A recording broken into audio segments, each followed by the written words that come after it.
Hey everybody, this is Roberto Blake helping you create something awesome today. Welcome back to the channel. Today we have another YouTube live stream. We're going to be doing a deep dive into YouTube analytics. And I know that a lot of you love these deep dives into YouTube analytics. So please do me a favor if you're watching this live or if you are catching the replay, please share on any of your social media platforms what we're talking about here. We're going to be going in depth into a lot of things with YouTube analytics that you probably have not seen. We're also going to be talking about how to become a full-time content creator here on YouTube. And so to give you a better overview and understanding of that, we'll be talking about some things over here in the YouTube revenue tab, YouTube earnings, something that a lot of creators don't tend to share. So if that's something you're interested and excited about, please make sure that you share the stream and the replay, get the information out there. We will be doing Q&A and taking your questions along the way. And we also will be covering not only my primary YouTube channel, but we'll even also talk a little bit about my podcast channel. I know I don't update that channel nearly enough lately with everything else we've been doing, but we can definitely talk about it, and I can show you the monetization stuff from that channel as well, because that is another monetized channel that we have over here. So we will be able to show you things like other CPM rates. Interestingly, CPM rates, I keep trying to explain to y'all, they are variable. There are days that are more profitable than other days at any given time in the year. So those are the kind of things we'll be talking about. If you have questions, make sure you're dropping them in. Super chats will be the priority, and we will need you when you're asking a question, put a Q in front of your question if you're in the live chat. But that is what we are up to. Let me go ahead and throw in a little bit of background music for you. And today's live stream is actually a sponsored live stream. Thank you to our wonderful sponsors, TubeBuddy, my primary YouTube tool when it comes to optimization and just getting everything done efficiently for my YouTube channel is TubeBuddy. It is more than SEO. It is much, much more than SEO. This actually helps me with replacing all my links at once across hundreds of videos. So that's actually massively helpful. Another thing that really helps me do is it helps me prepare my thumbnails and descriptions in advance, and I get to do A/B testing against my thumbnails. For copyright-free music, I use Epidemic Sound, and this stream is being brought to you by StreamYard, which I'm using to broadcast in YouTube, Facebook, Twitter, and LinkedIn Live, and my Facebook group all at once. Free versions of all of these will be linked in the description down below. So thank you to the sponsors that help make this happen and help make this financially feasible to do every weekend here on the channel. Okay. So let's go ahead and let me pull up my YouTube analytics here. And I want to break down some things in terms of being a full-time content creator for you guys. Give me a quick second here, because what I have to do is I have to go into my analytics and I have to pull up there's different data we can talk about, but I want to pull up my lifetime earnings, and I want to talk to you about what my creator journey has looked like.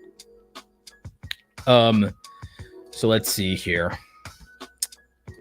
Let's bring this up on the screen. Here we go. Okay. So this is my lifetime earnings for my YouTube channel in terms of ad revenue and YouTube monetization, super chats, all those good things, right? This is the lifetime earnings for my YouTube channel. It's not that bad. This is actually higher than what most content creators would make for these type of views, because I'm going to talk to you a little bit about that, because you have to remember my CPM and RPM. My CPM is about $25 to $30 per every 1,000 views. And so that is something that needs to really be important here, is I get a much higher ad rate for every 1,000 views. And why is that? Well, it's because of the type of content that I make. The topics that I do are more lucrative. If you're an entertainer, a vlogger, or a gamer, you will not make this kind of money from these kind of views.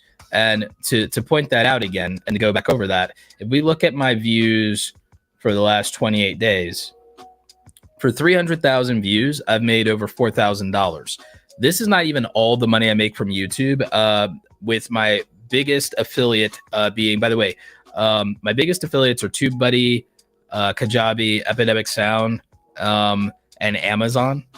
So with my affiliate marketing, I make almost double that every month with the affiliate side alone. And then I make more from the sponsorship side. YouTube ad revenue is probably, for the year, it ends up being something like 8 to 12% of my overall income, no matter what.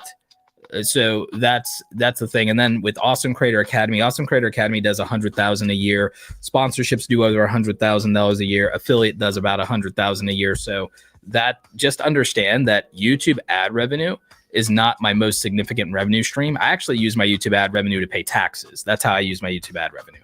My YouTube ad revenue is basically given directly to the IRS, and that's how I roll right now.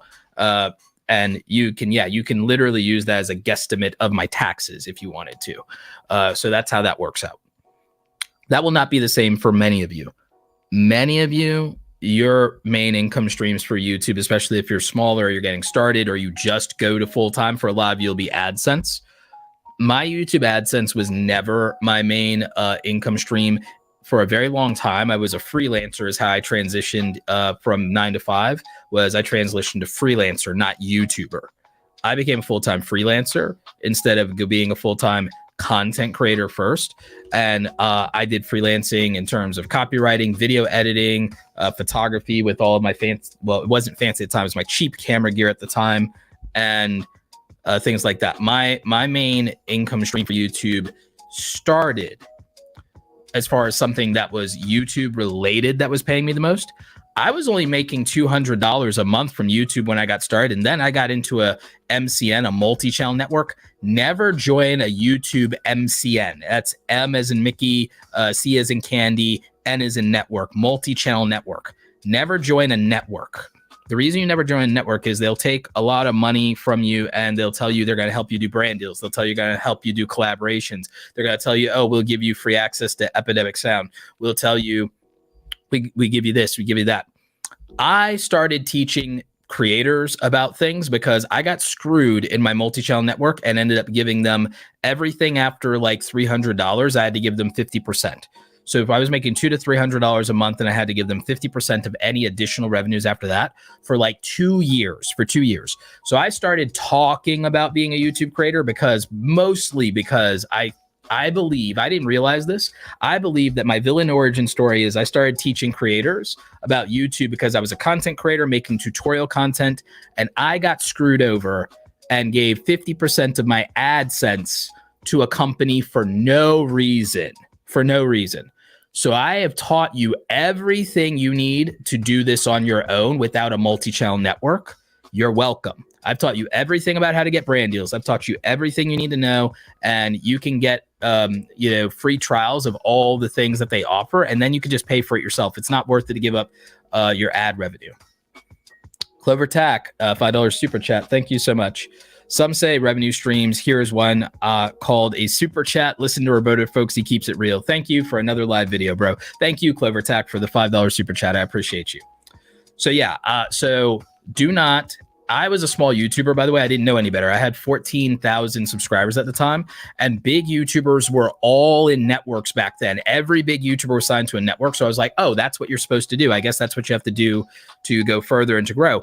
I was ignorant. I had 14,000 subscribers. I didn't know any better. So, but then the thing is, within that contract term, I got to 100,000 subscribers. So I was still giving them money when I got to 100,000 subscribers. And they ended up selling the company. They owed me $4,000, and it took me 3 years to get the $4,000 that they owed me. It took me like 3 years to get the $4,000 of back pay that they owed me. Not even joking. So do not join a multi-channel network. So that's like a big warning in terms of things you don't know as a small content creator. Now, in terms of understanding ad revenue, understand that my ad revenue is different than yours. We have someone here in the chat who says that they got $350 for the same 300,000 views that I got. And so that just shows you the difference here. I have a very high CPM. This is not even the highest that it goes sometimes. And there are days when it's higher. There are days when it's lower. This is just an average. Normally, it depends, but normally I'm closer to a $30 CPM. But then look at this RPM. This RPM doesn't include, well, they include super chats and stuff like that, but normally it wouldn't. I've only done one live stream, so that doesn't really count as much. But I do very well here, especially when I upload more. The more I upload, the more my daily revenue jumps if I'm consistent. I'm trying to upload a total of maybe 20 videos in August. I'm slacking a little bit, but I'm hoping to upload every day for the rest of August going forward. So that means I've got 10 more uploads here. So I think I can do it. I think I'll do all right. So 1, 2, 3, 4, 5, 6, 7. I'll end up with like 15 videos in August. It's not what I wanted, but it'll be close enough. That being said, I could get this number higher. As you can see, it's possible for me to get this number much higher. And there are a lot of different ways to do that. But this CPM rate is not the normal CPM rate. But you can't just, oh, I'm just going to increase my CPM rate. There's only a couple of ways you can do it within your niche. One, you could stop cursing if you're cursing, avoid sensitive topics. You know, those are definitely things you could do. I would say that for the far majority of you, this would be a good income for the far majority of you, in terms of making about 4,000 from AdSense, then making another 1,000 to 2,000 with your other revenue streams. So I would say in terms of becoming a full-time YouTuber, I don't think you have to make $100,000. I think it depends on what you're already making. And I think it depends on whether you support a family or not. There are people in my family that I take care of. A lot of you have heard and you know that I retired my mother. My younger siblings live with me, and they're students. They're students. They're in school and things like that, and going back to school, etc. So I have a substantial amount of people that I have to take care of. So my expenses and my income is not typical, even though I'm a single guy. I'm a single guy who takes care of a lot of people. I also have my team. So I have expenses. So for me, don't get it twisted and don't think that, yes, $25,000 a month is a lot of money. It's good money, but when you have to take care of your employees, you're not keeping $25,000 a month. When you pay taxes, you're not keeping $25,000 a month. And when you have a household to take care of, what's left over of that, since half of that money walks out the door, you might think, well, $10,000 a month is still a really good income. And it is in most places in America. But you have to also consider that as a YouTuber, you have to fund your own retirement and your own pension plan. So I have to take a substantial amount of my income and set aside for my future, because YouTube and content creation, it's a good career. Maybe it lasts you 10, 15 years, but a normal career would last 25 to 30 years. So it depends. Okay. And then with business expenses and taxes, that eats up a lot of money. So to have a proper retirement set across, you can't just go spending money.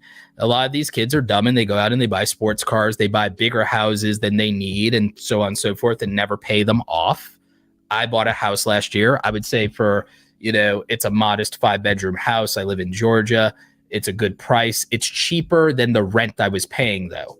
The mortgage is cheaper than the rent, and the rent would have been raised 3 times now since the pandemic and with inflation. So again, if you're going to transition to becoming a full-time YouTuber, 1, do not rely on AdSense. It goes up, it goes down. It goes up, it goes down. There are a lot of things that affect your ad revenue that you don't control. You need these other income streams. I talk about the 7 income streams for creators. Let's get to a few of your questions, though, and then we can go a little deeper into this. Let's get to some of your questions. Remember, I will be prioritizing super chats, but that's not the only way to ask a question.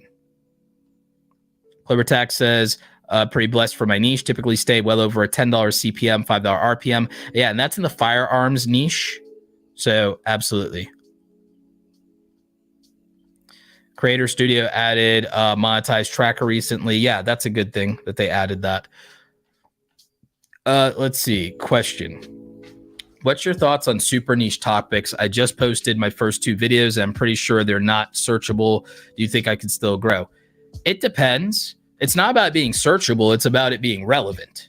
A lot of you want to make very specific content, and you haven't asked yourself, who is that content relevant to? If you want to grow, I hate to break it to you, because I won't sugarcoat this. And I won't lie to you. If you want to start YouTube as a hobby so you can feel like you're expressing yourself, make a bunch of videos. Don't worry about growing, and then express yourself, okay? Express yourself. That's fine. But while you're expressing yourself, don't expect anything. And I'm not being mean when I say that. Don't expect anything. I mean that it's very hard to get people to care about things they don't already care about. It's very hard to get people to care about things they already don't care about. So the thing is, if you want to grow, you have to make content that's relevant to a group of people, to somebody, typically a large group of people. That's just the truth. That's the truth. A lot of people will lie to you as a small creator. Big creators will lie all the time and will tell you, oh, you can make whatever you want. You should make whatever you want. YouTube is luck, blah, blah, blah. And it's nonsense because it's not true. Luck, viral videos, you can say viral videos are luck. You can't get lucky on a video you don't post. So viral videos aren't luck because you can't get lucky on a video you don't post. And just posting things isn't why you go viral or why, because you can't just get lucky and go viral a lot of times.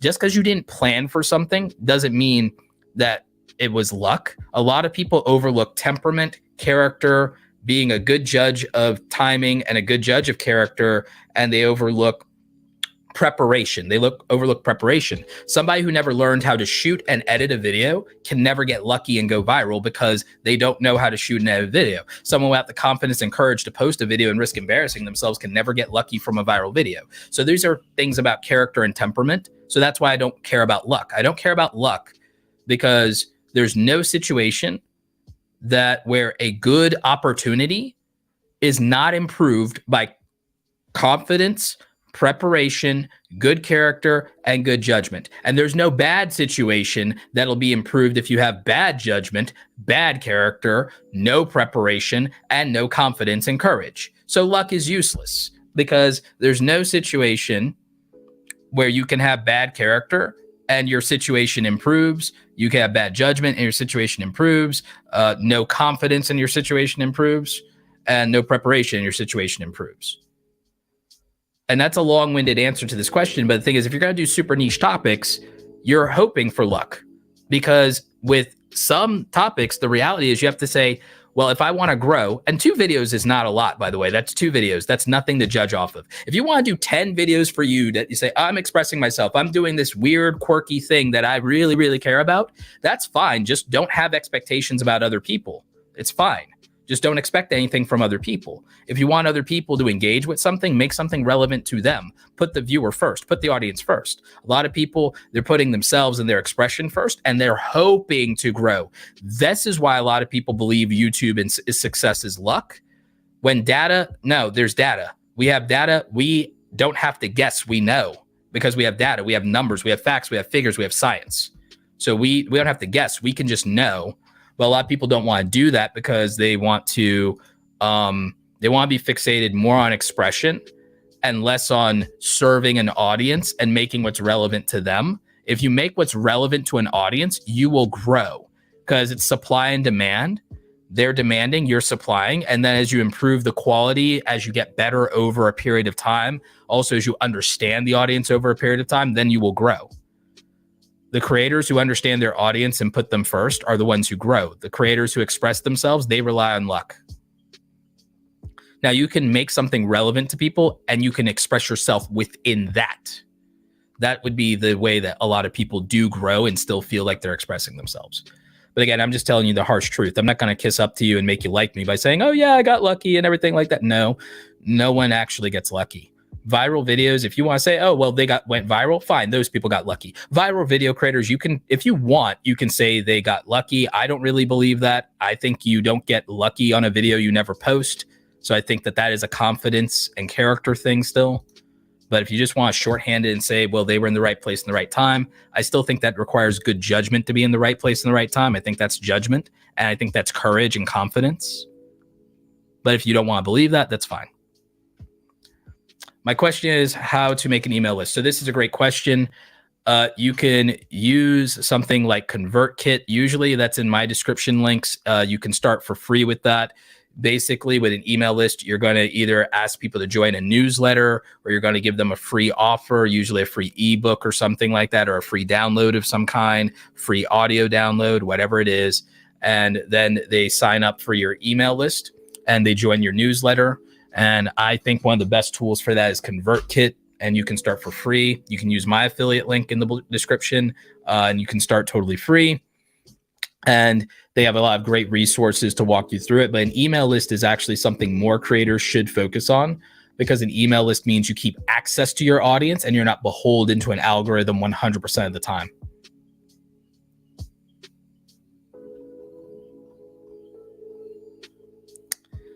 Let's see. We got some more questions. Emily Saxton just saying, hey, Roberto, just wanted to say I love your videos. Also your Twitter with insight as a creator. Thank you so much, Emily. Yeah, if you guys are not following me on Twitter, I actually post a lot of analytics stuff. I post a lot of creator insights and analytics there. So hopefully some of that helps you. We got a $5 Canadian super chat from Architectural Sheet Metal. Going full-time thanks to the no BS YouTube coaches. What revenue stream would be best to get some cash flow going? Okay, so this is a great question. This is a fantastic question. Cash flow is probably the most important thing to a creator, and what you have to understand about YouTube and AdSense, and why I don't like creators prioritizing AdSense. It's fine to just make that a goal in the beginning, but it's not good to rely on it for most of your career. And a lot of creators hate on me when I dunk on AdSense, but it's about the lack of control and the fact that you are then getting paid once a month from AdSense, and you're getting one paycheck. Most people live their life getting a paycheck on the 1st of the month and the 15th of the month, or every other Friday of the month. That's what people in America are mostly used to. So getting one paycheck a month from YouTube on the 21st doesn't work cash flow wise for most people. This is why I insist that more of you start building a product or a service, even if you're a YouTube content creator, for cash flow. Because realistically, selling something is the best thing for cash flow, because you can sell every single day. And a lot of people, again, they get mad when I say this, because a lot of YouTubers, they're afraid of being called sellouts. They're afraid of being told they're only in this for the money, but you are trying to make a livelihood. You're trying to go full time. You're going to take care of yourself with this. Your family's going to rely on you. So don't listen to the vocal minority of stooges who just want free content and never want to be sold to and use ad blockers. Those people are not your friends. I'm just telling you. I'm telling you like it is. This is the no BS advice. This is what people come here for, right?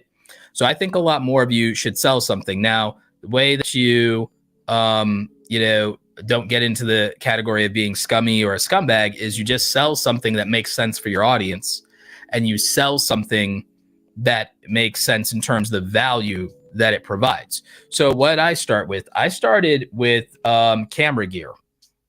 I started with budget camera gear with my background in photography. And I also was recommending that stuff through Amazon. So I use the Amazon influencer program. That thing is just like YouTube, that does put you in a situation where you're getting paid once a month from that if you make the payout requirements, which are over $100, just like YouTube. So if you make the payout requirements, you're getting that money. I made my first time with Amazon, I made $12 in a month. Then I very quickly got up to $500 in a month within 6 months. And within 12 months, I was making over $1,200 a month. So I lived in North Carolina at the time. North Carolina, you could, if you're making $1,200 a month from like the Amazon influencer program, and you live in North Carolina, that pays for your rent and a good portion of your utilities in North Carolina. $1,200, $1,000 a month doesn't sound like a lot of money. But if you live in a place like in the South, or you live in the Midwest, that pays your rent, that pays your mortgage. $1,000 a month pays your rent or mortgage in the South and the Midwest. So that's something a lot of people take for granted, is where you live and how this impacts being a full-time content creator. It's much easier to be a full-time content creator if you live in the South or in the Midwest than if you live in the Northeast, or if you live on the left coast, if you live over in California. It's much harder to go full-time. And a lot of people move out there thinking, oh, I'm gonna be a full-time YouTuber. They're cutting their earning potential in half because of the cost of living and the taxes. They're cutting their earning potential down to a half or a third, thinking that they'll just make so much more money. Mr. Beast has proven that you can live in small places like North Carolina. I've proven that you can live in Georgia, and it's better. It's cheaper to do. It's just a lifestyle choice. All that being said, cash flow wise, your best bet on cash flow, besides having the multiple income streams, yes, YouTube, ad revenue, Amazon influencer program, that's fine, but you're still only getting paid once a month, but at least you're getting 2 paychecks now. See, this is the other thing. You need to build out multiple income streams. I'll talk about the 7 streams of income for content creators here because I think it's important. It's something I talk about in my book. But the thing I'll tell you is, I think a content creator needs to build out multiple versions of multiple revenue streams, because I think that I get at the end of the year, because I'm not a W-2 employee, because I do all of this, there are 20 companies or more that send me a 1099 form. So I get 20 paychecks instead of 1 paycheck or 2 paychecks a month. I get this trickle in of these different paychecks from different companies. So when you guys buy merch, there's a cash out that happens over at Spreadshop when you guys buy the hats or the t-shirts or whatever, or the hoodies. When you buy things with Amazon affiliate links, Amazon eventually makes a direct deposit to my account. YouTube does for the ad revenue, the super chats, everything else. But I also get payouts from my sponsors, TubeBuddy, Epidemic Sound, Spreadshop, and StreamYard. So I get payouts from those companies. Those things are comparable to a salary for some people. And so it's thousands of dollars on that end. The other thing is I get affiliate commissions for some of these things. So I get an affiliate commission from Epidemic Sound. It's not that much. It's usually the affiliate side for me for Epidemic Sound is like maybe $500. That's still not bad. That still definitely pays for some things. It pays the high cost of internet and electricity for the most part. Internet and electricity, cell phone pays for that. Kajabi is another affiliate, so that's like $1,200-$1,500 a month. TubeBuddy's the big one. It's $5,000. Can pay bills, pay mortgage out of that. So there's things like that, right? Having the multiple streams of income and having these multiple revenue sources and having a bunch of them, long term, you build those up. Long term, not all at once, but you still should have something for cash flow. So for cash flow, I believe content creators should be freelancing and providing services for cash flow with their creative skills. And so that's where the cash flow comes in, because you can make money every week by doing your skills. So if you make thumbnails for somebody else, if you video edit for somebody else, if you audio edit for somebody else, if you go and shoot a wedding with your camera gear, if you do some freelance writing or something like that, if you do services as a content creator, you can make extra money every week, hundreds of dollars extra every week for cash flow to hold you over until the 21st when you get your YouTube check. So when you're waiting for these big checks that come once a month, you need cash flow week to week in between. So I believe in doing service work in between. Now, for some of you, if you can't do that with freelancing, then you do it with gig work. You do some Uber, some DoorDash or something like that. And that works out for a lot of people so that they always just have cash flow. Another thing people can do as cash flow is they can sell a product. Now, for me, I have things like the YouTube starter kit, $99, brand deal starter kit, $99. And so I make sales on those. I wish I was making sales on those every single day, but I don't market or advertise or push them a lot on my audience. I need to market them more. I probably should promote them in some social media channel every day. Because if I made a sale a day, well, that's $100 a day. That's $100 a day. That's $3,000 at the end of the month. That's $36,000 a year. So if you have a $99 product, that can be very helpful. If you don't have a $99 product, you should at least have merchandise or other things. But I still think a lot of you should look at building a product that's $10, $20 or $30, something like that, so that you have daily cash flow of some kind.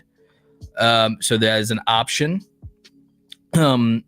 addition to a various amount of affiliate commissions and affiliate sales that could help you, because then you can stagger out those payments coming through to your PayPal or to your bank account. So that would probably help some of you. So in terms of cash flow, I believe in products and services for cash flow. Long-term, stack additional income streams so that when you get these once a month checks, you're getting a bunch of them. That's what I believe.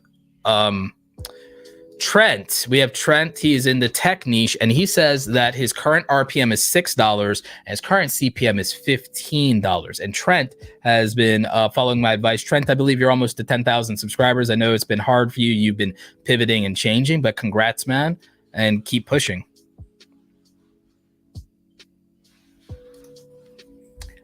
Interesting question. What do I think about Kelly? What do you think about Kelly Stamps, Roberto? Do you think she got favored by the algorithm, or is it just pure hard work? When people say algorithm, I don't think people know what they're talking about. The algorithm is just the audience plus analytics. It's the audience plus analytics. Kelly Stamps is smart. Kelly Stamps is charismatic, and she's got more going for her than just being attractive. She's got a great personality. So if you're saying she's being favored by the algorithm, no, she's being favored by the audience. Let's see why Kelly Stamps is successful. Kelly Stamps is attractive, charismatic, courageous, and unapologetically fun and goofy. She is hardworking and consistent, and she posts at least 2 videos a week. And I don't believe she's ever missed a week of uploads in the last couple of years. So Kelly Stamps has been working hard consistently on YouTube for years. And what about everyone else who works hard on YouTube? Well, are they charismatic, or are they just like boring as hell? Let's be honest, because again, I was boring as hell when I started. I was not charismatic. So let's look at this. Kelly Stamps has been doing this for years, but she also has an actually interesting personality and is charismatic. If you have the personality of a sack of potatoes, I don't care if you're on YouTube for 12 years. Sorry, that's just the truth. Harsh that it may be. Okay. Being attractive certainly helps. If you're not, there's other things you can do and work on to be more put together. Being well spoken and not going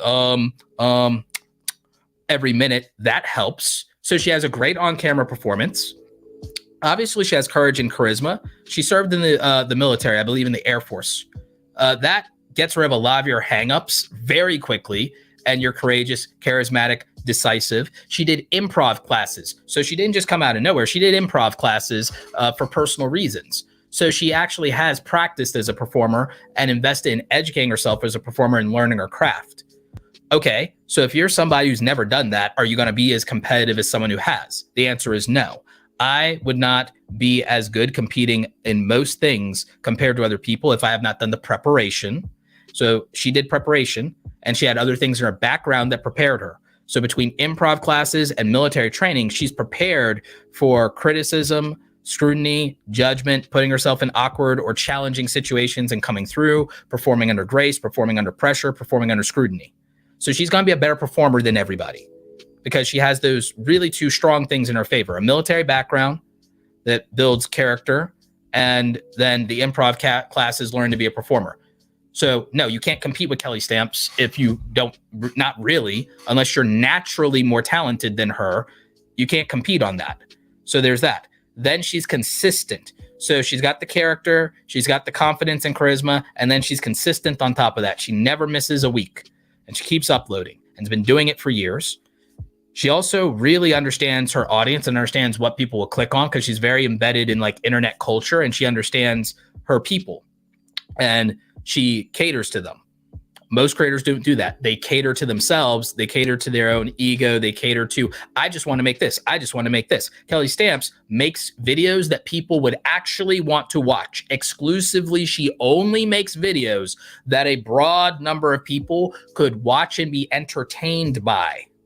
Now, even I don't do that because I only watch videos that have very narrow, I only make videos that a very narrow, specific group of people can watch and get value from, and it's not entertainment, it's education. Kelly is doing entertainment and is being very entertaining. So there's a difference. So she's not favored by the algorithm, she's favored by the audience. There's a lot of you. You can make whatever you want.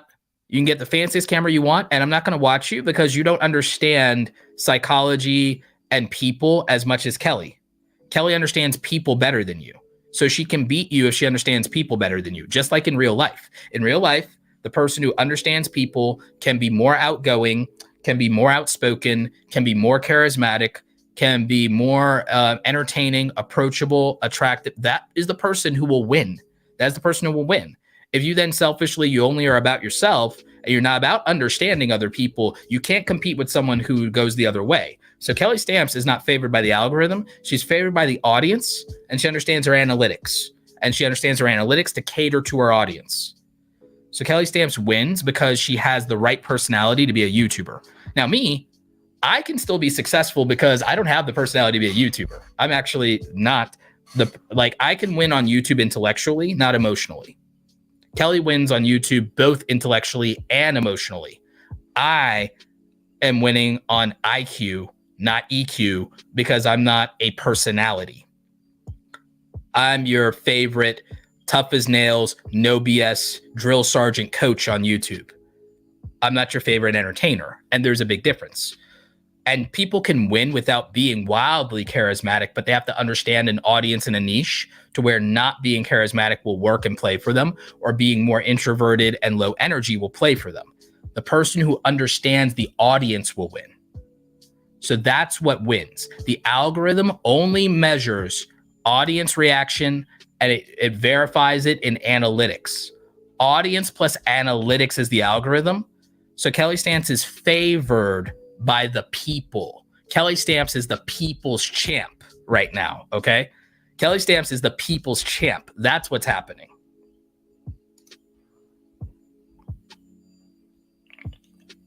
Shout out to Kelly. So let's see. Spazia. What's up? Roberto Albert here. I'm starting on YouTube in 8 months. What do you recommend to grow my channel? I don't know what your channel is about, so it's hard to recommend anything. What I would recommend is you watch my videos on content creation, being a faster editor, understanding YouTube, understanding the dashboard and the analytics. I have beginner videos. I have videos for people starting from zero. I have how to get your first 100 subscribers, your first 1,000 subscribers, and your first 10,000 subscribers. I have the content on getting monetized and getting your first 4,000 hours of watch time for that. So I would say watch my getting started on YouTube videos and watch that playlist. And that's a good place to start. I can't make recommendations for somebody without knowing more about their content. Tiny Players question, are collaborative channels good for YouTube? Like if I had 5 friends upload on the same channel and these 5 friends do gaming videos, is this a cool idea or be a bad idea? It depends on your friends, my homie. It depends on your friends. I've tried to start ventures with friends in the past. Notice that I'm a solo content creator. See how that went? See how that worked out for me? I tried originally. I was in YouTube. Y'all, you don't know this. I was in YouTube back in 2005, 2006. I've been on YouTube since 2005, 2006. Do you know where the 3 years went between that and this channel being created in 2009, but then me not doing content on it for 4 years, really until 2013? Trying to do collaborations and start YouTube channels with my friends. Trying to start business ventures with my friends. So a collaborative channel with 5 of your friends, it depends on your friends. Now, harsh lesson. If you want to be a full-time content creator, a harsh lesson is that unproductive people will be your biggest stumbling block, and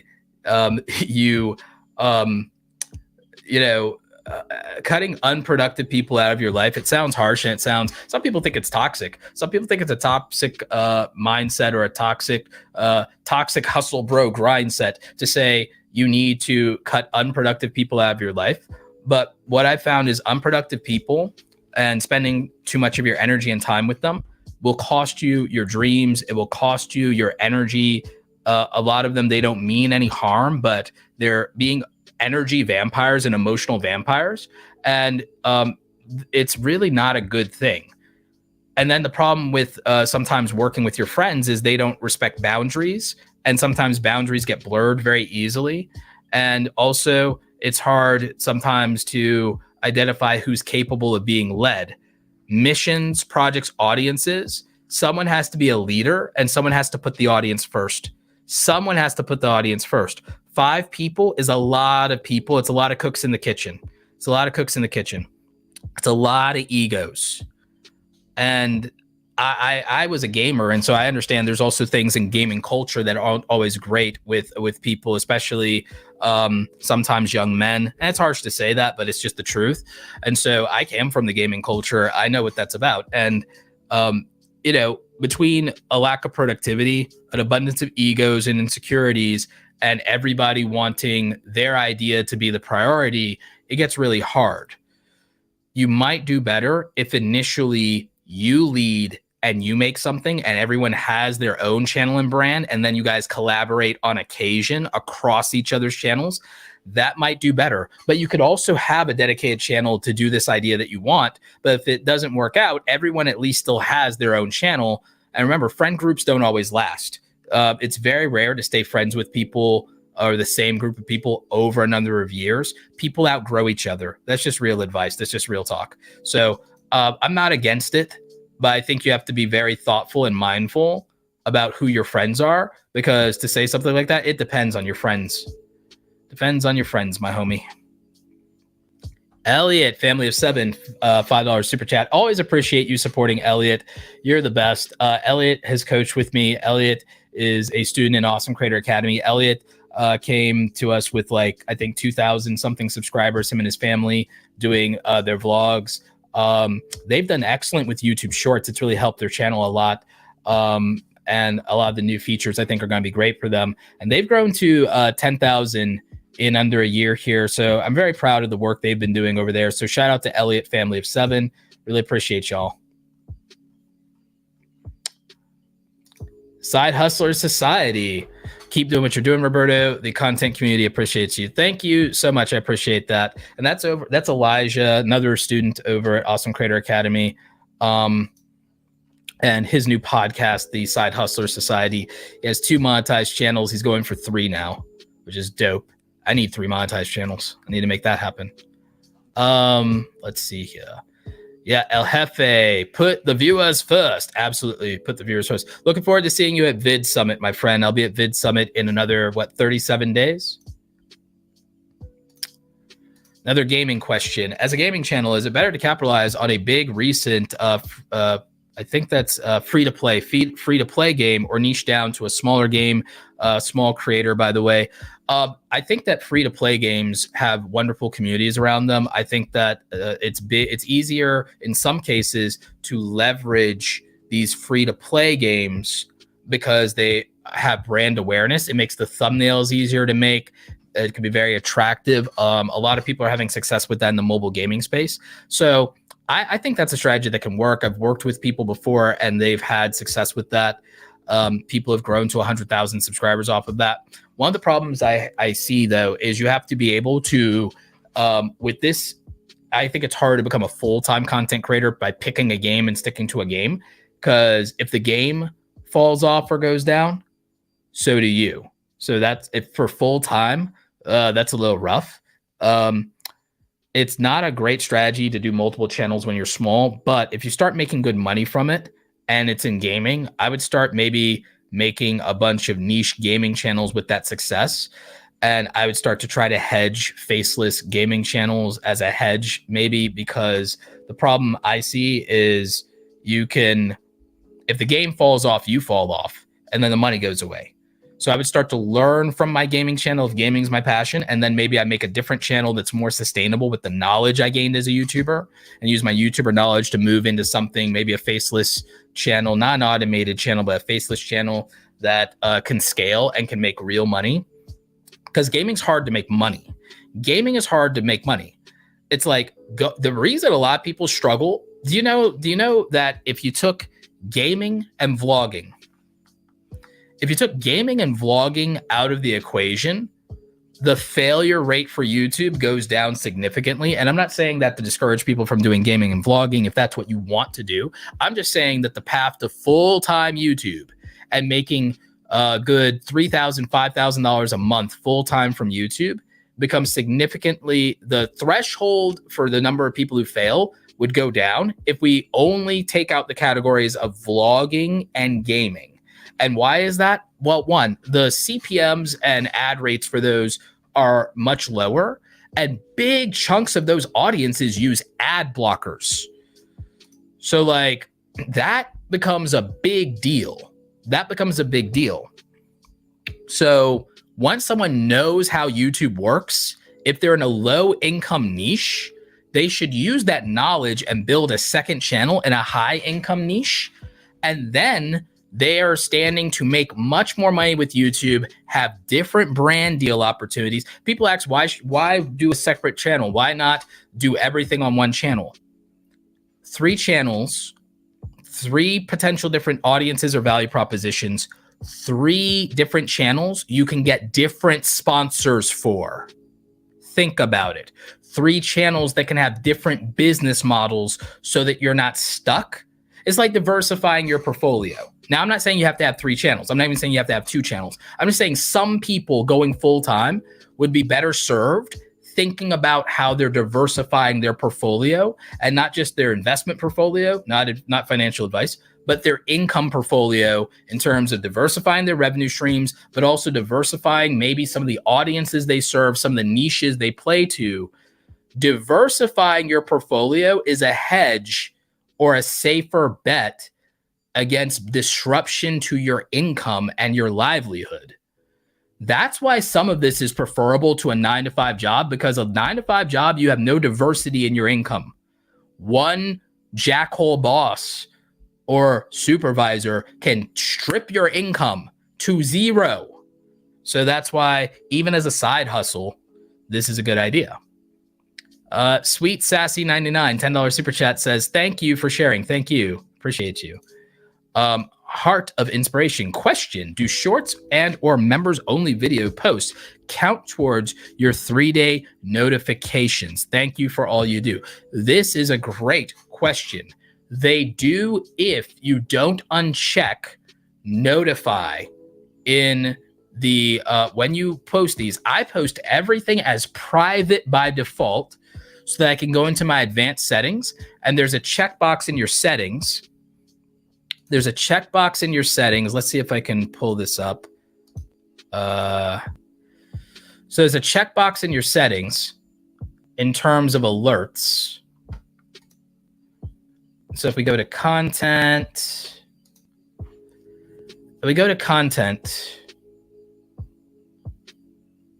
waiting. If we go to content, there's a feature, like let's just pick something maybe in here. There is automatic chapters, blah, blah, blah. See this here? It says publish subscriptions, feed, and notify subscribers. Now, if you uncheck that box, it's not as impactful as some people think. It will be for your initial videos, for your initial, like first 24 hours, it'll affect that. However, this is not as bad as you think. Because if we go into my analytics, most of my views do not come from notifications. So this got 25,000 views. Notifications did next to nothing. So if we drill down into this, I can show you audience. 1, half of this was non-subscribers. We want that because that gets us new subscribers. That's why this video generated 300 plus new subscribers and is still growing, is because it benefits the most from reaching non-subscribers, benefits us the most. Non-subscribers benefits us the most, okay? And then in terms of like notifications, let's go to reach. I got nothing from the bell notifications. I got nothing out of bell notifications. And the thing is, because my channel, I built my channel before notifications on YouTube existed. And so I got probably, I would argue, more than half of my audience was before notifications on YouTube existed. And they didn't opt in anybody retroactively. So if you have an old channel, you actually hurt more than a new channel because of notifications. So old channels like mine, notifications don't help us unless we build the majority of our audience after notifications were made. It doesn't help us that much. Because remember, the most people that could be, in theory, notified by bell notifications for me is theoretically 33,000 people. It sounds like a lot, but actually that's turned on. But then there's other bell notification settings, and less of them have all notifications on. So it doesn't really work. And I can show you this even in the data around how viewers found this video. If we click on more and we go into this, it's mostly the home page more than anything. And that's actually going to be true for a lot more of you. It's the home page. I get nothing from notifications, hardly anything. 600 from notifications.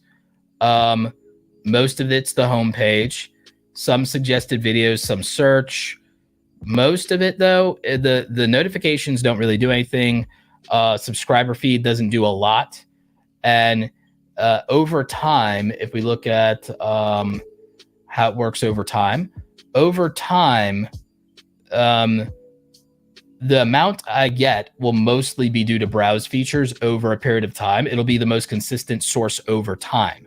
And a lot of you don't know this, and you don't know the analytics this way, but I look at it all the time like this.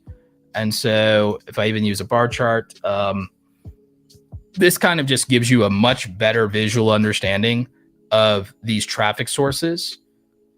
And so, yeah, ultimately, it's not as useful as you think in terms of notifications. Most of it is the YouTube homepage. It really is the YouTube homepage. Even for impressions, even for opportunities, it's really the YouTube homepage.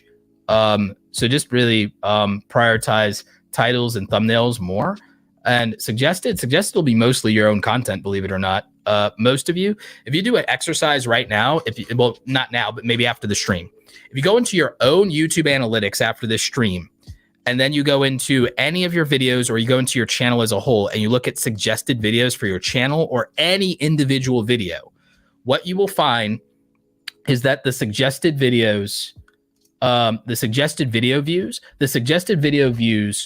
are coming from your own content. It's coming mostly probably from your own content. There'll be exceptions, but let's look at this. I got 5,000 suggested views out of the 25,000 views on this video so far. Right? This is from like maybe 2 or 3 weeks ago. So this video still has time to grow. Let's see. That's my video. This is somebody else's video. So, okay, but I only got 100 views from them. This is another person's video. This is my video. This is my video. This is my video. Somebody else's video. That's Nate from Channel Makers. My video. My video. My video. My video. That's Think Media. My video. It's another video. Don't know that guy. Don't know her. My video. That is Judah, and that's TubeBuddy. My video. Somebody else's. I don't know. Somebody I don't know. Nick Nimmin. Somebody I don't know. I don't really believe in YouTube automation much. My video. So like, look at this. So the overwhelming majority of my traffic on this video that's suggested, and I can even pick a video that has even more views than this. I could pick a video that has like, there's a video I have that I think has like 50,000 views now. Same thing. It'll be the same thing. The suggested videos are not that much. This video has 50,000 views. 17,000 of it is suggested. Now, this is somebody else's video. This is a small YouTuber. This is somebody else's video. There's somebody else's video, but then the majority of the inventory after that, my video, somebody else's, Nick's, and then there'll be a bunch of my videos here, and those will be allowed to trickle in. There's Ed, so like a lot of this will be my own content. Now there are some exceptions, and I'll get a little bit of traffic here or there, and it's great when you can. And this is a bigger video. But if we go to the complete traffic sources, suggested was nice, but it's not the biggest traffic source. Once again, it's browse. Now, when videos get bigger and they get 50 to 100,000 views, it's going to be because of browse and suggested in combination. And you can see together, they're 80% of the views when you put them together. But overwhelmingly, look what's giving the most views over time. It's mostly browse. Suggested can get in there some days, and some days it is. Now, the good news is that will continue to be a trend, and other videos on this topic will boost this video. And I can identify videos like that. Okay. So that is something that becomes important, and it's very helpful. Now, like I said, from a revenue standpoint, these videos do very well in terms of CPM. They get very high CPMs. The overview on this video is 25K views, $300 on that, 300 subscribers. So this is one of those videos that's helping grow the channel. And this video is evergreen. And so it's going to do well over a period of time. There are other videos similarly that will do very well over a period of time. I feel like this video will do better over a period of time. It doesn't have a lot of views now, but the views it does have in terms of traffic sources, it's YouTube's homepage doing most of the recommendations. So it's mostly a YouTube homepage. If we go into advanced mode and we look at our traffic sources on this one, overwhelmingly the YouTube homepage. Suggested videos, not so much. It'll overwhelmingly be the YouTube homepage, and it will keep being the case. And that video will be an evergreen video, so it'll grow over time. So that just gives you an understanding of some of this. In terms of the 3 notifications total, by the way, the 3 notifications total is another reason I like having more than one YouTube channel, is 3 notifications per day. Shorts does count toward that if you don't uncheck that box. Here's what I'm doing with like my YouTube highlights channel, Roberto Blake Speaks, where we're posting some exclusive content there, like rants. We're posting old speaking engagements on stage. We're going to start even posting clips from these live streams to shorten those up. One of the cool things there, and this is something that I think is the real secret to having multiple YouTube channels,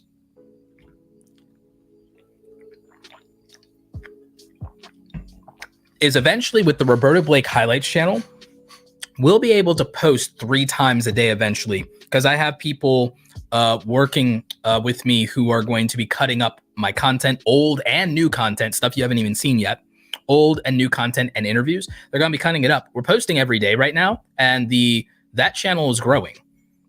But we're going to benefit because we can have notifications for this channel, notifications for the podcast channel, and notifications that go out to people, and it might be different people for this highlights channel. So in terms of, I will make a video at some point, by the way, about when you should start a second YouTube channel or should you start another YouTube channel, because I don't think people understand the advantages. And at some point I'll make a graphic. There are the pros and cons to starting other YouTube channels. Now, when you have a team, when you're a full-time creator, you have a team and you have help.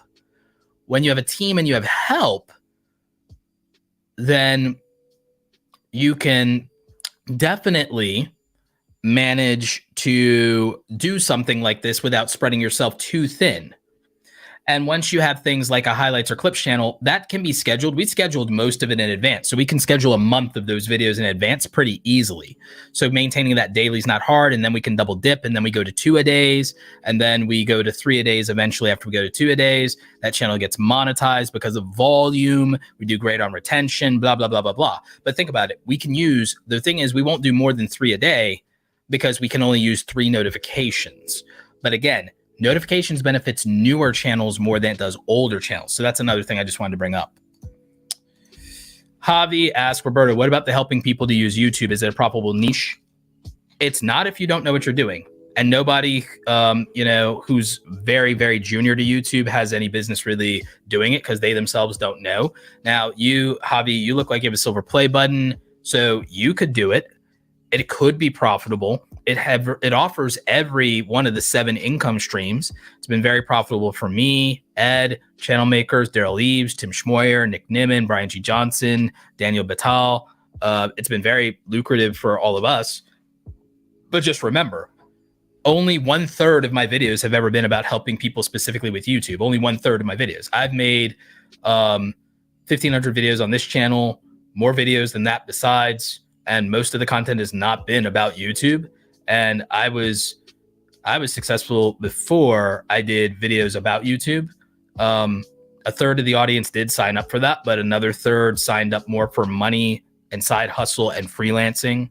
And another 1/3 signed up for tutorials, which is why we're also going to start doing more tutorials and things like that around the camera gear, the video editing, the software, the tools, and how to use the tools to be a content creator. So we're going to be offering more software tutorials over the next couple of months because you have to actually know how to use all of these things. So that's helpful. But yeah, it can be a profitable niche. It has a good CPM. It has every monetization method under the sun available to it. So thank you, Clover, for posting my Genius link to get ConvertKit for anyone who wants to grow their email list. You can do that for free. It is an affiliate link. Thank you so much. Let's see. We have some more super chats here. So this one is from She Fires. Thank you for the $20 super chat. Let's see what we have here.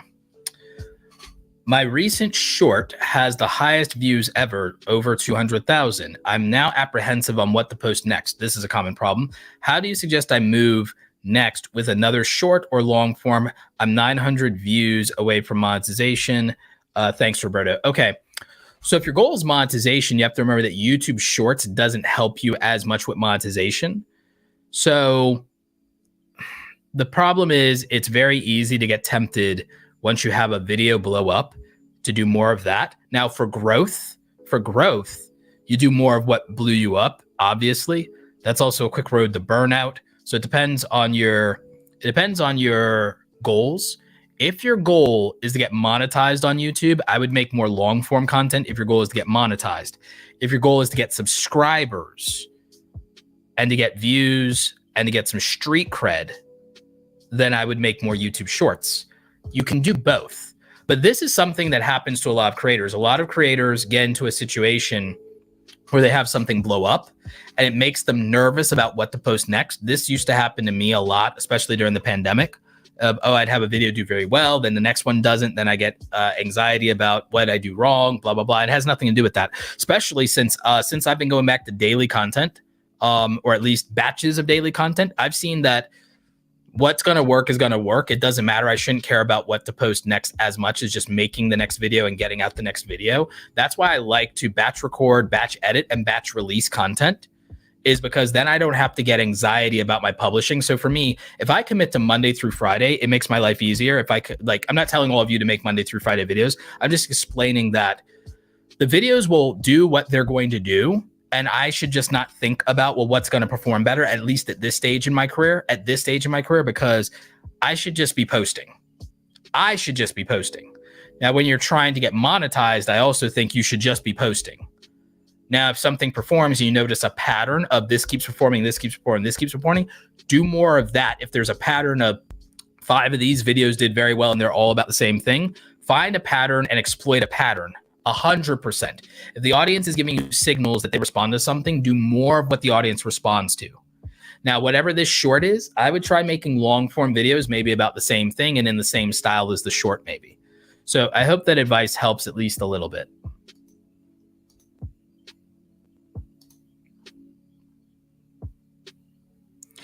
Nate in your state says, do you do coaching and or mentorship, and how much do you charge? Because after 5 years without being monetized, something needs to change.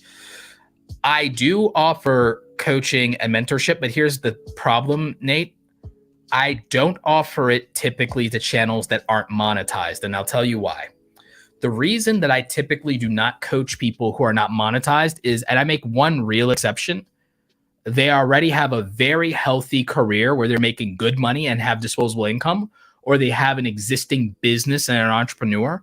Those people, if they're not monetized yet, I will work with a small business owner if they're not monetized, or if somebody already has a very, very lucrative profession and career or trade.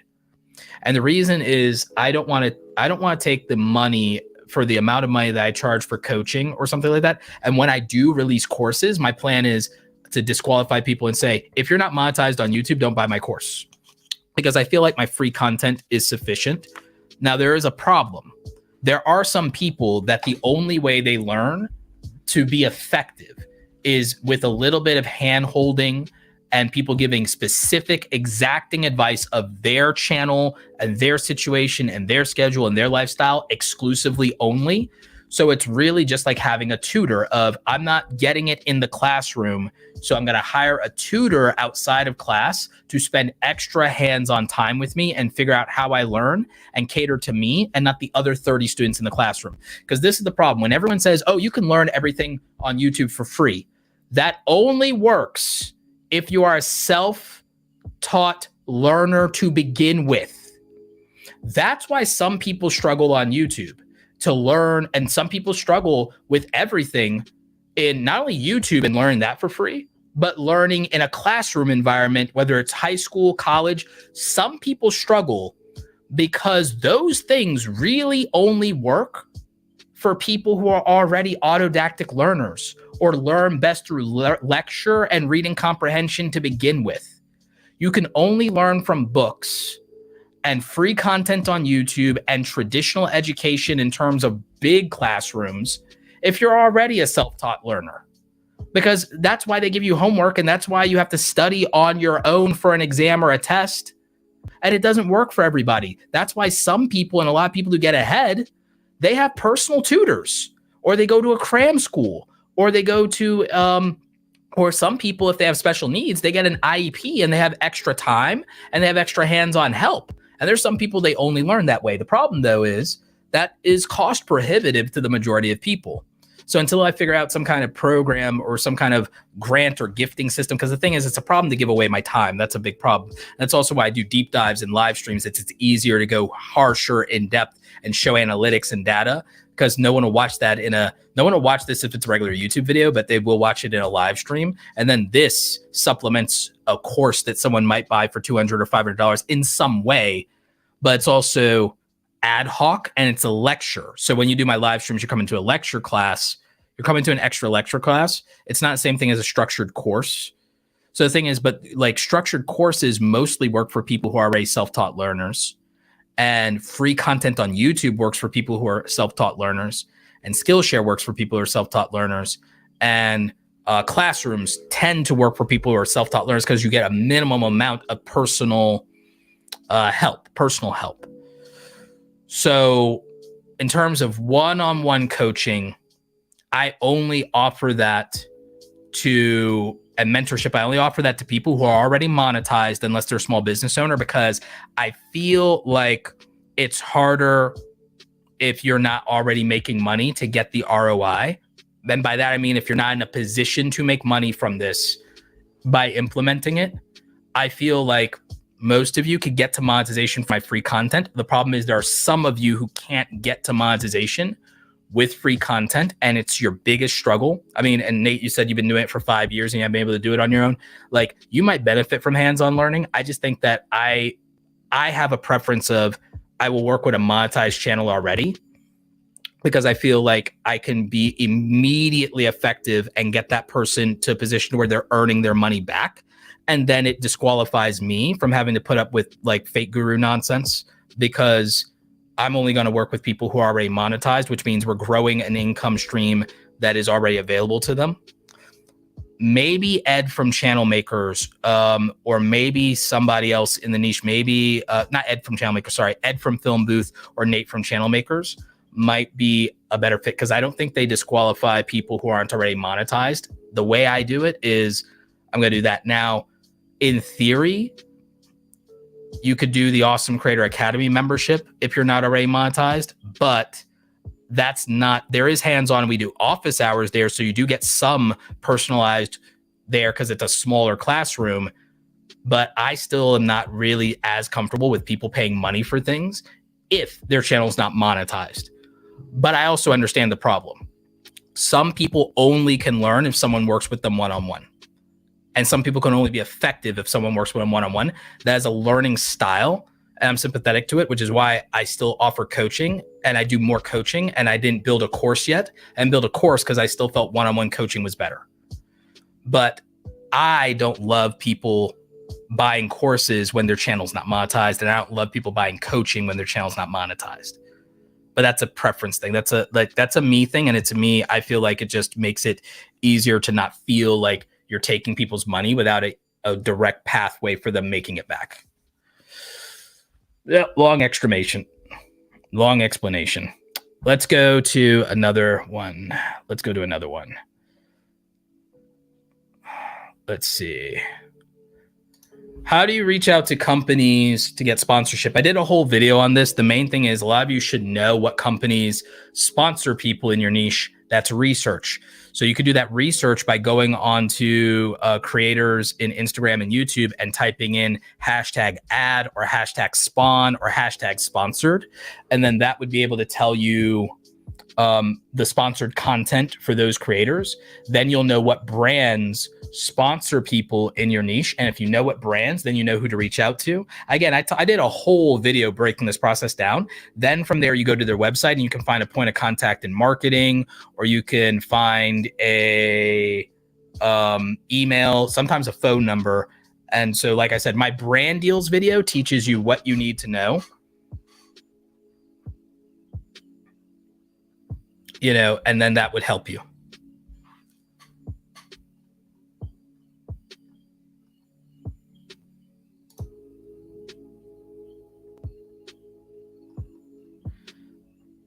Let's see.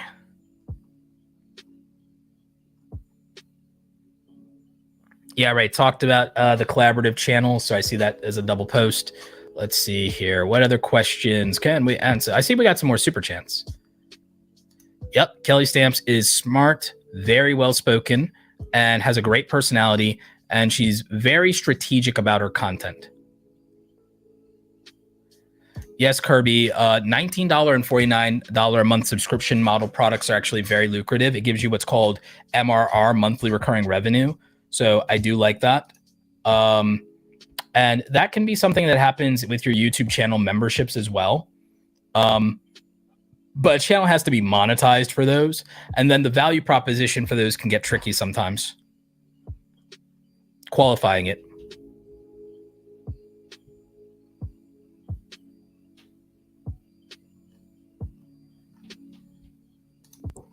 Let's see here. We got some more questions and we got some more super chats. Yeah, Super Narful, you knew about Kelly Stamps taking improv classes, but not her military background. Yep, absolutely.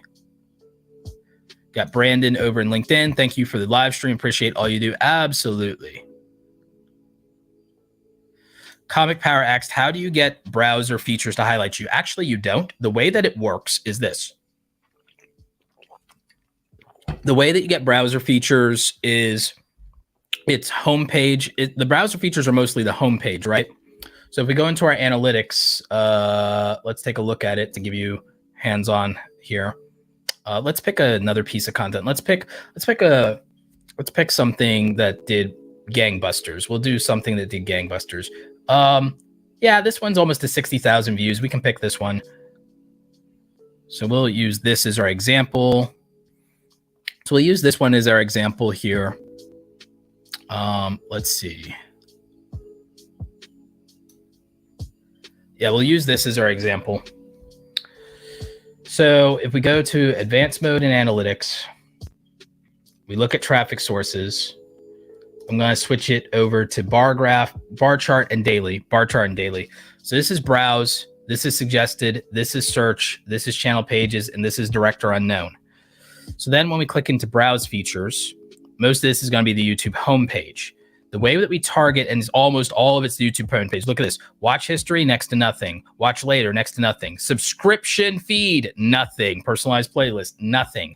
It's all the YouTube homepage. Look at that. This makes it clear. This chart makes it perfectly clear, right? So these charts, like looking in your analytics and going into advanced mode, this is the secret sauce, and this is what big YouTubers don't share. I'm probably the only channel that you have the access to analytics of a 500,000 subscriber channel. So the data set that I have is really good. And then I have it for my small channel also, because my highlights channel is purely algorithmic. We don't even make thumbnails for the highlights channel. So like, that's also really good data for you all to be looking at. And that's why you should follow me in Twitter. If you're not following me in Twitter, you absolutely should, because I share data from my analytics, especially on my smaller channels every day. So you can see how the algorithm works with a small channel. And we're even letting YouTube pick the thumbnail for those. So browse features is the YouTube homepage, home screen, subscription, and all that stuff. So that's what it is. So how do you target? And that it's topic that we're interested in, title that says it's relevant and relatable to us at the time. And so that's also timing. And then it's the thumbnail getting our attention and stopping us from scrolling mostly on our phone, because where did all of this traffic come from? Well, let's look at this and start to be strategic. Devices. Oh, look at that. Mobile phones, Mobile phones were more than half. 60% of it was mobile phones. Another 3% was tablets. So it's over 60%. I'm surprised, and it's a good thing I do 4K video for those TV, the 11% that came from TV. And then the percent that came from a computer is 26%. So that's my audience. So that's dope that y'all watch on computers and on TVs. But look at that. Computer, mobile phone, computer, TV, tablet. Again, this has like 60,000 views. So this is a good sample size. So knowing that it's mobile devices, you have to design your thumbnails accordingly. I mean, look at what my thumbnail is for this. This is the 1000 like subs thumbnail. Look how tiny that is up in that corner, and it still works.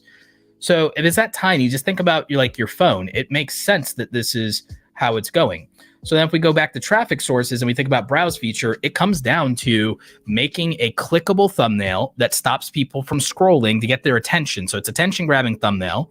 You have to focus on what's relevant to your viewer.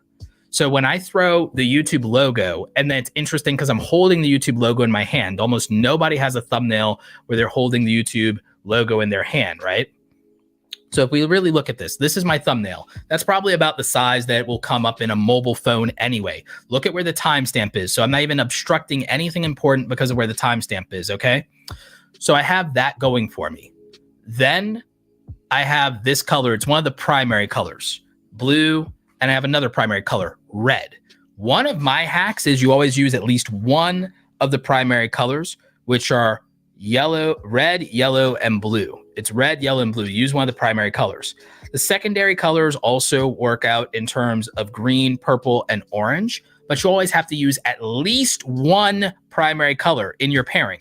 By the way, a lot of the psychology of this, steal the color swatches from sports teams. Steal the color swatches from sports teams.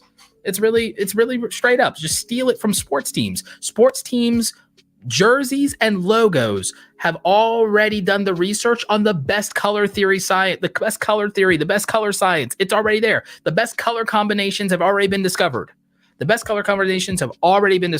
Steal them from sports teams. So my colors that I use, and it makes it easier when I either wear black, white, or gray clothing. It makes it easier to Photoshop. It makes it easier to stand out. It makes it easier to contrast, especially with my skin tones, with the thumbnails. So I think about that. I use legible type. I don't use handwriting type. I always use legible sans serif fonts. And I always use, there's like 5 major fonts that I typically use. I think the most important ones I use are Helvetica, Babus New, Compacta, Futura Bold, and Universe. And those are the main ones I use, and they always work. Right? So I use those fonts. Those fonts. So I always use Futura Bold, Babus New, Helvetica, and Universe, and Compacta. Those are the ones I use, and they always work. They're always legible on mobile, always. So that's how I do it. I even have specific chosen fonts for certain types of words because they look better or because they get me a taller word stacking. So I always do this. And I have a background in graphic design. I did billboards for a living back in my day. I made billboards for a living. I did print work for a living. That's why I can do YouTube thumbnails. So yeah, back in my day, I did that. And so that's why I'm actually really good at the graphic design part. So the reason that this all works out is we're doing the right things here with these clickable thumbnails and colors. We're focusing on the title. Title of this video is titled Exactly How to Get 1,000 subscribers on YouTube in 2022. Now, while I'm not a big fan of the strategy of changing the number here, this video is so evergreen that it'll still work in 2023 because of the nature of it, but I will do a different video in 2023, but I can still milk that until I publish the 2023 video. Not a big fan of that, but it's not entirely clickbait because it will still work because it's a tutorial. And it is the exact method. And you know it because one, it's not only getting views, it's getting massive engagement, but if we look into the analytics around the engagement, aside from the BS drop-off rate, it retains people really well. The early drop-off rate is the biggest problem, but it has massive engagement The like ratio is amazing on it. The amount of comments on it is prolific. I think this has over 1,000 comments. I think this has well over 1,000 comments on it. And so it's been doing very well. We have all this great data around it, and it converted subscribers. It would not be a good video and a good tutorial if it didn't convert subscribers. So think about it. This got overall, this had 46 unique viewers, which means it had some replay value because it got 60,000 views. It had some replay value, but this video converted over 1,000 subscribers and it didn't hit 100K views yet. So this has a very high conversion ratio. So you can use the high conversion ratio of subscribers to know how good your videos are sometimes, is especially since for a lot of us as YouTubers, that's really the goal of a video is, can this video grow my audience and subscribers? Can this video also earn me income? Okay. And then does it help my reputation? And the comments and engagement kind of tell me that. So in terms of reach, it's working for us because, I mean, it did get a healthy amount of views. I wish the click-through rate was better, but for this kind of topic, it's normal, believe it or not, for this click-through rate. But this also tells us how this performed with the algorithm. Whenever you want to know how your videos perform with the algorithm, go over to this funnel on the right under the reach tab, and this will tell you how your video is performing. And then you will be able to also see these traffic sources, and they'll give you this great grid, this great infographic donut chart of where your traffic is coming from. And browse features is mostly going to be the homepage. Suggested videos helps. So you really want these two to be the lead. Long-term search can help you as well long-term. But again, just remember, this is a search-friendly video, but only 6% of it came from search. So we're winning with the algorithm because 82% of all of the value is coming from YouTube recommending our channel's content on this particular video. So for understanding targeting browse features, that's how it works. I can talk about suggested, but remember, that is very specific. Targeting suggested change strategy-wise, this changes whatever every single different niche. There would be a specific strategy for suggested videos for every single niche, because there should also be specific targets for your suggested videos for this. There is an advanced suggested video strategy. The problem with trying to teach you this advanced strategy is it largely depends on what your niche is, because then you have to decide if you can make the videos that you can target suggested and have specific targets. The other strategy to suggested, though, that's not the advanced strategy, is for most of your own content to recommend each other, which is also very healthy. It's a good strategy. So that means making series of videos and playlist of videos, and also interlinking them together with links in description and info cards and end cards, and also possibly your pinned comment.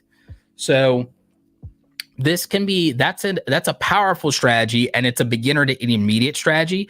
The advanced strategy is very specific for each niche, though, because you have to now target, you have to have targets for that. You have to have targets for your suggested videos as part of what I call suggested video candidates. And it's not easy to do. And it may not fit your personality to do this strategy, because it's one of those things that's less about expression and having fun and about being deeply analytical and exacting. So maybe not fun.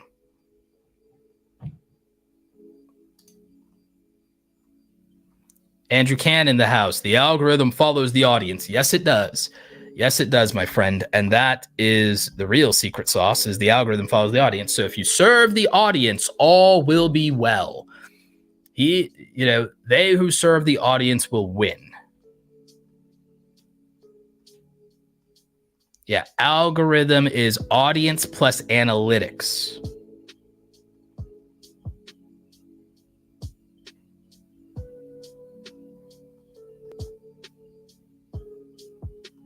So let's see. What else do we have going on? I know we have some more super chats, so I'm trying to get through some of those. I know I just did a really deep dive into some of the analytics, but that's what y'all come for. Roberto Blake question, what is the best start for a private room to make videos without external sound interference? This is a great question. So some of you guys might see a little bit of around here. I mean, in that corner, you can see in that corner that I have some sound panels. I have Elgato sound panels strategically placed throughout this office. There's more of them. I should have actually mapped them to go closer to the corners of the top corners of the room. Actually, if I had to do over, I would have specifically put them around the top corners of the room, and that's how I would have done it strategically. But I think I did okay. And then directly behind me, you can't really see them behind the bookshelf there too much, but up there behind the bookcase and whatnot, I do have strategically placed sound paneling that's also somewhat decorative.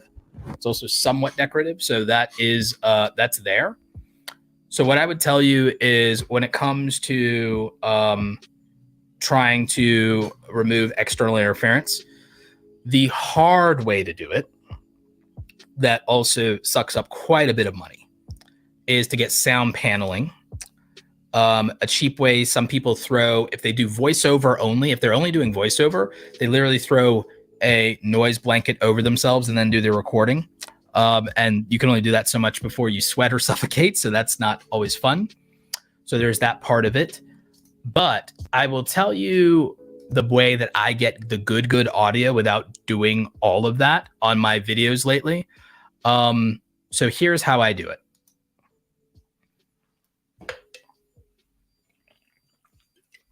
The way that I approach it is I have really good microphones, especially now.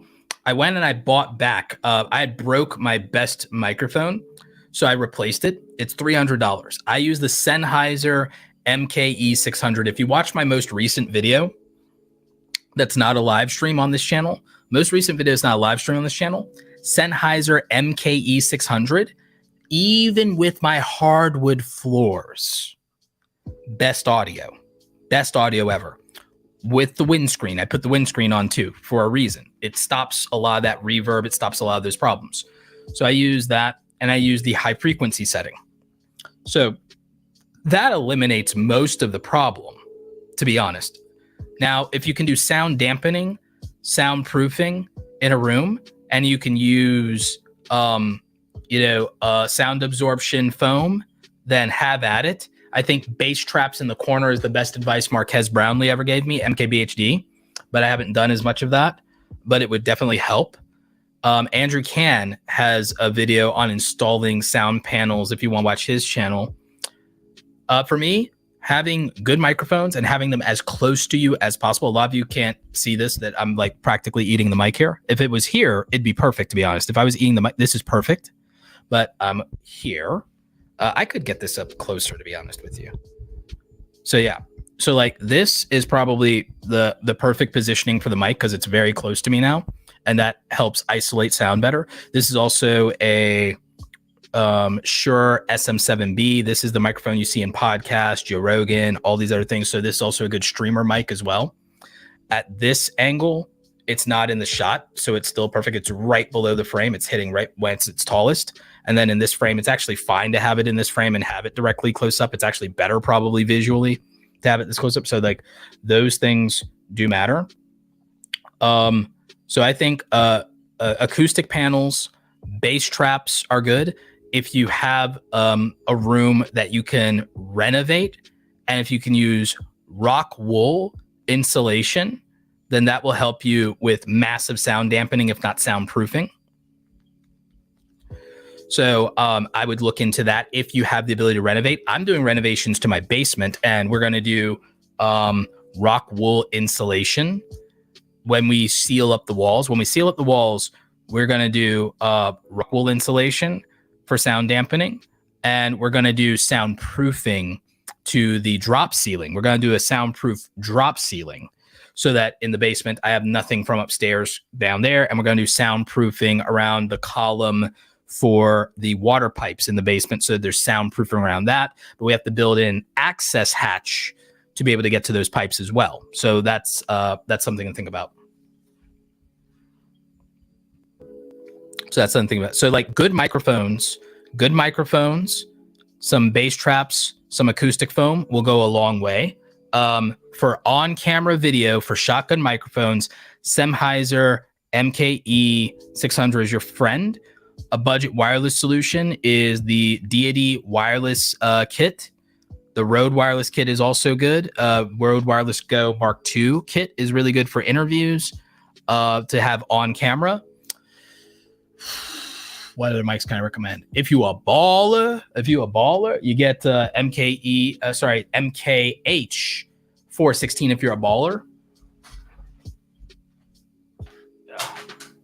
So for my cinematic setup and something we're planning to do with interviews and B-roll and other things, this is our cinematic setup. This is the Sony FX3, and this has the digital handle, and it has, we put also a rubber stopper, and we put gaff tape around it to get it snug in there, and we put the MKE, not the MKE, the MKH 416 on that. That's $1,000 microphone.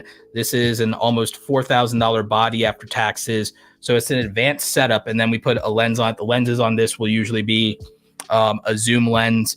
The best lens to throw on here is probably this is the 24 millimeter G Master. The best thing to put on here is a 24 to 104 f4.0 lens for doing documentary style, which is what we're going to be doing. Also, maybe the Power Zoom 16 to 35, which is also 1,000.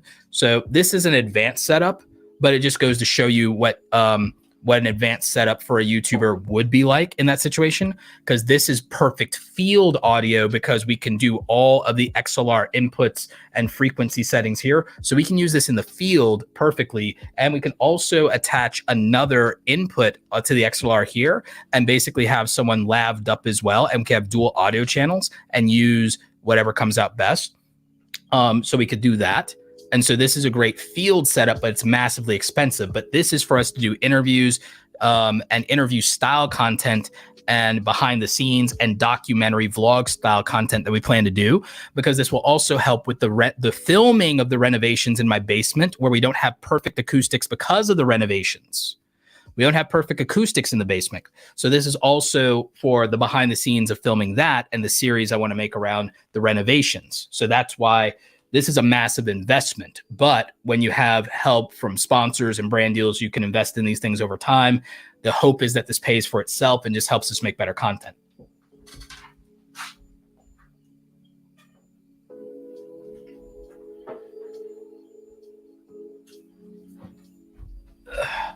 Another way you can deal with sound. Is just to get a mic like this.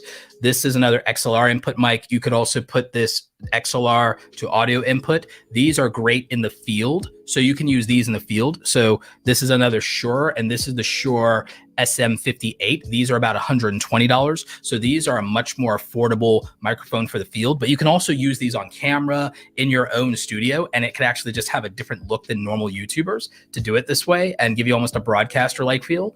You do have to hold it in your hand, so that's the pain in the butt part. So, but this could be a good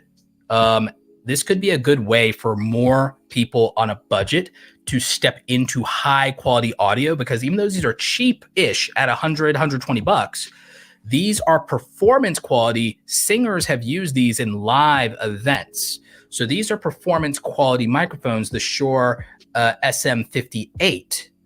So in terms of audio, that's just some of my best advice for you. And I hope that helps. I really do hope that helps. I do love the gear questions because I can get very technical on those. And I know I babble a little bit, guys, so I appreciate you. So yeah, we have more super chats. I will be getting to all of them. Do not worry. I will not miss the super chats. I will not miss them. I don't miss. Brandon Kelly has an interesting question. So Brandon Kelly, MBA. Roberto, I have a question. If you're fielding them from the chat, I started a crypto trading channel back in 2017. Oh, before the bull run, and accumulated 50,000 subscribers through YouTube and Facebook. I started a big marketing job, and the industry stopped doing videos about a year ago. How would you recommend I get back on top of the algorithm once I start making content again? Okay, so you got a job and it slowed down your YouTube channel and you took a year-long break. Brandon, the best thing you can do, and I've taken long breaks before, We also had an Awesome Creator Academy member that took a year-long break. He came back and aggressively started uploading again, getting the notifications out. He didn't even make a big announcement in his community tab. He just went ahead and just came back, and like his audience came through for him, and he just started crushing it. He just started crushing it, and it was really strong. I've come back, and you've seen my channel is growing again and again and again, and it's because I just aggressively came back with high quality content that my audience loves and things that I'm known for, and it made a huge difference. It made a huge difference.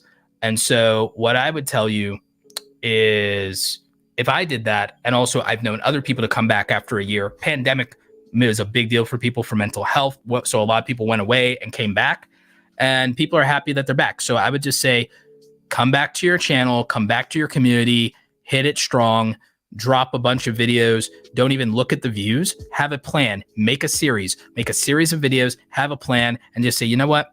I'm putting out 2-3 videos a week, every week for a month straight. I ain't going nowhere again. Make some videos in advance, make backfill videos, make evergreen videos. Just give quality content to your audience. Let them come back. There's still a market for it. Talk about what's relevant to them today and support your community. Just come back to your people, come back to the channel. And I think that given enough time, all will be well.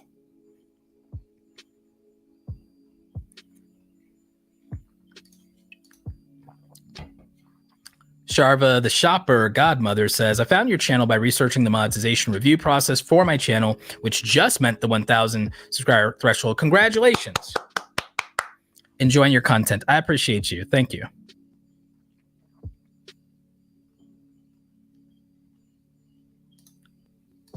The hot mess history. T said what T said. Glad to catch you. The girl who forgot to turn on her camera for the Zoom session with you, just showing you some love, hit 96,000 subscribers this week. This will be my first 6-figure year from AdSense revenue. That's what I like to hear. See, this is one of my coaching clients. This is what I like to hear. And no, these are not plants, by the way. These are not plants. But I do love to hear this because, one, it not only does it help with people understanding what I do and the impact that it can have for people, but congratulations to T and her channel.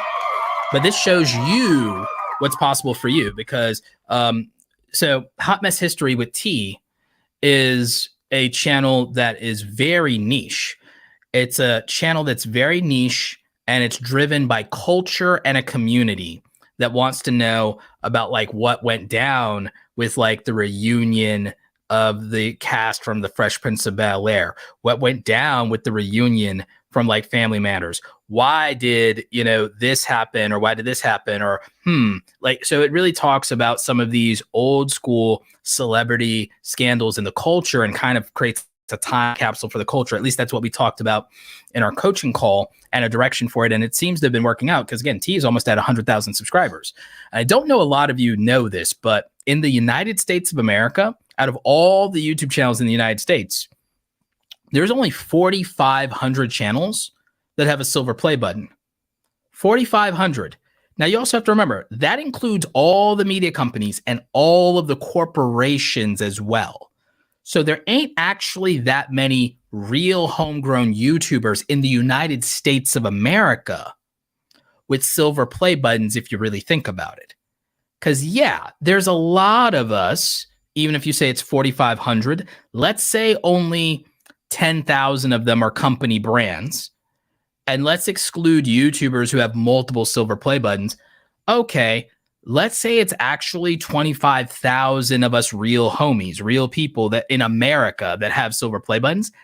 That's not that much. More people became first-time millionaires last year than that by a lot. It's actually easier to become a millionaire than it is to get 100,000 subscribers on YouTube. It's also easier to get 100,000 on YouTube if you're already a millionaire. It's easier to get 1 million on YouTube if you're already a millionaire. But like real talk, growing a YouTube channel to 100,000 is hard. 90% of creators never get to 10,000 subscribers. You would be an elite already if you have 10,000 subscribers. It's when you get to 100,000 subscribers, you're a super elite. And everything after that is gravy. Everything after that's gravy. Because what y'all don't know is there's only 5,500 creators in America with a gold play button. in America. And remember, that includes corporations, celebrities, singers, movie stars, late night show hosts, corporations, media companies like the WWE. So how many actual home, and also people with multiple gold play buttons, Mr. Beast has like 10 of them. So how many actual homegrown content creators in the United States of America have gold play buttons? Why is it we all see only the same people? Well, it's because if you break it down, it's probably less than 3,000 real humans. Less people than have climbed Mount Everest in America, like compared to the people in America. Now, globally, worldwide, 300,000 silver play buttons worldwide, about worldwide 30,000 gold play buttons, and then worldwide less than 3,000 diamond, much less than 3,000. But that includes media companies like T-Series, Set India, WWE, and other franchises. So, some of the major news networks are on their way to that. So in terms of actual homegrown YouTubers, it's not that many. And a lot of them that are globally, the global numbers are bigger because those are the people, they can only speak in that language. So they're the celebrity for that country because they're the ones who can speak that language. So I just need y'all to understand 100,000 subscribers is a big deal, but 10,000 is a major deal. Most people never do it. Most people never get to 10,000. And then in the US, there's not that many people that have 100,000, and there's really not that many people that have a gold play button. You could fit us all into like the San Diego Convention Center by ourselves, which sounds like a lot, but it's not really if you really think about it. If you really think about it, you could take all the people in the United States that have that is real humans that have a silver play button or higher, that aren't media companies, weren't already celebrities, are not corporations, and we would fit in Madison Square Garden, just the play button holders, right? We'd fit in Madison Square Garden. Out of the entire United States population of content creators, that's it. Think about it. There's only enough of us to go to a concert together at Madison Square Garden. That's great, but perspective-wise, that's such a tiny population of people. So don't think that everyone's out here crushing it. Not everyone's out there crushing it. And again, 90% of people never get 10,000. 90% of people. So again, congratulations to T. Tip of the hat. You're out there doing things, and I'm glad that our coaching session worked out. I'm glad that our one-on-one worked out, and I'm glad to see you doing well.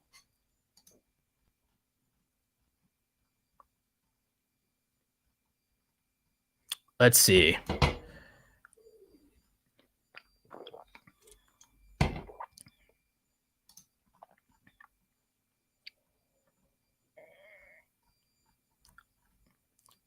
We've got Low Key Bree. I like to listen to your advice because you're a big YouTuber that's, I'm Black. I'm not necessarily African-American. I'll get into that in a minute, but I'm a Black content creator. Sometimes it seems like YouTube doesn't work in our favor. With that said, has a bigger YouTuber ever stolen or copied your video or thumbnails? Not that I'm aware of. There are a lot of channels. There are a lot of channels overseas that actually outrightly steal my content. And that's a combination of people re-uploading my videos, which I copyright claim. I copyright claim people who re-upload my videos. If somebody were to re-edit something and make it original, or we're doing something in a reference or something, I don't have a problem with that. If it's if it's less than 10% of the video or something like that's not a problem. But when people take 80, 90% of the video, then it's a problem, right? So I have a lot of people that re-upload and steal content from overseas. The other thing I have is people outrightly steal my content in terms of steal my script, and they steal my content and then they perform it in their language overseas. And that's a little annoying, but it doesn't bother me that much because I don't speak those languages. I don't have a dubbing thing in place. And, we aren't doing translations for every country or whatever.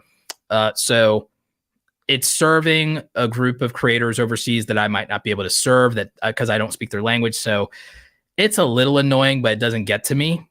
There are people who steal my information, even people I've helped grow their channels, and then they package that in a course and they sell it because I'm not selling a course. yet. By the way, this is part of what convinced me that I should just sell a course if people want to buy courses, and then I can make better courses. Because what a lot of people do is they actually literally just steal my content that's free on my channel, package a lower quality version of it or their version of it into a course, and then just sell it all. I actually put a playlist of the videos that exist that basically are a YouTube course, and I put those 60 videos in a playlist. And so, like, because at this point I might as well, especially if people are just going to steal it and sell it anyway. So again, what they're doing when I say they steal it is they just perform it their way, sometimes word for word, and they just put it into it and they sell it. People have made hundreds of thousands of dollars doing that. So at this point, I am going to make a course, but I'm going to make a course that I feel is the best course in the subject matter, because I'm going to produce it at a higher level of quality. I'm going to answer some specifics and details, and I'm going to show more analytics than people. So I feel like that's going to be helpful. As far as being a Black content creator, my family is actually Panamanian and Cuban and Jamaican, and I'm a first-generation immigrant.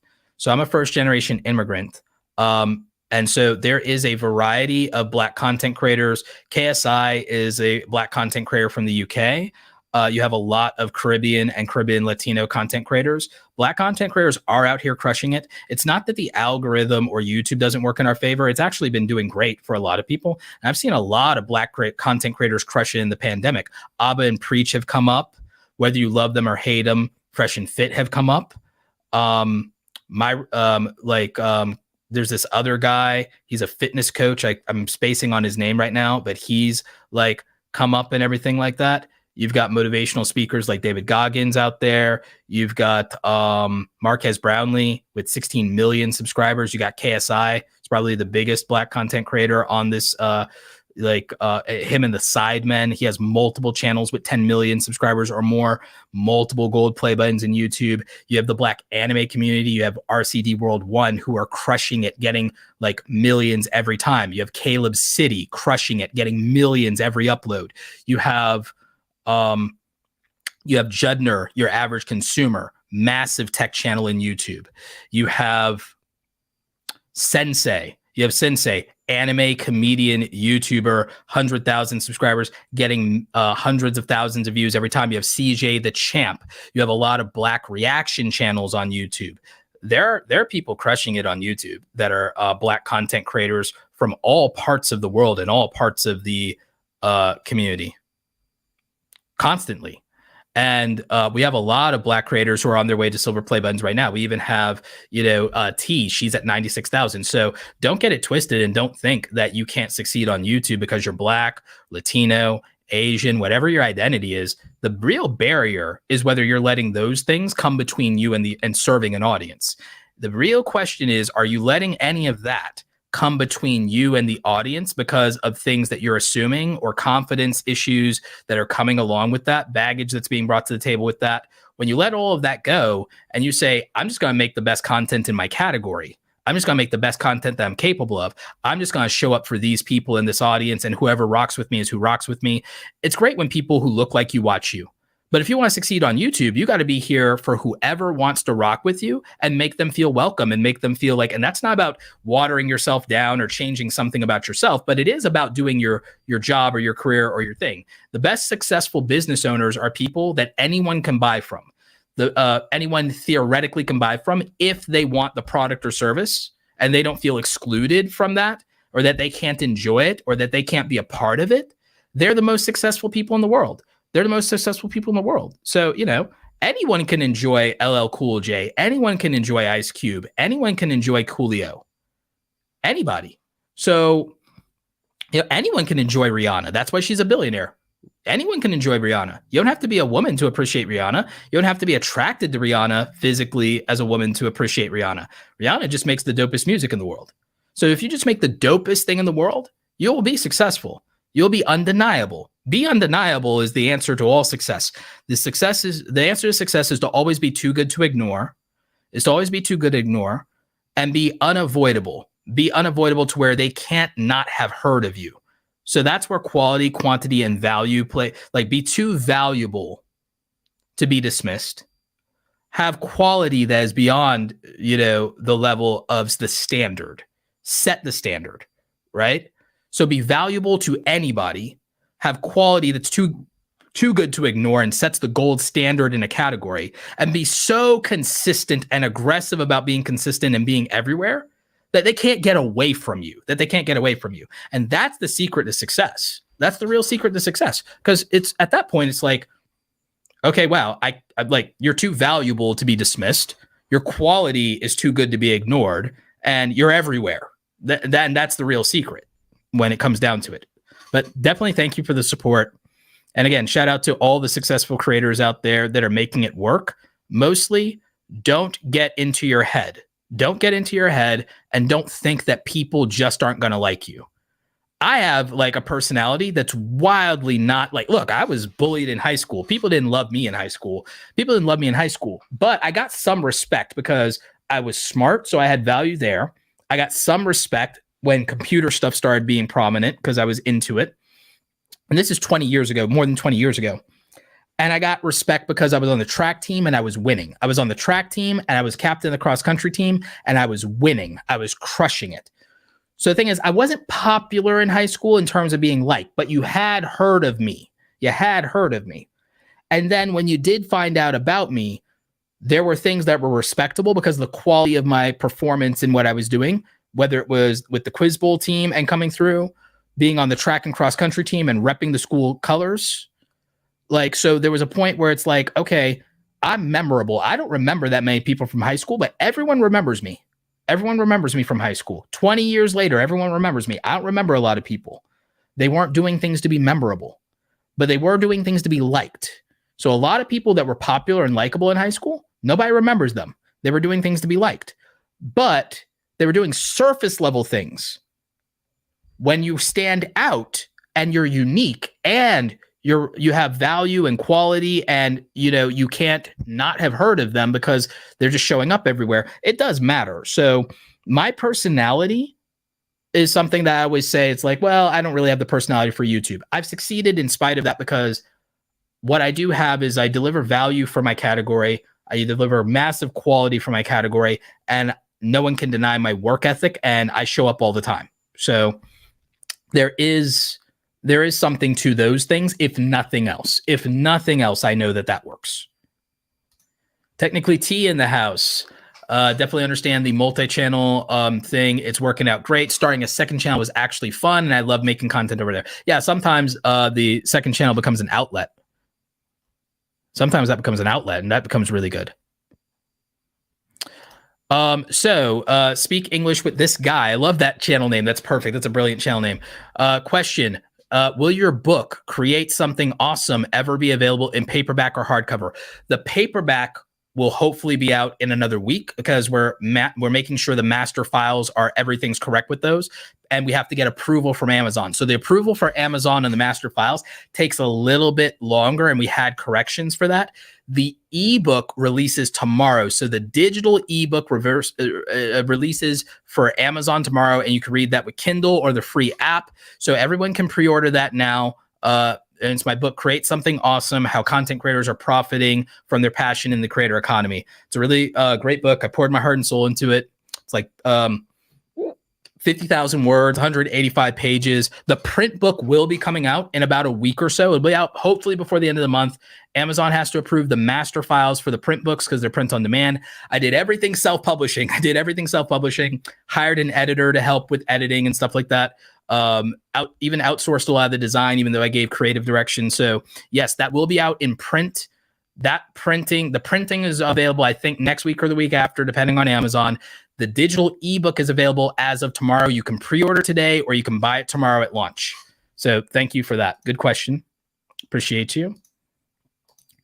Carlene Geisha says, I do relaxation videos. Should I do shorts as well? I don't think relaxation videos lend themselves well to shorts, to be honest, because I don't think it's easy to get to relax mode in under 60 seconds. I think that if anything, relaxation long form streams or frequency sound videos could be good. I think that would be a different strategy.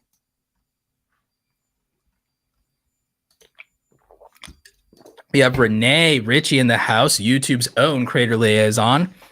We're doing a lot of experimenting around vacuuming shorts content into the shelf so it may not notify based on standard VOD settings might be worth testing if it's critical to you. Yeah, so the notifications things with shorts will be different. That's a good point. It's a great point. We will have to do something about YouTube Shorts specifically on the channel again. I know a lot of you were fans of that when me and Daniel Battelle chopped it up about Shorts. He'll be back on the channel sometime soon. We'll also be at Vid Summit together, so we'll probably do a collab video at Vid Summit about YouTube Shorts. Johnny Recap Movie says, I'm new with 30 plus uploads and 50 subs. YouTube started pushing me out to a wider audience. Is it normal for your retention to plummet? Cheers. Actually, I can show y'all something. I can show y'all my smaller YouTube channel, Roberto Blake Speaks, which is a highlights channel of speaking engagements, interview snippets, and other things. And the reason I can show you this is we built a channel purely that benefits only from algorithm, and it only has 200 subscribers. And it's purely an algorithmic driven channel, meaning we don't do outside promotion. We don't do hardly anything else with that. We even let YouTube pick the thumbnails. We use YouTube auto-generated thumbnails. So what I'm going to show you here with these analytics is we'll go to channel analytics. So like we let YouTube push this. So all of this comes from that. But what you also need to see is you need to see the retention rates. Actually, you can see it here now that I think about it. These retention rates, we're out here getting 60, 58, 75, 75, 77, 74, 52, 76. And the thing is, this channel only has like, what, 200 and something subscribers? This channel has 200 and something subscribers. It's getting some new subscribers every day. We post to the channel every day. You can see this is the most consistent I've been in forever. This is every day, bro, every day. So starting in August, we started posting every single day in August. We post at 12 noon every single day, including today. We post every single day in August, 12 noon every single day. And we let YouTube decide on everything for this in terms of we do the titles. YouTube picks an auto-generated thumbnail. All of these videos, I don't think we have a video with less than 50% retention rate. In terms of the retention rate, all the retention rates are anywhere from 50 something to 75, 78%. So I don't think we have anything with less than that. And from an analytics standpoint, browse features, my friend, all of our traffic, browse features, I think our own videos are suggesting each other, but it's all browse features, my homie. So it's all homepage. So in terms of, and we've uploaded less videos than you. We've uploaded less than 30 videos because the month's not over. So in terms of normal for your retention to drop, it's not normal. It's video to video. You want to measure retention video to video, and you want to see what's going on. And your big thing is seeing what's your dip at the beginning of the videos. Now, for some reason, your dips at the beginning of video in the first 30 seconds, they could be high. And that's pretty normal. But see, for us, we flatline after that. So what they have is something here that shows you what they feel the graph should look like. There's retention graph guidance in terms of, so there's a lot going on here. Let's look at relative audience retention graph.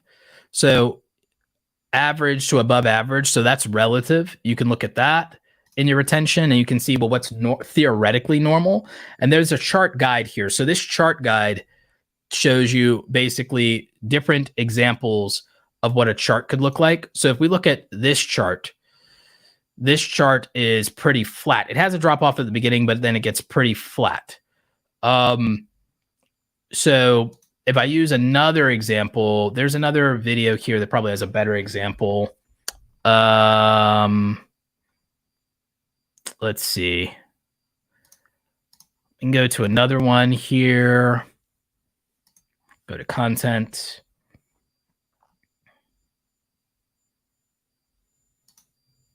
Yeah, we go to the analytics on this one. engagement, audience retention. Okay, look at this one. So this graph is like great. This is what's the retention on this? Is like 60%, 63%. So all right, we look at this. This one's not bad. We look at the chart guide.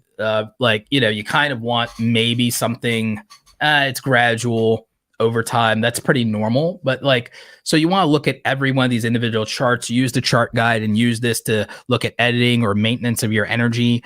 We don't, because this video content for this channel, it's already what it needs to be, because these are clips of other interviews and pieces of content or things that I showed up in.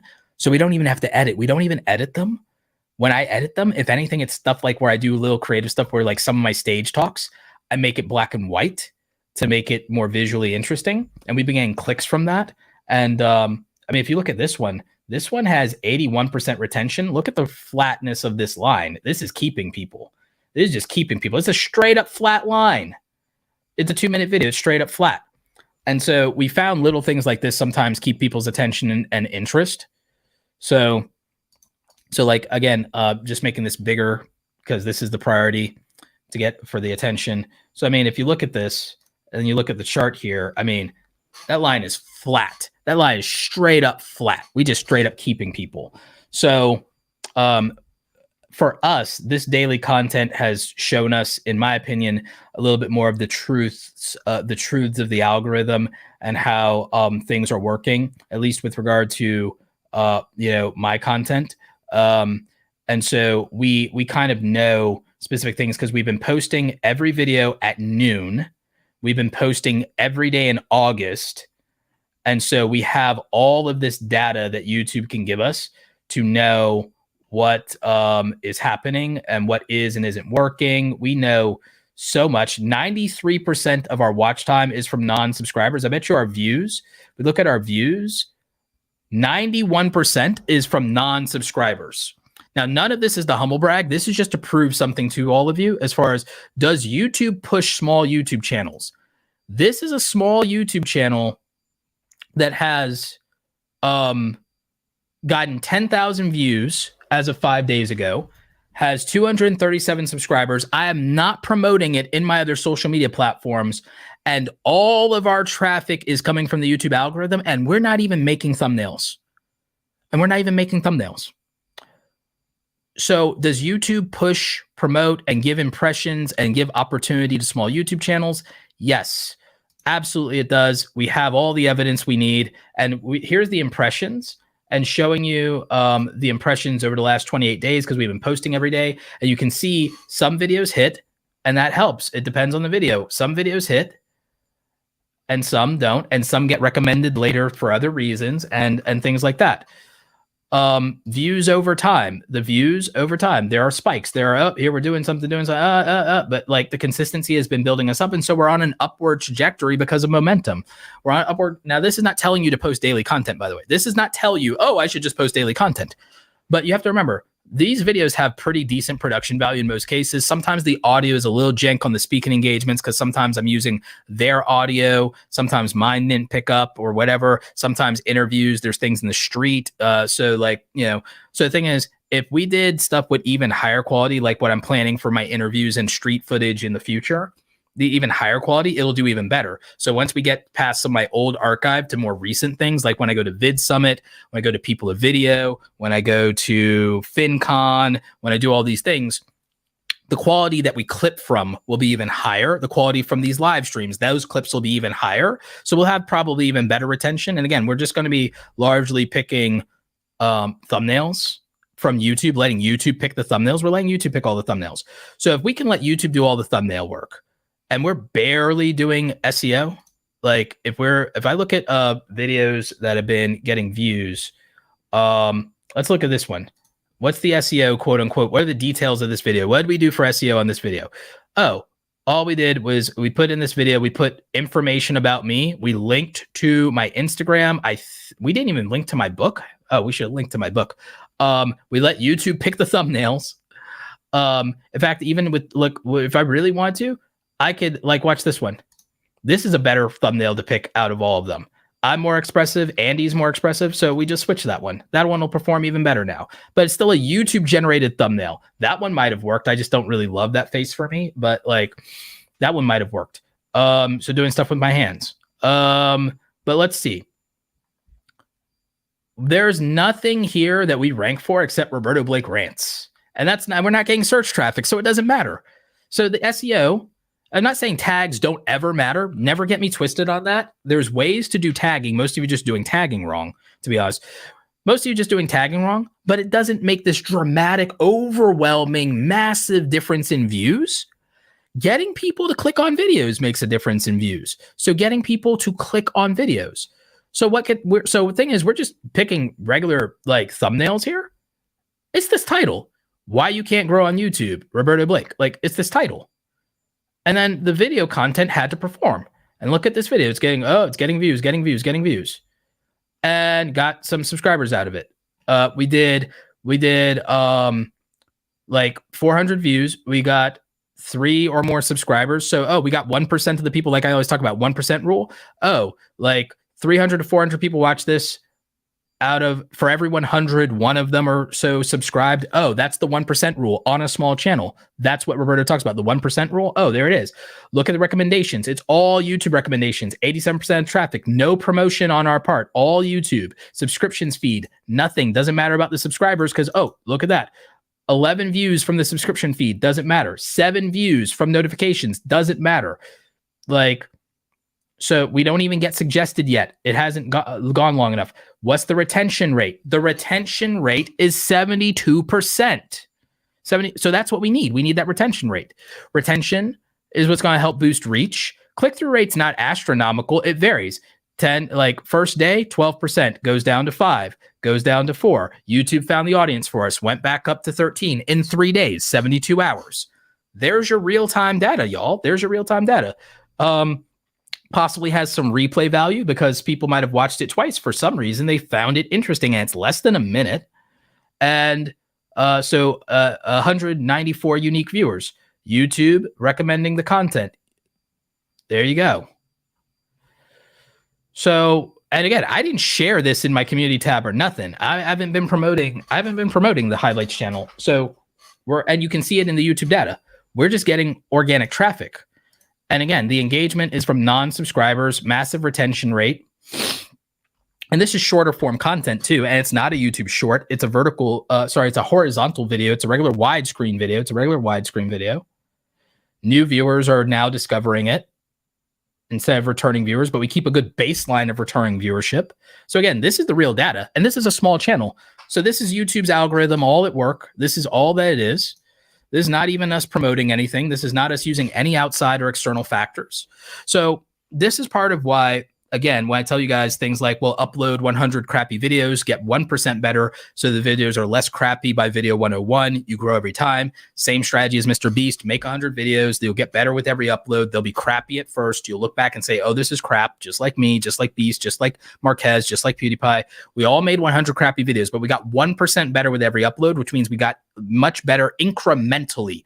None of us blew up. Mr. Beast made 460 videos to get to 10,000 subscribers, and y'all are giving up at 30 and 40 and 50. This kid, to get to 10,000 subscribers, 90% of YouTubers never get 10,000 subscribers.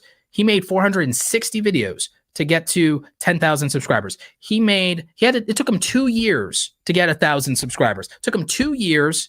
He had to make over 100 videos, and it took him 2 years to get to over 1,000 subscribers on YouTube. He has 100 million now. I'm not telling you you're going to get 100 million. I'm just telling you, do not judge your career by your early success, your early content. You don't judge a career by the first 2 years of how it played out. You don't judge a career by the first 3 years of how it played out. It takes 5 years for most people to be successful at anything. Y'all are giving YouTube and business and entrepreneurship and creative entrepreneurship, you're giving it less hours, less time, and less focus than you would give building a career in any other way the same respect. You'd go to college for 4 or 6 years to still not make good money, and you spend all those hours, and y'all are not giving that same respect to being a content creator. Y'all want content creation to change your lives, but you're not giving it the same respect as anything else. You're not giving it the 4 years of learning how to play a sport in high school to qualify to go to college and to go to state. Y'all are not giving it the additional years that a person spends after being a career athlete for 4 years in high school, probably training in middle school, and then becoming a college athlete. That's a very long career to be a student athlete and then go pro.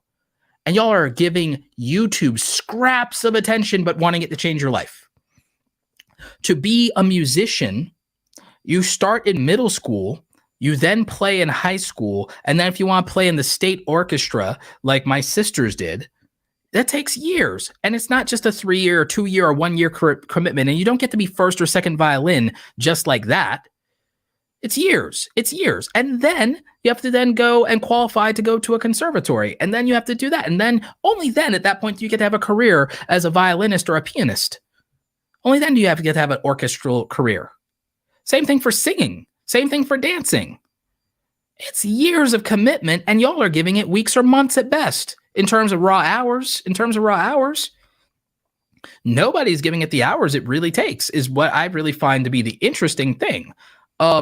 And people have a lot of these expectations, but I don't blame all of you, because the reality is you're also seeing a bunch of creators blow up overnight, not tell you about the years that they worked in secret, not tell you about the 5 channels they did as teenagers that failed, and that they spent 5 years learning video editing and being failed creators from ages 13 to 17, took a break, kept their skills, came back, trained another year in secret and in silence for another 1 to 2 years, and then they blew up at 19 or 21 after literally 6 years of practice and getting cut from the team.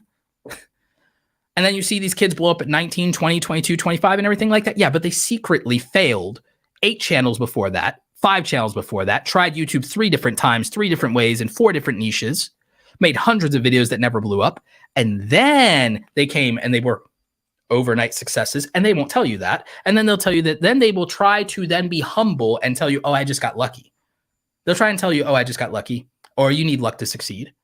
They trained in secret and failed in secret instead of building in public for years a lot of these times. A lot of them. Now, a lot of them are honest about that, and then there are some that are not. And the reality is that to be a full-time content creator is to treat it like a career and not like a hobbyist. Now, there are people who treat it like a hobbyist in theory, but they also have massive underlying potential and talent. Not all of us are born geniuses. Some of us got to be geniuses of hard work and hustle like Rock Lee out here. Not all of us have, destiny working behind us. Not any of us are born geniuses with the perfect bloodline, and a lot of you will get that joke as anime nerds, right? A lot of us out here grinding like Rock Lee, doing our 1,000 sit-ups every day, doing our 10K run every day, all right? Like, a lot of us ain't born with the talent, but we train. Now, some people build in public. Other people build in stealth. Other people stealth launch their career, and other people build in public. A lot of what looks like people blowing up and going viral in success is just them stealth launching, and y'all don't know that. So I don't blame you for looking at a lot of big creators and success stories because everyone talks about them, but a lot of them are stealth launches. A lot of them are geniuses. It's more common, though, for success to be people who are geniuses of hard work. But people do not like that narrative, and they don't normally grow as big or so on and so forth. But geniuses of hard work are real, and they are out there. And Mr. Beast is a genius of hard work. He made 460 videos to get to 10,000 subscribers. He is a genius of hard work. Marquez Brownlee made 100 videos and only got 78 subscribers. He's a genius of hard work. He has 15 million subscribers now, 1,000 videos later. Even PewDiePie, he never took a day off for 10 years. He's a genius of hard work. His first 100 videos only netted him 2,500 subscribers. And I say only because it's PewDiePie. He's over 100 million. So, and he worked, and again, he has over 4,000 videos out there because he never took a day off for 10 years. He's not lucky. He's a genius of hard work. You can say he's fortunate. You can say, well, a lot of people do this and that outcome. There's no one on YouTube, for the most part, who has done 10 years without taking a day off.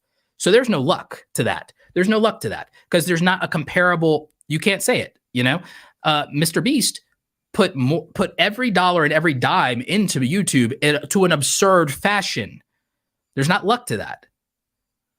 If you want to say luck is chance, most people don't know what to do with chance. Even if they got luck, it wouldn't matter.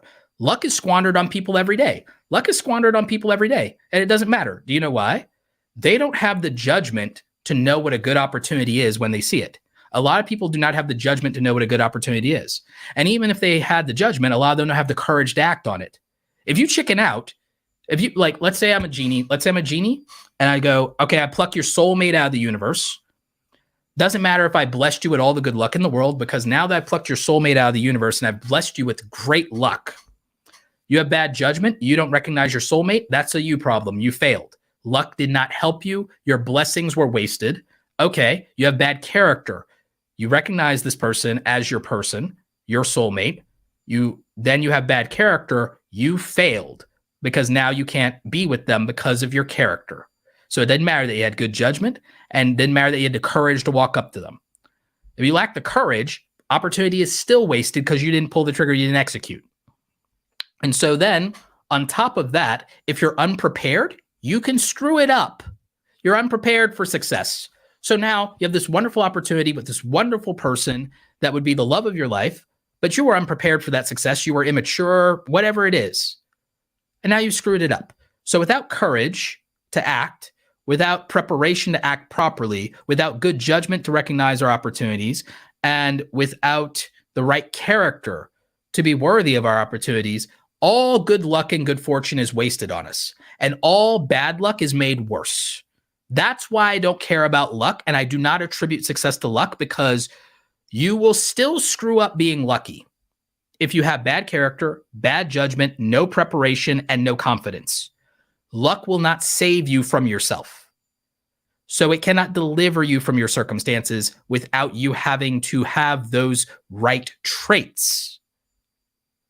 That is why I teach the way I do, is because no amount of luck will save you from yourself in that situation. Everyone wants luck to transform their circumstances.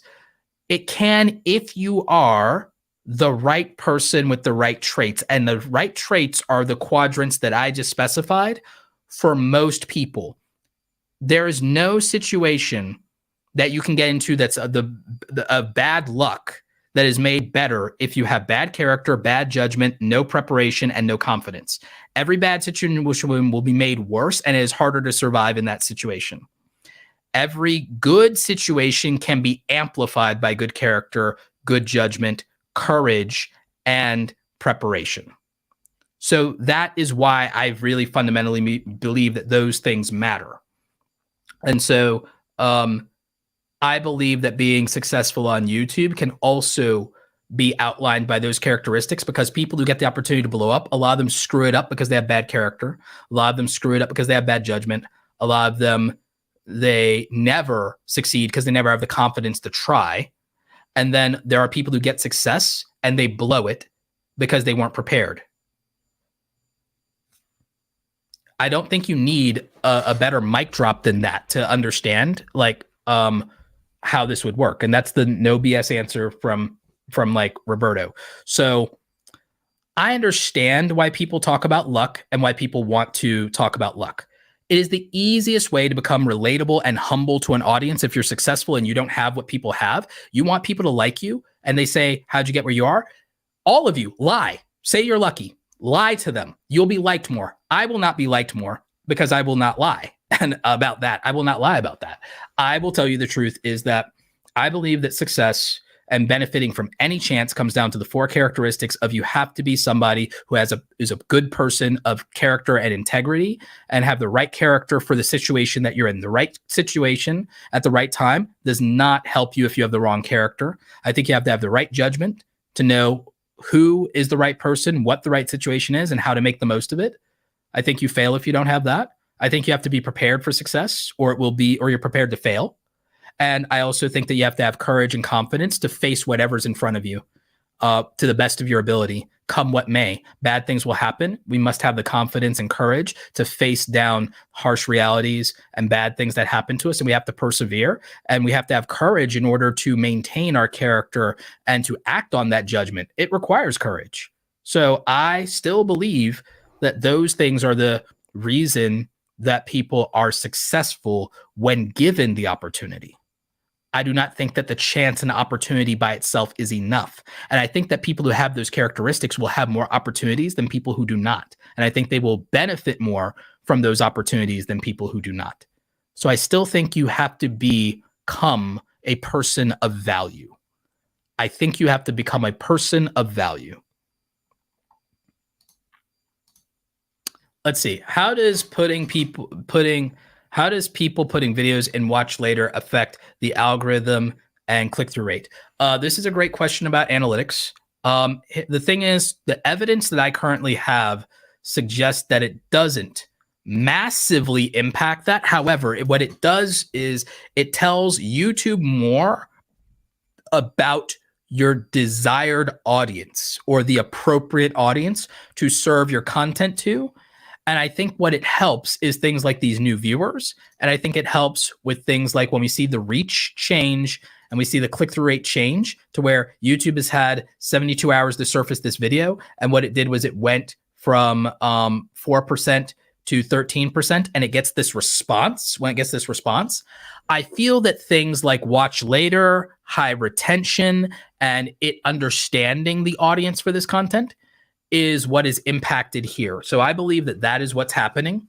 It's getting warm in here because it's hot Atlanta and the sun is up more now than it was this morning.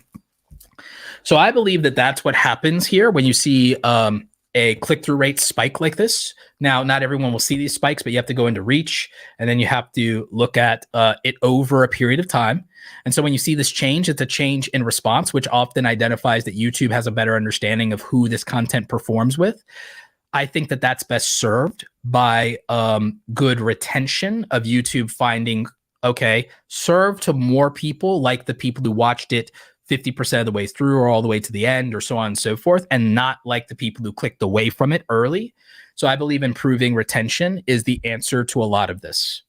And we have data across even a small channel to suggest that that is true. To suggest that that is true, we have evidence of it. And that's in the analytics.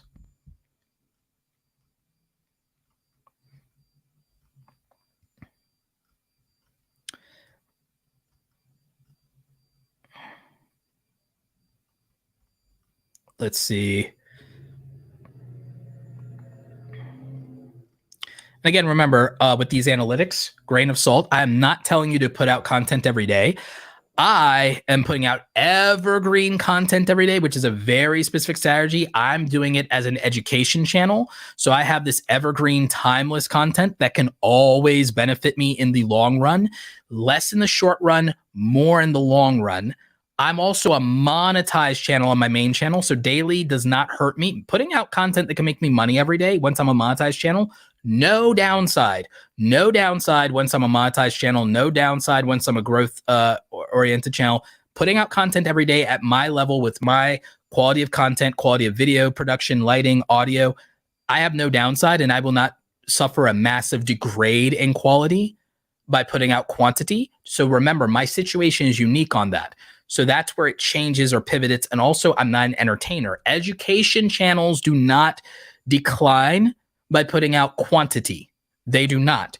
Education channels exclusively benefit from quantity over quality because you just have to have a threshold of quality that is appropriate in your niche. So do understand that. Also, if you're a monetized channel, having content that can generate ad revenue every day, affiliate sales every day, product sales every day, there's not a downside. I'm not telling you to make daily videos. I'm explaining why some of us make daily videos, and don't worry about it. Podcast channels have no downside to daily content. Reaction channels have no downside to daily content. So there are niches in YouTube that have no downside. Now, if you're an entertainer and you're pulling a Mark Rober, Mr. Beast, have at it. But those are unique, like very unique, very unique. So just keep that in mind. Lead attorney. What is up, fellow Atlanta creators? Salute, Roberto. Thank you so much for these deep dives. Becoming a full-time YouTuber has changed my life. I've learned so much from you. Let's do something sometime. You're local. I'm here in Georgia. You're here in Georgia. We're in the Atlanta metro area. I think you're coming to Vid Summit. Lead attorney, I think you're coming to Vid Summit. Let's do something sometime. And even just let's get together. I'd just love to talk to you anyway. We've been in each other's circles a lot, so might as well. But thank you for the super chat, and thank you for everything you do in YouTube. I enjoy your content. Let's get together. Sewing Report says, there are already a lot of people doing it and rather focus on niches I'm more interested in making videos about. Absolutely. Look, I'm not telling anyone to not make stuff they're interested in. I'm telling them that there's a frame for realistic expectations. I think that it's possible for people. It might take longer. 90% of people never get 10,000 subscribers. I think if someone is saying, I love this thing enough, if you love something enough to make 500 videos in that niche, or if you feel so strongly that you just want to express yourself, if you're willing to make 500 videos over a period of time, you can get to 10,000 subscribers if you're consistent at doing that. You can. Now you have to make that stuff better every video, but you can. If you make it better every video, 1% better every video, you make 500 videos, I think you can get to 10,000 subscribers. I really do. It might take you a long time just to get to 10,000. The good news is the majority of people never get to 10,000. There are 100 million global worldwide YouTube channels. Worldwide. So not even in the US, right? Not even in the US, right? Social Blade is only tracking data on about 70 million of them. Social Blade is only tracking data on 70 million channels. There's 100 million worldwide, according to current estimates. And according to YouTube, 3 million in the YouTube Partner Program. So that's 3% of all channels. That's how hard it is. And remember, only 10% of all channels ever get it to, or less than 10% of all channels ever get to 10,000. And just because you get to 10,000 doesn't always mean your channel's monetized. Because remember, the YouTube Partner Program is not available in every country. YouTube Partner Program is not available in every country. Some people do copyrighted material and can't get their channel monetized. Some people get community guideline strikes because they make content that YouTube doesn't approve of. So even if they get the numbers, they don't get monetized.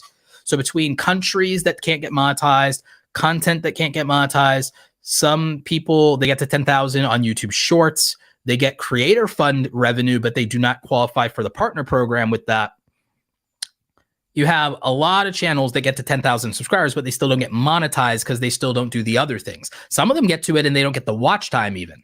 So there's a lot of reasons people don't get their channel monetized, but 90% of all people never get to 10,000. So I think you can make whatever content you want. And if you make 500 to 1,000 videos doing whatever you want, sure, you could eventually get to, I believe you could eventually get to 10,000 subscribers. Sorry about that. Other camera overheated. I think you can get to 10,000 subscribers. However, just understand the level of difficulty in that. Now, if you niche down into something that has a broad audience to siphon from, or something where there is a creator who's already gotten millions of subscribers, that means there's a community, and that means you could get 1% of what they have. And so, yeah, like if there's a million, like 1% of that, well, what's like, you know, like if it's 100,000 and it was 1%, you could get 1,000 subscribers. If the biggest person in your niche only has 100,000 subscribers, that means the niche can, you know, support you getting 1% of that and getting to 1,000 subscribers. If someone has 1 million subscribers, but you're not doing the best quality content in the niche, if you got 1%, you could get to 10,000. So if you have a niche where no one has gotten to 1 million, getting to 10,000 means making some of the best content in the world to even get that far. If you're doing even average content and there are plenty of people in your niche with over 1 million, then you can get to 10,000. So you have to understand how this works. You have to understand also quality, value, consistency, and how these things play out. So just understand that. Honestly Clothing says, Roberto, do you think I'm too ambitious having a channel promoting self-awareness and self-improvement, entrepreneurship, and promoting my band, or should I narrow my focus? Only 2 months in and I'm aiming to optimize. You're 2 months in, you can experiment right now, because I think for you, if you're only 2 months in, Maybe you just spend the next 10 months making whatever you want and just don't worry about whether you grow, and just don't, like, because then you've got it out of your system. You have a year of, because this is what a lot of people are unwilling to do. People want to grow in a year or less, and that's fine if you want to be strategic. Some of you just need to learn whether you even like doing this. So for some of you, don't worry about growth. Don't get worrying about monetized. Some of you just need to make content for like a year and make whatever you want for a year and get it out of your system. Feel like you expressed yourself. Feel like you were your personality. Feel like you did the things you wanted to do.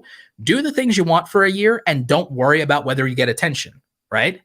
And so after a year of playing around at it, you can decide whether you're serious. Because if you like doing it, then you can decide, am I doing it as a hobby and do I like just expressing myself, or is it a career? Because if it's a career, you might need to delay the gratification of self-expression by a little bit. And by a little bit, I mean that maybe 80% of your content is strategy and 20% of your content is expression. Now, that might be what year 2 looks like for you as a YouTube content creator. Maybe I've been thinking about something. It's very hard to do. It's almost like writing a book. I've been thinking of making this massive PDF and calling it the YouTube study guide and breaking down kind of like a 4-year curriculum of doing YouTube, of like, what is like the month to month, like what do you do every 9 weeks or 4 quarters? What do you do every 4 quarters for 4 years? And really strategically looking at how to spend your time on YouTube over 4 years and making it like a YouTube study guide and saying, here's 4 years, here's 4 quarters of every year. So here is how you can think about YouTube holistically and long-term. And the first year, maybe the first year, you just start as a hobby creator and you're a dabbler, kind of like the first year of playing a sport. Maybe you're doing it for fun and seeing how good you are. First year of playing piano, first year playing violin. Maybe you're just seeing how good you are and seeing if you even like it and if you're going to commit to 4 years.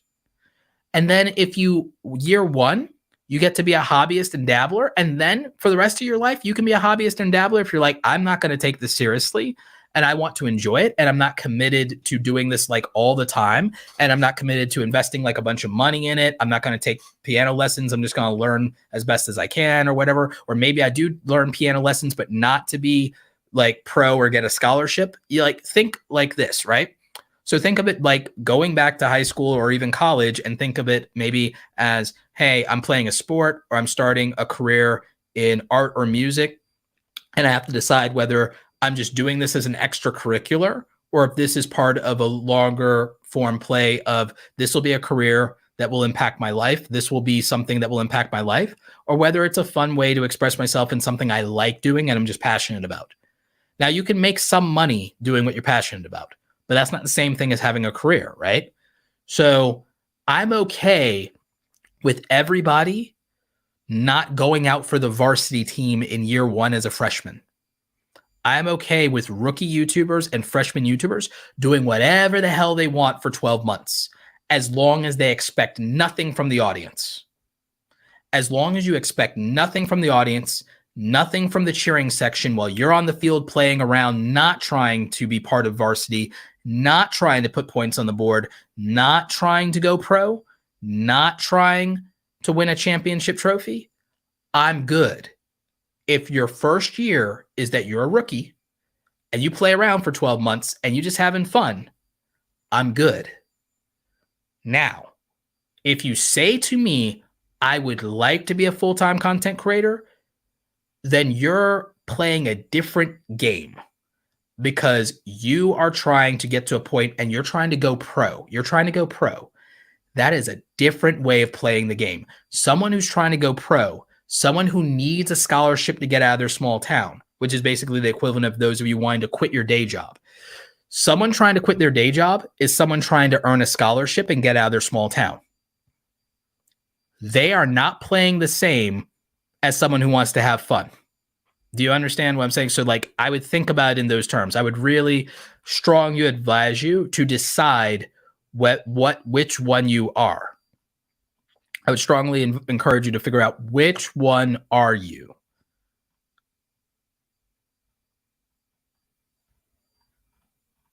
So let's see. We got a bunch of super chats here that I still need to get to.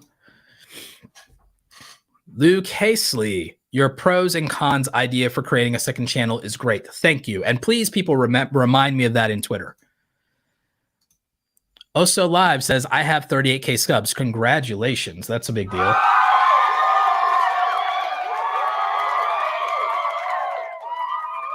Sewing Report says, these streams are my weekend chill sessions. Thank you for that. I don't. Yep. Krista says, you're so right. Self-directed learning can be challenging. I agree. I mean, that's why I think coaching is right for some people in the same way that I think some people need a tutor after school. Some people cannot learn in the free class, like free YouTube. You could look at like, okay, free YouTube is like free K through 12 education, right? Not everyone here remembers high school and middle school and elementary school. Some of us needed a tutor after school. We got free education and it didn't always pan out. Oh, everybody can learn this for free online. No, they can't, because everyone can't learn for free in school. Some people need a tutor. Some people also sometimes have to do extra resources and need, okay, I'm not learning in the class. I need some kind of study guide or I need some prep guide. Do you realize that people who score high on the SATs, they didn't do it off of, with the exception of me, like, and I say that as somewhat of a brag. Some people don't do good on the SATs or ACTs just from their learning for free in school. What do they go do? They go and they spend $200 and get a specialized guide, and they still teach themselves from this specialized guide. You could think of it as a course. Some people actually take a course and they prep for the SAT to get a higher score to get into college. They prep for the ACT with a special guide on top of all the free education that was available to everybody. They're getting extra resources and throwing money at the problem and having extra resources to give them an added advantage of, I need a reference and a resource that's not the free generic thing that everyone got that gives me my edge, and I'm willing to pay for it. That's why everyone buys these big books. I used to work in Walden Books which is Borders, when I was a teenager and when I was in my 20s. I worked in Walden Books, which is Borders. One of the things we sold the most of was SAT, ACT, and GRA prep guides. The biggest thing we probably ever sold, the most expensive thing we sold, was these prep guides. And so the free education in school wasn't cutting it for people to get the best outcome they could. And what I remember also was that all the people that I graduated with that got the highest grades and the highest things, they had private tutors. All those kids who got all those scholarships, most of them had private tutors. And this is in North Carolina. I was in North Carolina. I was in a small military town in North Carolina near Fort Bragg. So these kids that were beating everybody, they had private tutors. So the thing is, people who succeed between like free education on YouTube and free education in the real world, the free education, a lot of these people would be successful because they're self-directed people. They could read books and they could be successful. They could read books, listen to lectures, consume anything that is thrown in front of them. They're self-directed learners. They could do it. But a lot of people are not. It's really hard for some people to learn on their own, and they need special help in some area, not always in every area. And sometimes they need hands-on training. It's the only way they learn. So like there are people who are kinesthetic learners.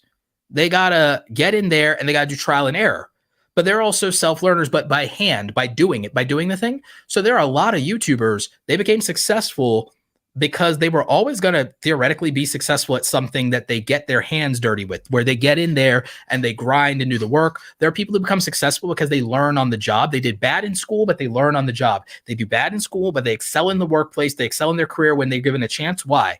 Because they learn by doing, and they become better than other people because they learn by doing and they learn the ins and outs and take things apart. So there are people who learn differently, and they have different resources that they need, and they have different things that their skills are suited to. And so a lot of YouTubers can say, yeah, I learned for free. I never bought a course. I never did a coach. And that works for some people. But that's someone who probably is a very good self-directed learner, is also self-driven. There's some people that they can't get work done if someone doesn't help them by accountability alone. Some people need an accountability buddy. Me working out, if I do it by myself, it's hard. It's hard to work out by myself. I do better when I have a workout buddy. I need accountability. I do better in some things by myself, and other things I do better when I have a community or a partner or even a trainer a trainer. Do you realize the thing that would get me in the best shape of my life would be a personal trainer, not working out by myself? It'd be cheaper to get in shape, and I could do it by myself, but I'm not accountable enough and I'm not disciplined enough by myself. But if I have a trainer and I pay a trainer money, I will be in the best shape of my life. A lot of people are like that. So everybody just has to figure out what they need and then what will be best suited to them. And I try to even approach YouTube teaching that way with like, let's figure out what kind of creator you are. Let's find out what kind of creator you are. Let's find out what kind of personality you are. Let's figure out what your lifestyle is and what you can do in terms of quantity and quality. Let's figure out what your schedule is. There's a different roadmap to a YouTuber that has a family, a YouTuber that has a full-time job they want to keep versus a YouTuber that is single or doesn't want to keep their full-time job or can side hustle or can do Uber Eats or whatever. Like there's a different roadmap based on what your circumstances are. There's a reason that some people in school needed tutors. Other people, it's not that they needed tutors. They needed somebody to actually just give a crap about them. And they needed a guidance counselor to help them with situations at home and put them in a better environment. So there's all kinds of different reasons for the framework that somebody needs to be successful. Some of it, I think people who are self-taught sometimes forget that everyone doesn't learn like them. I think that's people who are self-directed, and also people who learn by doing forget that not everyone learns that way. And so I always just try to be thoughtful about that. I try. I don't always remember either. But like I try to remember. And that's why I think tutorial content is still important.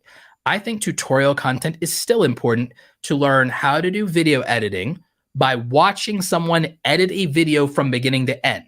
At some point, I'll do video editing live streams. I promise at some point I'll do video editing live streams because it would benefit someone to learn how to edit faster by watching someone's process and have them explain why they make certain decisions, why they use certain tools, and how do they use them? What are you clicking on? What are your settings that I'm not using? Like that's massively helpful. It helped me. So sometimes seeing somebody do the entire thing step by step is the only way that some people can learn it. It's not enough to just be told. Sometimes you have to see it, and sometimes you have to do it yourself. Sometimes you have to do it yourself too. And so that's important. But you have to approach it knowing how best you learn. How best you learn, you know? Absolutely. The brand deals lesson is great, like 3 hours long. Yeah, that was a big one. That was a big one. Yeah, we have a lot of these live sessions in replay. We have a lot of live sessions. Have you created a course that helps people to get monetized? Your YouTube videos are great, but people might be off track with so many choices. I'll tell you what I will do. I'll tell you what I will do for people. I will make a monetization masterclass. I will make a 90-minute exclusively on my website, awesomecreatoracademy.com. I will make a free, with signing up for my email list, a free, I have to do it after I finish book stuff this week. I have a book launch this week, but in September, I will do a 90-minute or so monetization masterclass. I won't be doing it live. It'll be a recorded thing so I can keep it concise. And we will walk through monetization on YouTube and getting monetized on YouTube. And it'll be a full, complete, here's everything you need to know about YouTube monetization. Here are my slides. Here are my formulas for the formats. Here's the breakdown on getting 4,000 hours of watch time. Here's how to get 1,000 subscribers. Here's how to get 4,000 hours of watch time. And I'll break down my formulaic approach for it. And I will break down the how long the videos need to be, how many videos to make, how many views, the average view duration, the retention rates, because I have the exact numbers, and you can interchange them depending on your style, but you will have to work really hard depending on how you want to do it. I have a like easy, medium, and hard way, and how to get monetized in 12 months or less. And then that will be a 90-minute session that I make on my website, awesomecreatoracademy.com, for free. And we'll promote it in a live stream. We'll promote it in the channel. We'll do that so that you can get monetized on YouTube and follow a system for it. Because I think that the 1,000 subscribers and 4,000 hours of watch time is really hard And I think that a lot of people struggle with it specifically. And remember, I have a weird goal. Can we get 100? Sorry, not 100. I have a weird goal. I have 4 goals. There are only 3 million monetized channels on YouTube. I want to add another 1 million. So 1 million monetized creators, which is part of the goal of get to 1 million subscribers. 1 million monetized creators. 100,000 of you, let's get you to 10,000 subscribers, because some of you just want a community and you just want a hobby. A lot of you, this is not a career. Fine, let's get 100,000 of you to get into 10,000 subscribers, since 90% of people don't do it. Let's get a solid group of people. Let's make a system that works for that. And then let's get maybe 10,000 of you. I think we can get 10,000 of you to the level that channels like T Said What She Said and Sewing Report. Let's get you to 100,000 subscribers or $100,000 a year in income as a full-time content creator. So let's get 10,000 of you full-time. Let's do that. And then there'll be an elite group of 1,000 of you that I help grow to 1 million subscribers or make you millionaires, whichever one comes first. So those are kind of like my 4 stretch goals over the next 5 to 10 years. My stretch goals over the 5 to 10 years, is those numbers. 1 million monetized channels, 100,000 people that have a community of 10,000 subscribers or more that I've helped. 10,000 of you become full-time content creators with either a silver play button or $100,000 a year income. And then 1,000 elite people that get to either have 1 million subscribers or 1 million or become millionaires. Million net worth as a content creator. So those are the stretch goals over the next 5 to 10 years. And almost all of my moves are based on that North Star of checking those boxes. So if you're ever wondering what I'm doing, that's what I'm doing. That's what I'm up to. We got a new channel member. Healthy Bearded became a new YouTube channel member. Channel members will get 5 exclusive videos every month in the members only section. They're usually deep dives or rants or breakdowns of behind the scene of my strategy. So you'll be getting those each and every month. So basically it's $1 a video. So thank you for becoming a $5 member of the YouTube channel every month. I appreciate y'all. Let's see. We have someone here who, exactly what I said, was rejected from monetization, but reapplied and got approved. Congratulations, Mathema Nikawa, for getting approved for monetization, especially after you were initially rejected. Always try to figure out why you were rejected. You need this. This is why my strategy is about getting over the 4,000 hours in case you have to remove some videos to be in compliance. You still are over the requirements, and then you can reapply. So that's why we want to overshoot by a little bit on those requirements in case we have to take down some videos. So that's why we want to do that.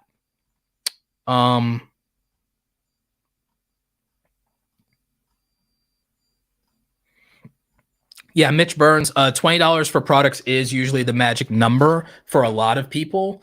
Yeah, $20 for product sales for a lot of people is usually the magic number. Now, some things can be so valuable that people pay $99. Best example of that, the YouTube starter kit that I sell is over 100 Photoshop download files, and you get the formula for title videos. So you get 100 examples, 25 title formulas. We're probably going to do an update to that because I could write 50 title formulas. And you get all these different digital download assets. So we sell over 100 assets in a bundle for $99. That's why we can charge $99 for it. And that's why over 1,000 people have bought it. So that's a really strong product for us. So $20 is a lot of people's sweet spot, but you could create so much value that you can make a $99 product. If you offer 100 things, 100 downloads, $100 is usually will work for you. But there are cheaper things you can offer. And so if you offer something and it's $20 and they get 10 things out of it, or they get 20 things out of it, for a lot of people, that's a sweet spot. That's a good deal. So, 20 for 20. 20 for 20 is a good deal for people. 100 for 100 is a good deal for them. 50 for 50 is a good deal for them. So those things tend to work. 10 for 10 is a good thing for people. So people like that because they can wrap their head around why they're paying for it. Same reason with like, okay, we put out 5 exclusive videos for channel memberships. For premium channel members, we put out 5 videos. $5 a month, 5 extra videos, and they're usually longer videos. It's like, yeah, that's a deal for people. People get it. They understand. So 5 for 5, 20 for 20, things like that make sense to people. If you can make it make sense, product sales and memberships aren't so bad for people. We do Awesome Creator Academy membership, and I tell people, okay, do you trust Roberto to give you $2 a day in value? Then $59 isn't a big deal every month. We do 3 office hours sessions a week now. We only promised 2, but we've been over delivering and doing 3 office hours session, including a feedback Friday session. So we do office hours is hands-on. It's over an hour usually. So people find that that's good value for them, plus all the archived content we do. So that like you have to make it make sense for people. Anything you sell has to make sense for people. So 5 for 5, 20 for 20, 100 for 100, and things like that are saying, okay, $1 a day, $2 a day. That those things make sense to people when they hear them. So like 30 for 30, 30 for 30 makes sense to people. So, that works. Mods, make sure we don't have spam in the chat.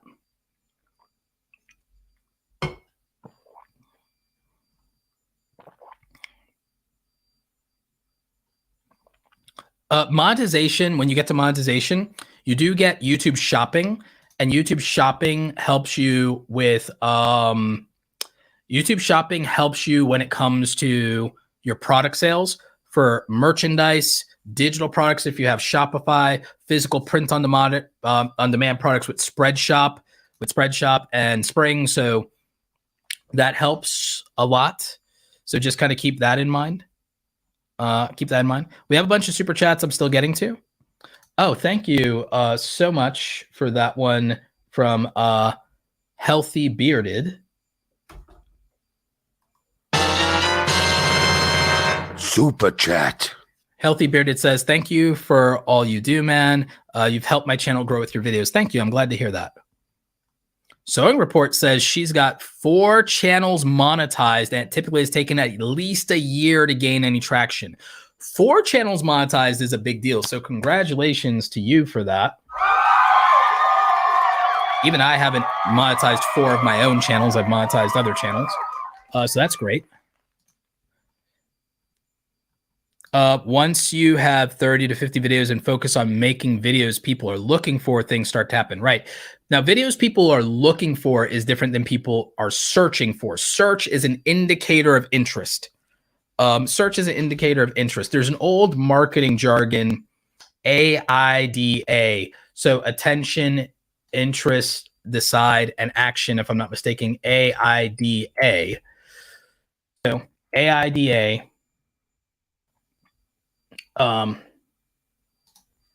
And I just want to make sure I have that correct. Yeah, so AIDA marketing model. So if I'm not mistaken, yeah, attention, interest, desire, and action. You can say desire, but I could also say decision.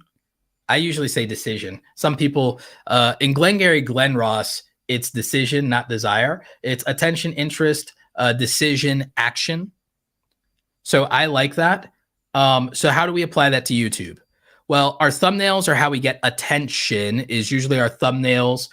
Our topic and title are where interest. Attention can be topic, title, and thumbnail. Decision can also be about timing as well. It can be about timing. It can be about sense of urgency. So it could be about value proposition there. And then action. Action happens more. So people making a decision about our content is largely about things like the decision to click a video, and then they have a decision to be retained on that video after 30 seconds. They have a decision to keep watching minute to minute. They have a decision at the call to action point in the video, whatever that is, whether it's subscribe, comment, buy a product, whatever your call to actions are. And then they have a decision again in terms of, will I watch another video from you right away, or will I watch a video from you later? So those are decisions. The actions people can take in a video. Actions people can take is they can decide to comment in a video. They can decide to comment on, that's an action on a video. So actions, engagement. So actions are the subscribe button. Actions are sharing your video. Actions are liking. Actions are commenting. Actions are going and watching other videos from you. But again, they have to make a decision about that, and then they act. But decision happens usually upfront with even deciding to watch you, and then actions are all the subsequent engagement that we talked about. So you can measure that. Interest in a topic is down to things like, again, okay, why do I care about this? Do I care about this right now? Is it urgent to me? Is it something that I'm aware of? Am I familiar with this? There are qualifiers for interest and there are indicators of interest. So you could use those. Attention is usually trigger words and titles and using things like familiarity, logos, faces, expressions, emotional triggers in thumbnails, color theory, color science, psychology, typography. So there's a lot of aspects to attention. So the thing is, thinking about attention as its own spectrum of ability of how good am I at getting attention? That's its own spectrum of ability. How well do I understand the interest of my audience and what they give attention to? How good am I at, really having clear decisions that people can make about my content? Am I directing those decisions? And am I getting them to take action? Am I good at directing those decisions? And am I good at getting people to take action? And actions are things like everything from subscribe to super chats to memberships to comments and so on and so forth, sharing videos, doing all these different things, right? So you have to, I think the AIDA model of marketing is not taught to enough YouTubers because a lot of you are not taught classical marketing because a lot of people who teach YouTube do not have a background in marketing. I have a formal background in marketing. I did it at a company. I was the marketing manager at a company. I went to school for advertising and graphic design. That's where my design background comes from. I did advertising and worked at an ad agency doing billboards. So there's a practical thing to understanding this. And this is where when you make 30 to 50 videos, you can go into your analytics data like we talked about and like we've been showing. You go into your analytics data and then you can start to see things like retention. So by seeing things here like retention, I can see where people lose interest, and I could think about that for content. I can see how I'm retaining people. And then I can also look at metrics around action like growth. So actions that I can look at in terms of growth of people acting. I can look at subscribership. I can look at subscriber growth and say, okay, every day, because we are putting out videos every day, we're getting people to act. And so we're getting 5 to 10 people a day on average or whatever. So we're growing. All right, great. We can look at things like our click-through rates and we can say, okay, we got impressions, we got reach. What response did we get? So then we can look at our click-through rates and we can see we're getting response. So we're getting people to decide to click on videos. So we got their attention. We see what gets their attention. We can look at what videos got the most clicks, the most views and say, okay, here's what's grabbing people's attention, right? So if I make this bigger and I show you, we can look at this and we can say, okay, here are the headlines that get people's attention. Because we have 200 subscribers. So what's getting us more views than we have subscribers? So words like harsh are working. Words like only, words like luck, words like why you can't is a phrase. Words like things related to YouTube and YouTubers are performing. Why big YouTubers this, why big YouTubers that. So the phrase big YouTubers, we know we can leverage the phrase big YouTubers. We know we can use the words lie and truth. So those are things that are indicators of attention and interest. Those are getting people's attention. People are interested in YouTubers. The words lie and truth and why have been proven consistently to also get attention. So we have the attention with those words as triggers. We have interest with the thematic being YouTube content and creation. So we know that. So, okay, people are interested in this stuff. So we know those parts of it and what people are then, we're getting them to decide to click based on response there. So we can go ahead and we could, pivot content titles in that direction. We're letting YouTube do the automated generated thumbnails. So we're not really worried about thumbnails. I have a really good thumbnail strategy around AI that I'm keeping until I get into DALL-E 2, until I'm approved on that email. I'm keeping this secret strategy to myself, but I'm going to tell members about it. I'm going to tell members about it, but I have a strategy for automating thumbnails, but not for me, more for other niches. And it's going to be great. It's going to be really smart. So members, look forward to that video. Members only, look forward to that video. Comes out this week. That's all about automated thumbnail generation, AI thumbnail generation. So I got a great strategy for you. But yeah, we can, and then we see the actions. We see the actions of engagement, subscriber growth here. So we know AIDA. We can use traditional marketing for AIDA. And so we know how to frame that. And again, it's something most YouTubers are not taught in terms of having a straight up proven framework for marketing. So let's see. All right, we got another super chat here. So Creighton TV says, hang on one second. Let me get to a better angle. Yep, hang on one second. All right, switching cameras. Question, Roberto, do you think that YouTube is starting to import features from VidIQ and TubeBuddy, and would they be worth it anymore? It is importing some features from that. TubeBuddy is a productivity suite. Shout out to our sponsor, TubeBuddy. We've been sponsored by vidIQ before, so don't think I'm just biased by TubeBuddy because of my affiliate marketing. I've been sponsored directly by vidIQ, and at this point, a bunch of my YouTube friends like El Jefe and Viper work for vidIQ, so I might be more impartial than you think just because of the sponsorship thing, because both of them have supplied me data for my case studies, and I have friends who work at both companies, and I've been sponsored by both companies. I've taken everybody's money, so I'm less biased than you might think about this. YouTube is taking some of these features because they've noticed, and they will. But both companies are innovating in such a way that YouTube will not cannibalize all of these features, and not anytime soon. And just keep in mind, YouTube will not always do a better job than a third party. Just because it has first party resources doesn't always mean that they will do better, because YouTube is a company that has a lot of ranging interest, multiple countries, and so on and so forth. It has a lot of these things. There's even some regulation entanglements that YouTube would have. So there's things that YouTube can't move fast enough on that a third party company can, and can pivot to serve the audience and the community more, and can do it more quickly. So if you ask yourself, well, who can move more quickly, YouTube or a third party company like vidIQ or TubeBuddy? It's going to be a third party company. YouTube's too big sometimes. It's too big. It serves too many people. So like, think about it. YouTube has to serve 2 billion viewers and 100 million creators globally and in every language. vidIQ and TubeBuddy can focus on 5 million, 10 million users. It's a much easier thing to do, and they're mostly English speaking. So they can narrow their focus, and they can serve people quicker and better at some things than YouTube can, because YouTube's scale is too big.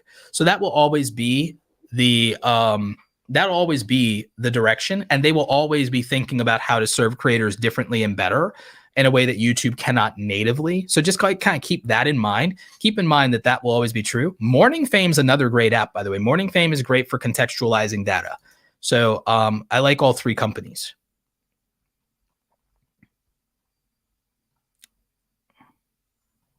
Yep. 86th Street says, not enough hours in a day to actually run 2 channels. Yes, that's why I got help. I mean, technically I can, because I also have an efficient workload. I've made my video editing so efficient that I could do it and do multiple things, not all consistently, not all at once. But you may have noticed for all my channels, I'll be able to be consistent on all my channels by the end of this year, because I'm building out a team, because what I've had is a team for my coaching, but not a team for my content. Now I'm building a content team, but I have resources for that. I even have some volunteer effort. And so I traded some coaching to volunteers. And that was their idea. They came to me and they said, I want this. I can't afford it, but here's my trade. And I said, okay, I'll sweeten the deal. Let's do this. Right. So there are strategies for this that work. Most people cannot be full-time. Most people cannot do 2 channels unless they're already full-time. If you're already full-time, then you can do 2 channels. But you can do 2 channels if you're full-time and you don't run a business on top of it. I run a business on top of it. And I'm also learning Python again, starting over from scratch, to give myself the advantage of being a developer, because I'm going to work with developers. I'm going to build some apps over the next 5 to 10 years. But I always learn more than enough to be dangerous. I was a coder before. I was a web designer and I was a front-end developer. I was doing some PHP, JavaScript, HTML, CSS. Obviously, I was doing those things. I was an ActionScript developer before Flash got killed off. So I'm going back and I'm doing that on the side. I dabble in that so that I'm dangerous enough to be able to, and so no one can cheat me, so that when I work with developers, we can build an app. And we can build some plugins and we can build some other things, because my goal is to build a software as a service company for content creators, to build tools for creators. So eventually I will be building tools through Awesome Creator Labs. We'll be building, that'll be my other company. We'll be building software tools. We won't be competing with any of my sponsors, but we'll be building other software tools for creators. We'll be focused, I think, on productivity and efficiency with creators. So we'll build tools and plugins. We'll probably also focus on monetization. So we'll be building tools and plugins and things around monetization, time management, collaboration, things like that. There are other companies I'm partnered with and are on the board of where we'll be building tools. So I won't be building competing tools with them either.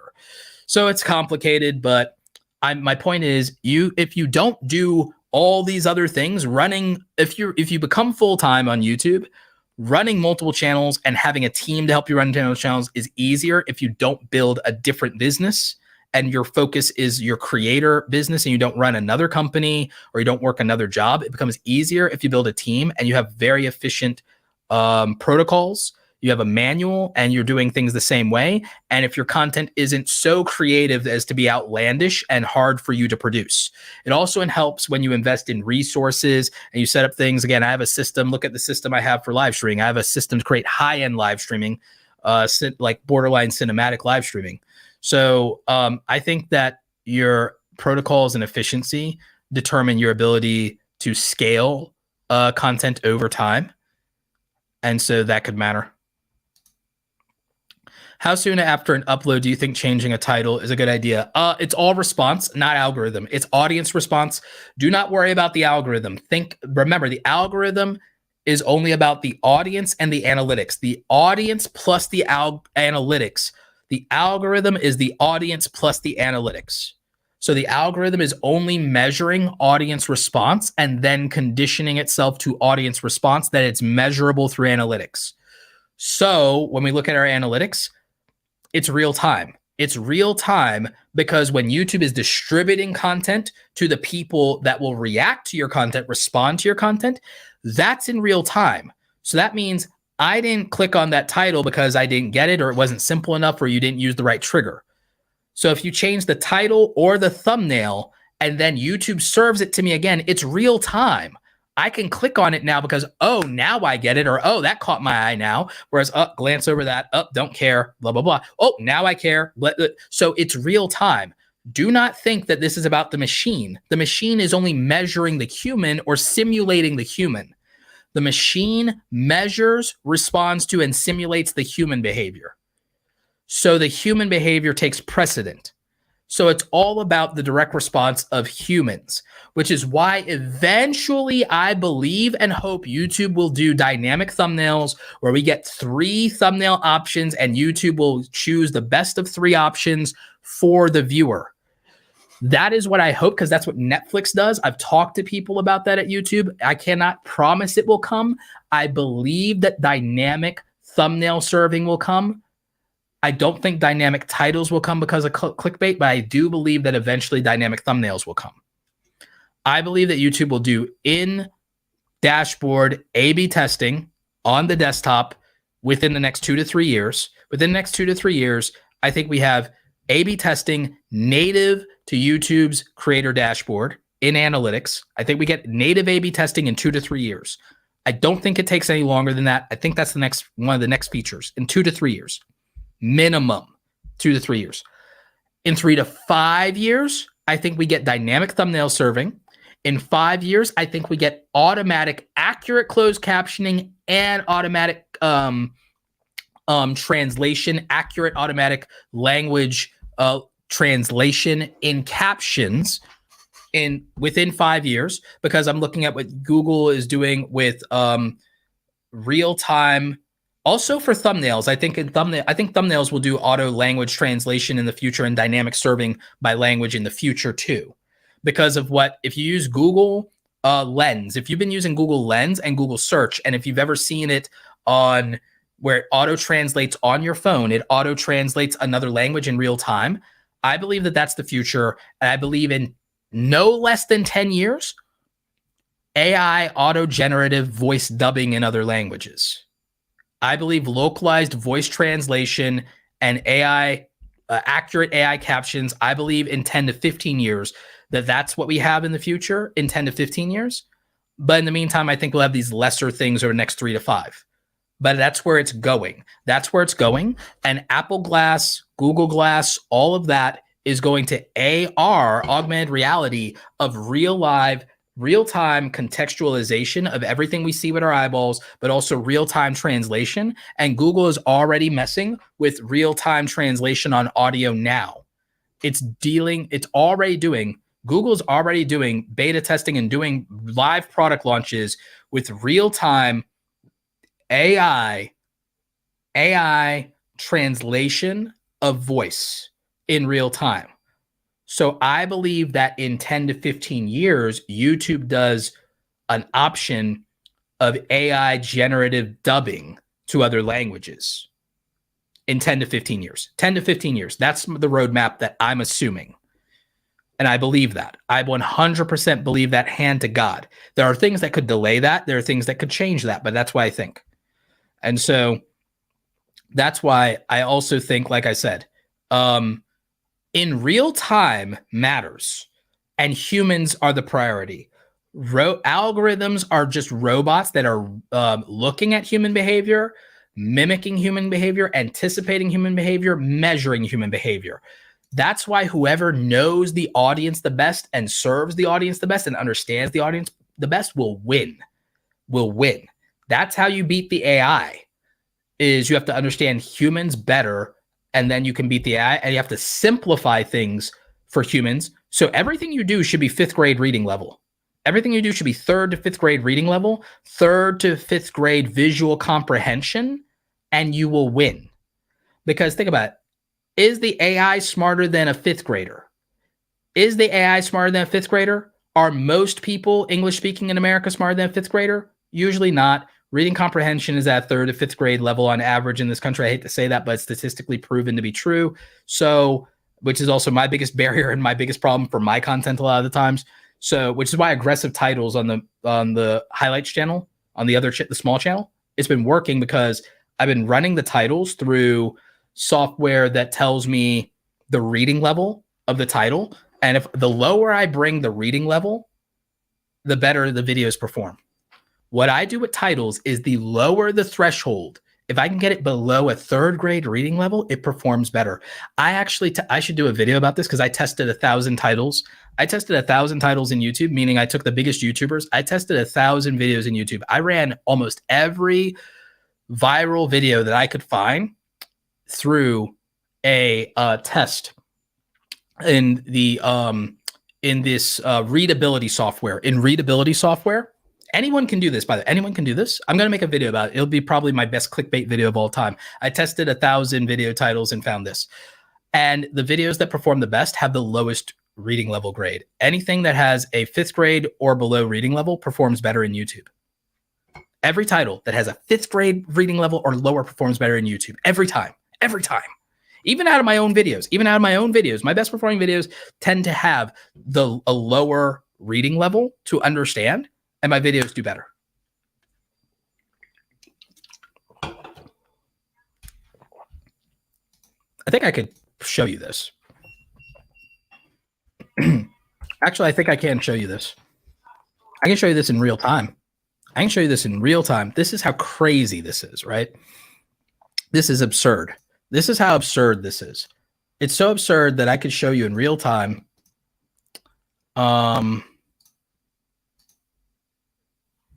So let's start with, I'll type in like some different things and show you, and then we'll type in like a Mr. Beast video and show you the readability score. All right. So let's see. Let's share this to the screen. Creighton TV says, love the content you provide. Very helpful. Can't wait for the book release. Yep. Releases tomorrow in Amazon. It's Create Something Awesome. That's the name of the book. Keep up the good work. God bless you on your journey. Thank you. And God bless you, my friend.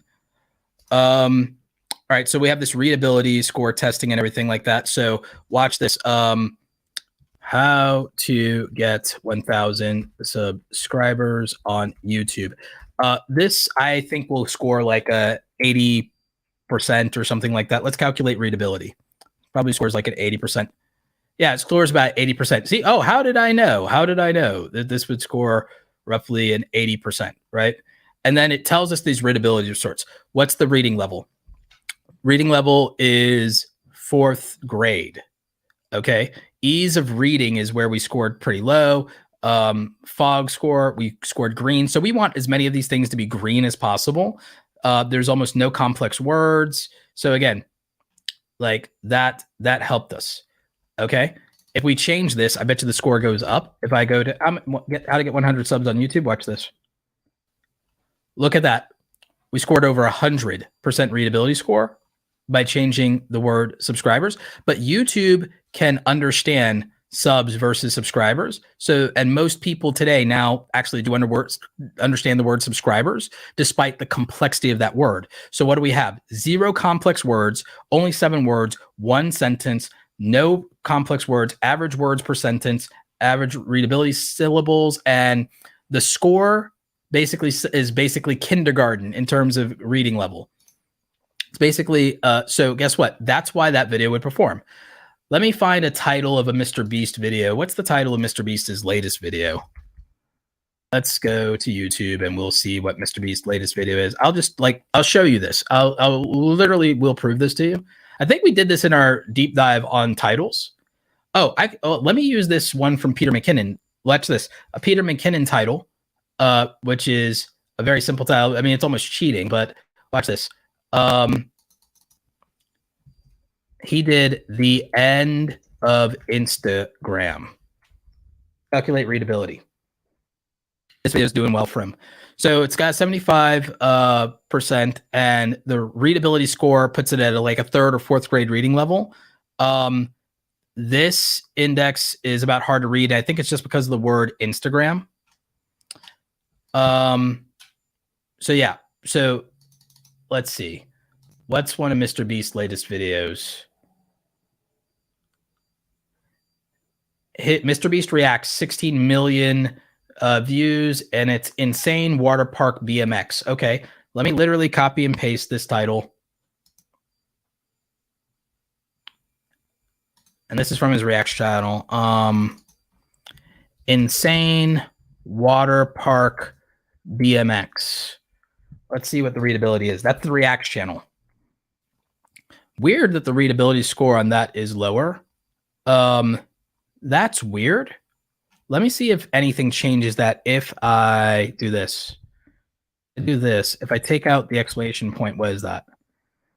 That one's weird that it got a lower readability score. I think the new one is I survived a plane crash. That one's probably got a very high readability score. 100. All right, so the main channel, that's why his main channel versus the reaction channel. All right, so that's that one. He posted something that got watch this. He posted recently how to work for Mr. Beast. We'll try it without his name just because the name throws it off a little bit. Oh, wow. That one over 100% score because you can be less than a 2nd grade reading level. You can be less than a 2nd grade reading level and get that. So you see what I'm saying? No complex words. See, so like this is a ultimate, like, I do not think that big YouTubers sit there and do this, but I think intuitively their teams or them as YouTubers know how to do this, to be honest. I think that like Marquez has something that says, my everyday tech. That one's probably pretty decent in terms of readability. I'd be shocked. Oh, really? What if I separate the words? Because YouTube's smart enough. What if I separate the words? I bet you that changes it. Okay, see, yeah, YouTube is smart enough to think about word separation. So again, the AI will pick it up. So if I break up the words, it immediately works. So you see, it's weird little things like understanding human behavior and then saying, okay, how does an AI think about human behavior? how does like an AI measure regular human behavior, and what can we do with that knowledge? Like if I go to Mr. Beast's main channel and I plug in some of his latest videos, the I survived a plane crash one is an easy one. And again, yes, he's Mr. Beast, but even if I click on, so if I go to his old videos, I bet you I could plug in some of these old viral videos from him, probably work out like this, right? Let me see. Let me find an old viral Mr. Beast video. Probably one of the counting to 10,000 or something like that. Actually, if I type in counting to 10,000, watch this. Counting to 10,000. I bet you that one has an interesting score. Let's see what that is. Oh my God. See right there. Anyone can understand. Yeah. So, and if you're wondering how some videos, because it's insane to think about, right? If you're wondering why some videos get clicked more or get attention, he had another video that did, like back in the day, he had a video do 200,000. I wonder how this one does. Why Google does not care what we think. I wonder what that one is. I wonder, like, because, oh, see, look at that. This is a video, an old video he had that got 200,000 when he was a small YouTuber. It was one of the videos that blew up. Look at how easy it is for that to read. Again, a kindergartner can understand it. So just realize that there are weird things. If you want to know why does something work or why does something not, you could put a lot of it down to titles. You could put it like, you put a lot of it down to titles.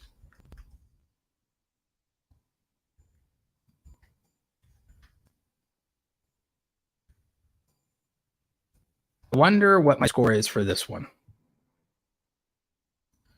So like, there are things now, now it's like, there are things here that make this one harder to read, and it'll tell me why. Okay, what if I change this? YouTubers are lying to you. What if I simplified it? If I simplify that title, the score dramatically changes. Watch this. Big YouTubers are lying. This. So let's see how it goes. Oh, score automatically increases. And so less than a 5th grade reading level, but not less than a 3rd grade reading level. Well, okay, what makes this hard to read? Number of characters to sentence to words, blah, blah, blah. So again, it's little things like this. It's little things like this that if you tweak a title and understand how complex am I making this, how hard is it for a 5th grader to understand this, it could dramatically change the results. It could dramatically, because again, it's about human response, measurement, conditioning, reaction. It's all about that. So Naruto explained, how soon after an upload do you think changing the title is good if if suggested is below browse and search? Remember, suggested videos are usually going to be mostly your own videos unless you're using an advanced strategy. Unless you're using an advanced strategy. So then after that, I would consider the change to be, like I said, immediately. And then I immediately test a couple of things. One, I could move to A/B testing on thumbnails. And then I could use the more recognizable person or a bigger face or a more dramatic expression or a different color, right? And so thumbnail, that one is like, okay, what do we change in thumbnails? If a thumbnail's not working, make a bigger face or a more expressive human face sometimes, and that will work. Or make a stronger body language reaction or an action moment, and that will work, okay? Make it obvious what the video is about in the thumbnail. If it's not obvious, make something obvious, interesting, and dramatic, or emotional, and that will change with the thumbnail. So those are the changes I would make to thumbnails: obvious, emotional, dramatic, or action. So like something like that, right? With the title, my goal is now to make it, all right, you do not need to be smarter than a 5th grader to understand the title. And so then that's what I would change. And so in terms of how soon, remember what I said, it's in real time that humans are responding. So do not think about the algorithm and do not be superstitious about the algorithm. The algorithm is the audience plus analytics. This is a Roberto Blake-ism. This is a Roberto Blake quote, okay? This is a Roberto-ism. The algorithm is the analytics plus the audience. It's all about measuring the audience. So it's all about real-time response. Real-time response is all that matters. And then we measure response over time after that. You could call that a reaction, and then measuring that. And then the algorithm is being reactive to that, because YouTube is a response-based system. It's a response-based system. So understand that. Flex Ayuna Super Chat says, you mentioned color and thumbnails. What's the one thing we should focus on thumbnails 100% of the time?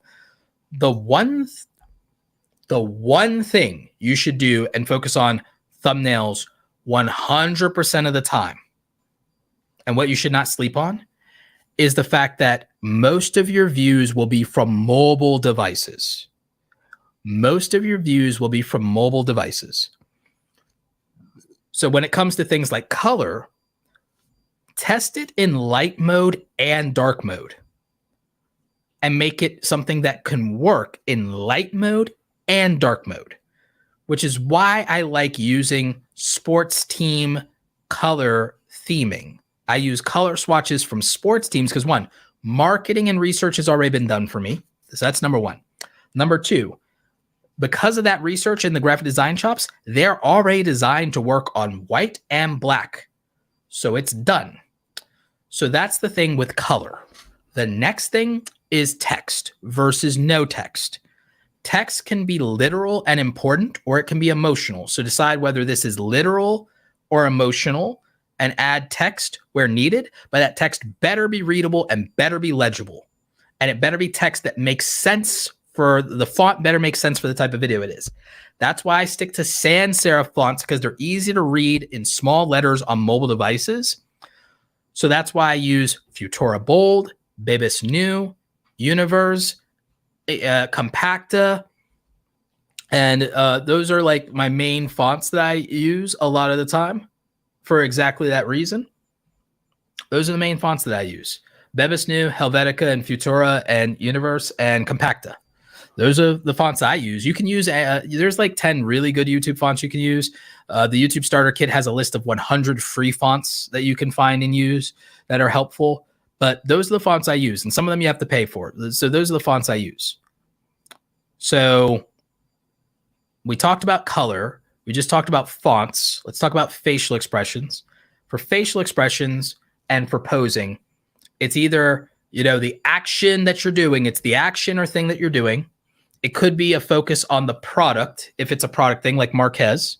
So it's either action, that, or it's a facial expression with the icon or the font, and the facial expression has to match or mirror the audience, tell the audience how to feel, or tell the audience what they are feeling and mirror that. So you have that going on.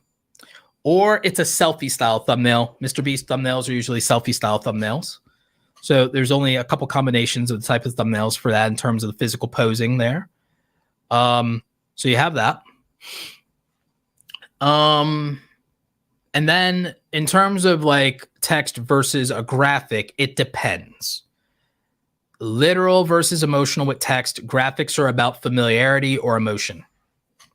So that's why I'll hold like YouTube or a play button or cache, because that's a prop. So I use props.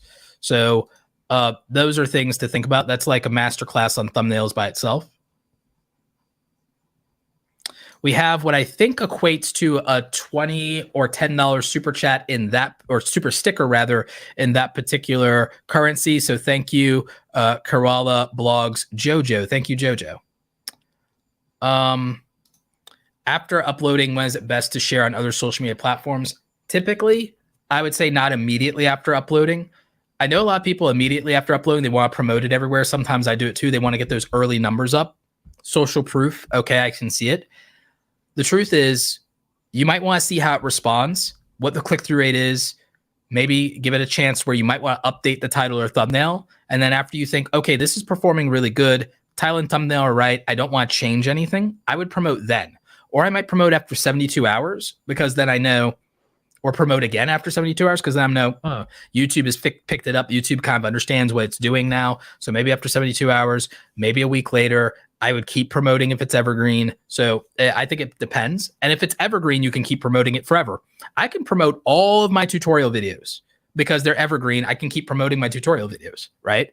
So as long as they're not major software change, I can keep promoting tutorials forever. I can promote how-to videos forever as long as no major change happens. So that's powerful. Now, if you do entertainment, if it's good forever and it's not dated, you can promote it forever. If you make a really good Valentine's Day video, you can promote it every February 14th. Make a good Christmas video, you can promote it every November and December and January. So you can promote right away if you really want to get the numbers up. I think after 72 hours might be a good run again. If it's not news, maybe 72 hours again. Every 30 days, every 6 days, every 90 days, maybe every week. Depends on what your promo schedule is. Maybe we'll do a dedicated thing about promoting your videos. Maybe I'll do multiple videos about promoting, your YouTube content.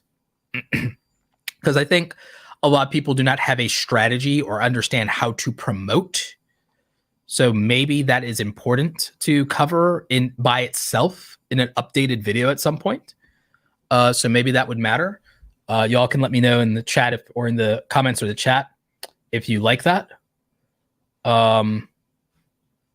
Yep. Love how Roberto focuses on chat questions and then moves to super chats. It depends on the order in which I get them. I get a lot more chat questions than super chats. So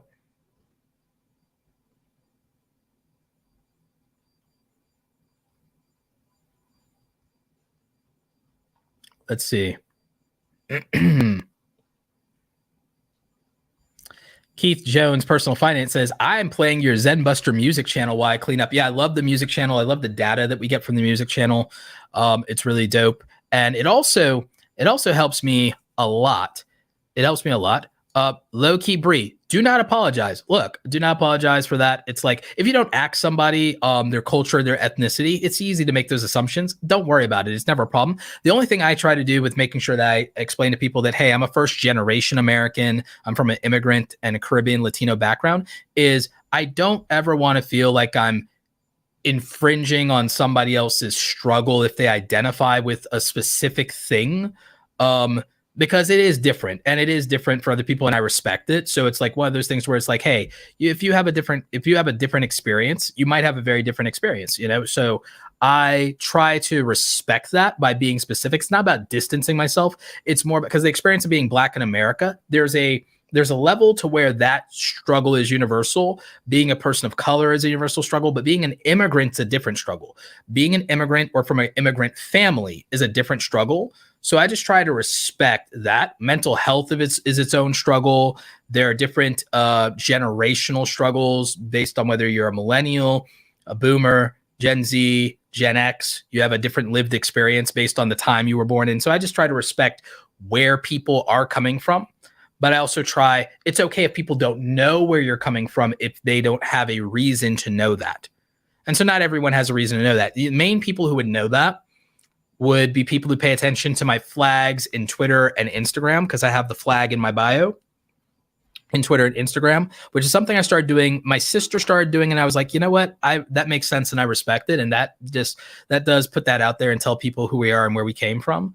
And so like that. So after my sister started doing it in her socials, I started doing it, and so that's the only reason, besides me mentioning it once in a while in videos or people reading my about page or anything like that, or thinking about, why is his name Roberto Enrique Blake? Like, my actual name is Roberto Enrique Blake the second. So like, if I have when I hopefully find the right girl, get married, have a son, and then the subsequent kids after that, I will Roberto Enrique Blake the third. So we can be pretentious. So like, yeah. So yeah, one day Roberto Enrique Blake the third will be my greatest creation. Like, so, so there's that. So, you have to just contextualize things. I respect it. I respect where people are coming from and whatever role they want that to play in their content. And so I just thought I just bring it up so people don't misunderstand. And so I give that context.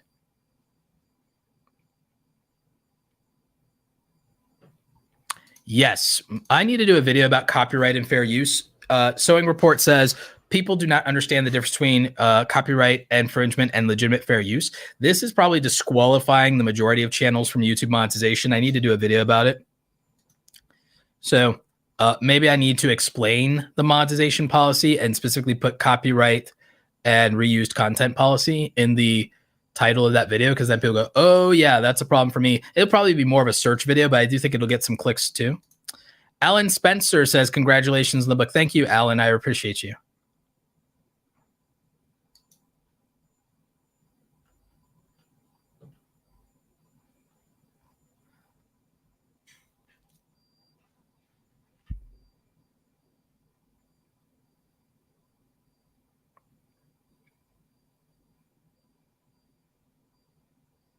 Yep, absolutely. You do not have to be a silver or gold play button to be successful on YouTube. And we've made videos about how to monetize outside of YouTube. That's why I talk about the 7 monetization methods. I talk about the 7 monetization methods, the 7 income streams for YouTubers. I have a video about 15 ways to make money on YouTube coming out pretty soon. I think that will drop. Maybe that drops next week. Maybe later tonight, depends on what I'm feeling like. Because I think I want this week to also promote my book. So I think I'll do the content strategy series this week. And then that video will drop tonight, or it'll be a backfill video for next week. But yeah, there are many ways. And like I said, there's levels of success. I think monetizing is success. I think 1,000 subscribers is success. I think 10,000 subscribers is success. It's just levels. It's just levels. Maybe I make a video about levels. Yep. No, I appreciate you.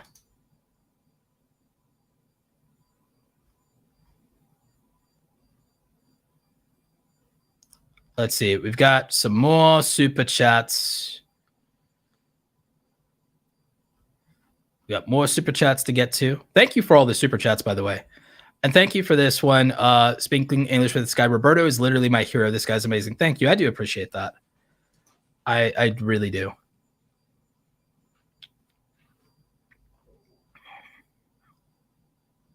Let's see. We'll get to the rest of the super chats and then we'll start to wrap this up because I am hungry now. So I'm going to get something to eat.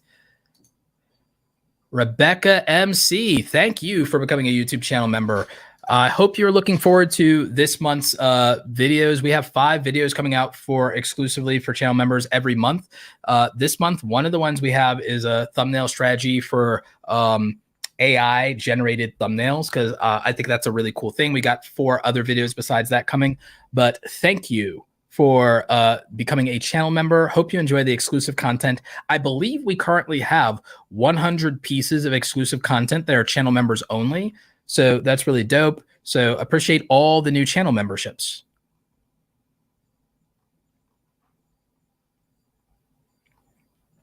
Yeah, there is a change in the algorithm around YouTube Shorts. We will be talking about it next week. Probably me and Daniel Battelle might talk about it. I do have some things about YouTube Shorts that I want to talk about. Maybe that'll find its way this week into a video on strategy, because this week I kind of want to talk about content strategy this week. In this week's series is content strategy. I do want to do something about being a full-time creator this week. So I do want to throw something for YouTube Shorts in there, because I keep getting asked about it. And I don't have enough content that talks about YouTube Shorts on the main channel that's not a live stream. So I do need to make a video about YouTube Shorts.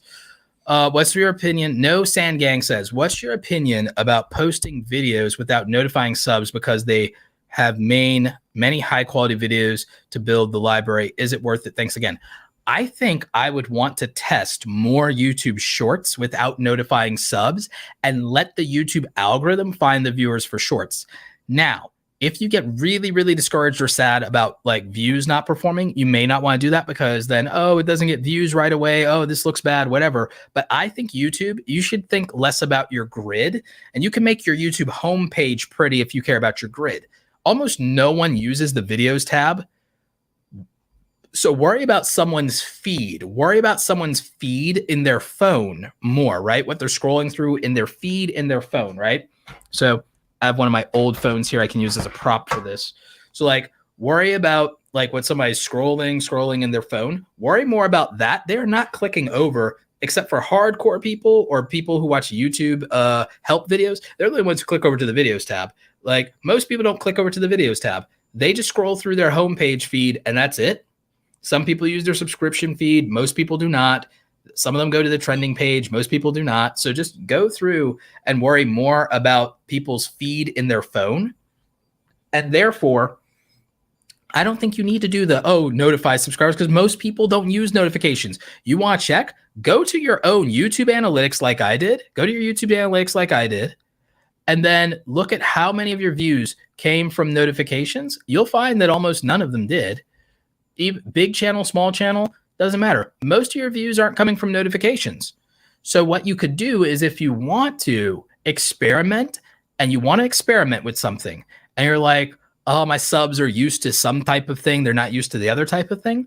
What I would tell you is to go into that video, uncheck the notification to subscribers thing, right? You do that. And then you don't have to worry about your subscribers influencing the performance of that video. It might go slower. Give it all to the YouTube algorithm.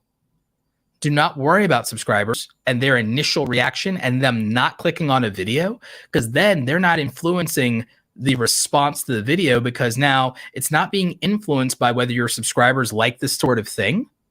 And so then if it's not influenced by that, now you have kind of a like, so now this is how the algorithm finds a pure audience for the content.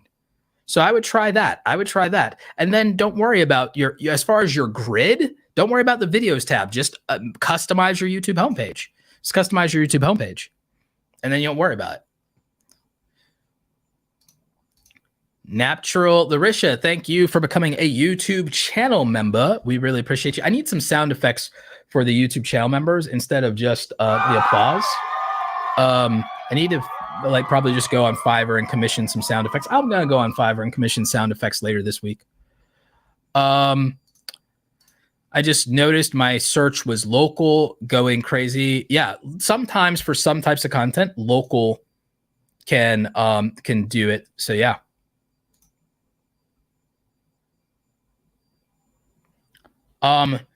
Aside from reaching the monetization goals and things like that and those thresholds, I think more of you should worry a lot less about subscribers, because subscribers are not where your views come from. I showed you that in the deep dive analytics, that subscribership is not where your views come from, even as a small channel. Remember, I showed you this on my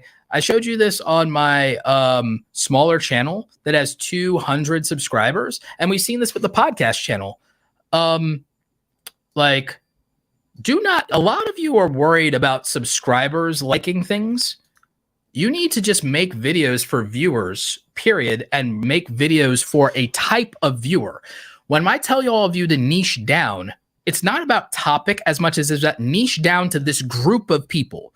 Niche down to this group of people that care about this group of things. That's what niching down is. Niching down is, who are these people? What do they care about? What do they spend money on? Where do they hang out on the internet? When are they available to watch videos? What time do they go to bed? What time do they wake up? When do they get off work? When do they get off school? Who are they? So who are they? It's always who, what, where, when, why, how. Who, what, where, when, why, how. Who are you making content for? Be specific. It's not, 13 to 18-year-olds. No, I'm making videos for students. I'm making videos for stay-at-home moms. I'm making videos for people developing their career in graphic design. I'm making videos for the average consumer. I'm making videos for people who want beauty products on a budget. I'm making videos for this group of people. Who the hell are they? Who, what, where, when, why, how. Okay, we got who. Okay, who. Next is what. Okay, what do those group of people care about? Who, what, okay? What do those group of people care about? So now you're specific again. You're getting specific again. So that tells you a lot about what to make. Okay, who, what, where? Where do people who care about those things spend their time? Where do those people get their information? Where do those people buy products from? Those things matter because now you know, okay, so those are going to be the advertisers. Who they buy products from? Where they buy those products, those are going to be the advertisers. Oh, they buy from Target. Oh, they buy them from Best Buy. Okay, those are the advertisers. Those are sponsors. Those are the, okay, where do they get their news? That's where I should source my news, and that's what I should react to, and that's what I should do for fact checking and blah, blah. Okay, where do they get that? So like who, what, where? Okay, it's like when. When are these people available to watch videos? You got adults? Maybe you make videos and you put them out after 5 or 6 p.m. Eastern Standard Time because people getting off work. You got students watching your videos because, oh, who they are? They're young people. Maybe you make stuff for them and you put it out after they get out of school. Like maybe you don't put it out at midnight. So who, what, where, when. Okay, so we got who we make content for, what they care about, where they get information and where they buy things. We got when they're available to watch videos. We know those things. Okay, this is your entire content strategy. This is why people fail, is they don't think it through. Okay, so who, what, where, when, why, how. Okay, so we got who, we got what, we got where, we've got when. Okay, why? Why watch this video? Why is this person going to watch this video and not just because of another video, but why are they going to watch this video instead of play video games? Why are they going to watch this video instead of queuing up Netflix? Why are they going to watch this video instead of hanging out with their girlfriend, their boyfriend, their kid? Why are they going to watch this video instead of going out and hustle and make more money? Why am I going to be able to take 5 to 10 minutes of this person's attention? Because I understand who they are. I understand what matters to them. I made it. I published it when they were available to watch. I sourced and understood where they spend time, where they already put attention, where they buy things, where they get information. And I use that to my advantage. So now I know why they can watch this video. I know why they can watch this video now. And then how? How are they going to know that this video is for them? How are they going to know this video is for them? So now I'm going to craft my title so that I can say small YouTuber, new YouTuber, stay-at-home mom, Power Rangers fans, anime fans, Dragon Ball fans. I'm going to identify my viewer so that that's how they know this video matters to them, by putting who their identity is maybe in the title or what the thing they care about in the title. Okay. So if I'm reaching hardcore Dragon Ball fans, I can say Akira Toriyama in a title. If I'm not, and I'm reaching casual fans, I have to say creator of Dragon Ball or creator of Dragon Ball Z or creator of Dragon Ball Super, whatever. Depends on it. Because again, watch this. Knowing, is this casual fans who, or is it hardcore fans? That's a who. Okay, that's a who. Putting Star Wars fans, knowing I can put George Lucas in a title, that matters. Okay. Original trilogy fans, make videos about Luke, Leia, and Han, Darth Vader, Emperor Palpatine. Okay, or that's original trilogy fans. So if I make those videos, I know I'm catering to that. If it's Old Republic fans, I go Darth Bane, Darth Revan, Bastila Shan, Darth Malak, Sith Emperor, Vitiate. I do like see showing my Star Wars nerds stuff here. It's like, so if it's casual people, I can only do stuff that was the films. Okay, if it's gamers, I know I can do those things. So you see, you have to understand your audience. And so every single one of you should break out a piece of paper and write down who, what, where, when, why, and how, and then start to break these things down. See, this is why I need to make the YouTube study guide. I need to make the ultimate YouTube study guide. I need to make the ultimate YouTube study guide and just break down these things for you. This is part of what will probably be in my YouTube course, because I think when you don't know who, what, where, when, how, why, and how, it becomes much more difficult to make content. A lot of you say, I don't have ideas for content. This is why. I don't know when to upload. This is why. I don't know what to make. This is why. I don't know where to promote my content. This is why. I don't know why I'm not getting clicks on videos. This is why. Who, what, where, when, why, and how. This is why I say don't make random videos. Your most favorite content creators, they don't make random videos. They make videos intentionally. Every single one of them can answer who, what, where, when, why, how. Every single one of them. Every single one of them. I can look at a content creator and know who, what, where, when, why, how. I can do that. I can look at every content creator and know who, what, when, where, why, how. Every time. That's what it takes is intentional things. So I wouldn't worry about loyal subscribers to your channel versus how many do not interact.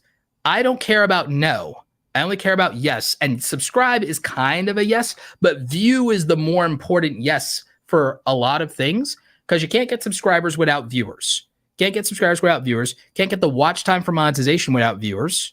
So guess what you do? You put the audience first. Y'all are thinking about loyal subscribers and wanting to put your subscribers first. Your subscribers are not your audience. Your subscribers are not your audience. The viewers are. The viewers are. And you only grow subscribers from people who are not subscribed to you, people who have no idea who you are, caring about what you make. And that's the thing that a lot of you are struggling with. You have not come to that conclusion yet. You haven't come to that conclusion yet that the path to growth and success on YouTube is people who don't know who you are, caring about what you make. That's a Roberto Blake mic drop quote. It's about people who don't know who you are, caring about what you make. So that would be what would change everything for you. That's what would really change everything for you. So just keep that in mind. Keep that in mind. Let's see. I think we got some more super chats here. Let's see what we can do. And we'll just do that. Yes, I think I'm decent as a motivational speaker. I think I'm practical as a lecturer. I think there's enough motivation.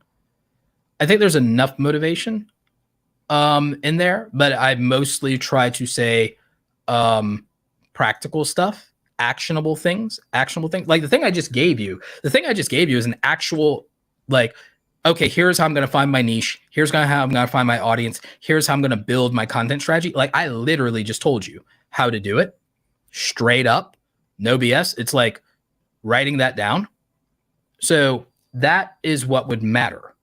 That's what would matter.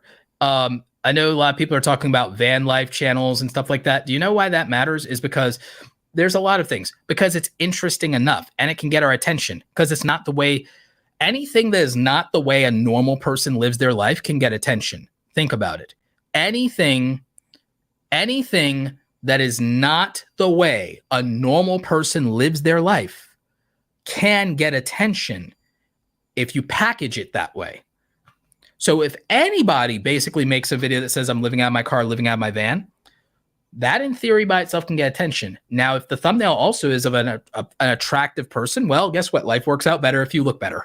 So that helps and that makes it interesting. And then if the first 30 seconds of that video can retain most of the people who clicked on it, then that video will perform better than anything else, right? And so when you combine something like you're homeless in California and you're living out of their van, there's a lot of very interesting things about that. Everyone's looking at the California housing crisis. Everyone's looking at California and all the craziness and why people are abandoning California. Everyone's looking at the housing market and paying attention to that. Those news headlines, just as boring news headlines, already get millions of clicks already. So think about it. If one aspect of news already gets millions of clicks and your title has 5 or 10 things that trigger the same type of thing, you have access to a pretty broad range of people that could casually click on something that's very interesting. You combine that with you being interesting, well shot, well produced, good audio, good video, good lighting, good personality, and an attractive host. You can win with those kind of things. That's how a Janelle Ileana blows up. That's how this new van life YouTuber blows up. Those things. So it's people do not understand the right combination of things working out and why they do. So there's like a lot involved in it. And it's also about topics having a market cap, a range of people that could be reached within a topic. So just understand that. And so we can clarify these things. We can get down to clarity. In fact, Kristen Stewart says, just wanted to say thank you because it was your guidance and clarity that allowed me to make a lot of money off of side hustles. And it helps so much. Thank you, Kristen. I appreciate that. I'm glad you're doing well. I'm glad that works out. Yes, everything, in my opinion, a lot of it starts with courage. A lot of it's judgment. Judgment's a big deal. Character's a big deal, but judgment, oh my God, like judgment's a big one. Pipe Cleaner Crafts, very successful YouTube channel. Pipe Cleaner Crafts says, Dear Roberto, you just mentioned successful channels that fail at some point. Do you know if YouTube allows you to restore a channel's reputation and gives a second chance, or do you need a new channel? content always wins. Now, there are problems for some legacy channels. There are real problems out there for some legacy channels. Legacy channels that I've seen but have been able to get a second chance to revive themselves have been using YouTube Shorts to introduce them to a new audience that then reacts to their content. So if you have an older legacy channel that you feel might have fell off, or you've taken a massive break because of COVID, a channel can come back through a combination of consistent content. Some channels win with shorts. I've seen it even with entertainment channels, education channels. Some channels can get a second wind because of shorts. People like Ray William Johnson, his entire career has been revived by these shorts. Ray William Johnson's an OG creator, and his channel went. Ray William Johnson's entire career has now become shorts. So that can help some people. Channels do get a second wind and do get a second chance. Some channels do come back. I've seen it time and time again. It depends on the actions that they take. Maybe there's a case study for that in the future. I have to think about that. And I have to identify what the pattern is for reviving a channel, because I've seen channels revive themselves. I have not determined that there is a pattern yet for channels that revive themselves. So I do not know the pattern that I can clarify down to like the common denominators of what are these things, what are all these channels that came back from the dead, what did they all do? I would have to look, and then I have to determine whether it's channel by channel basis, which it could be. It could easily be up by channel, creator by creator basis that these things work, or if there are tactics that are common to channels that revive themselves after falling off, or after a massive hiatus, or after a massive shift in culture. I have to determine that. So I may have to do and conduct some massive case study on that. It's something I have to think about, but I also have to think about most channels give up. If they quote unquote fall off, they give up. So there's not even a lot of people who try to revive their channel. So now here's the thing. If you're already a full-time creator, if you've been successful on YouTube before, someone who's been successful on YouTube before can start a new channel today and start being satisfied with their views, with their stuff, because they already know how to do this. It's not their first rodeo. I'm very happy with how the highlights channel is doing. It's going to get monetized in 12 months. I got the podcast channel monetized after a month of consistent content. I almost got the music channel monetized, and then I lost my biggest video to the clock for the 12 months. So now we're halfway to monetization on the music channel. I think we can do it. So but I'm happy with the subscribers, the views, the response, the engagement, the ratio on all the new channels that I've started. All the new channels that I've started using my previous experience and knowledge. They work if I'm consistent, and they work when I'm consistent exclusively. New channels for experienced YouTubers, for me, have worked exclusively when the YouTuber is consistent and takes it seriously and doesn't think of it like a small channel, a throwaway channel, or a side project. When a YouTuber goes all in with their experience on a new channel, I've seen it work better and faster most of the time than the first time they did it. So that is a big deal. What am I drinking? This is yerba mate. So this is an organic. Thing. I think it's Indian.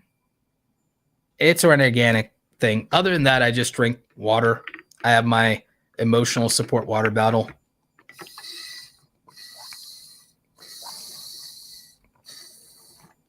I bet you if I post an Amazon affiliate link for this every single day, I bet I'll make with a photo. I bet you I'll make a fortune. If I just post this every day.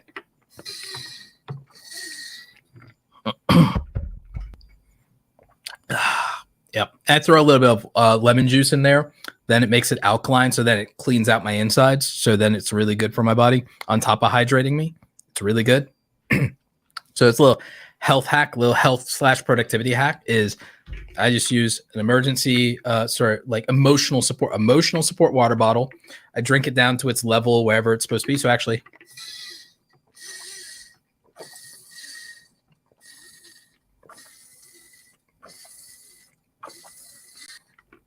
all right, I've almost drunken it down to the level it's supposed to be.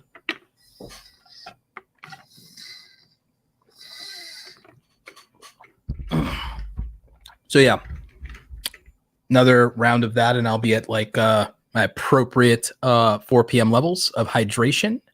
So, so yeah, that's something I think about is, okay, how can we, get more clarity and focus around what we're doing, be massively intentional about it, be data driven about it. And those things all tend to work. So, in terms of reviving channels, again, I have to think about what I can see evidence of. And so I have to probably do a case study of 100+ channels that revived themselves and see what they did. Am I taking one-on-one-ones while I'm in California for Vid Summit? While I'm at Vid Summit, it depends. I'd have to think about doing an in-person one-on-one and how I could do that, because Vid Summit, I'm going to be networking, we're going to be filming. So maybe not while I'm at Vid Summit, to be honest.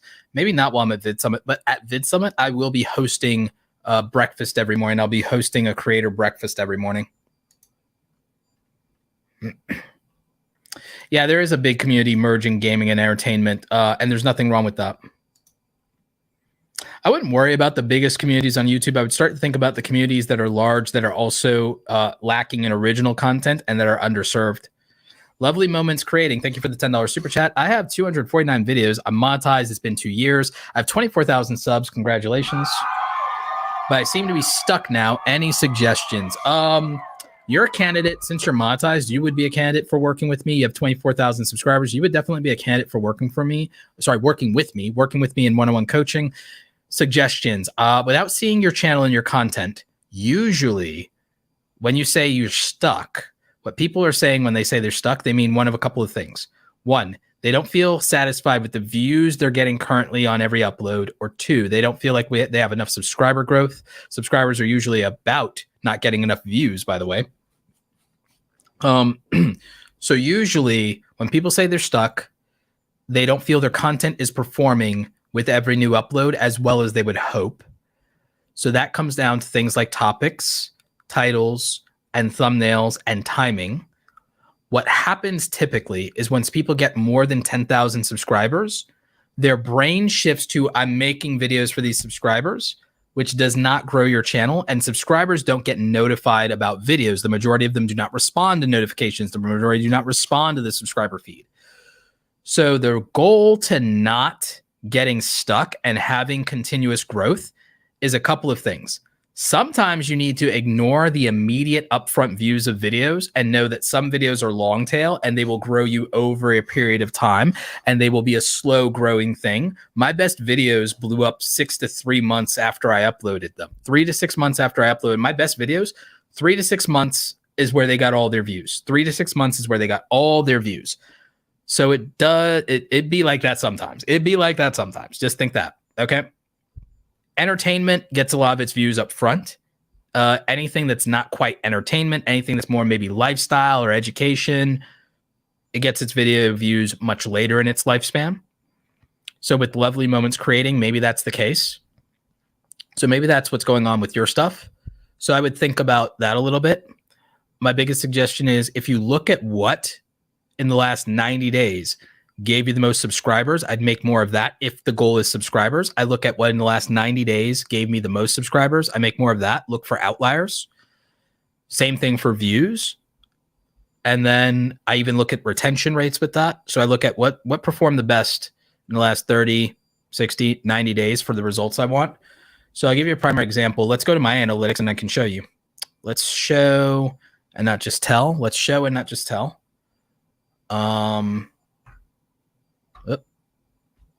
And switch this mode. Actually, I need to switch channels. So we'll switch the main channel. Switch accounts. People keep saying working on multiple YouTube channels is too hard and everything like that. I have access to some client accounts, by the way, so I have all this data. But I only show my own data because I need other people's permission for their stuff. But I can always know what is and isn't working, because here's the cool thing. Cool thing is I could always go to advanced mode in analytics, go to subscribers and go to 90 days and go to 90 days. And then I can say, oh, here's what's growing my channel. And then I can look just at subscribers, go, oh, here's what's growing my channel. Now it usually immediately it can default to, oh, here's what's getting me views. So I can go, oh, here's what's getting me views. Here's what's getting me subscribers. And so I can decide like, oh, here's what's making me money. So I could always decide priority. Am I prioritizing what's getting me views?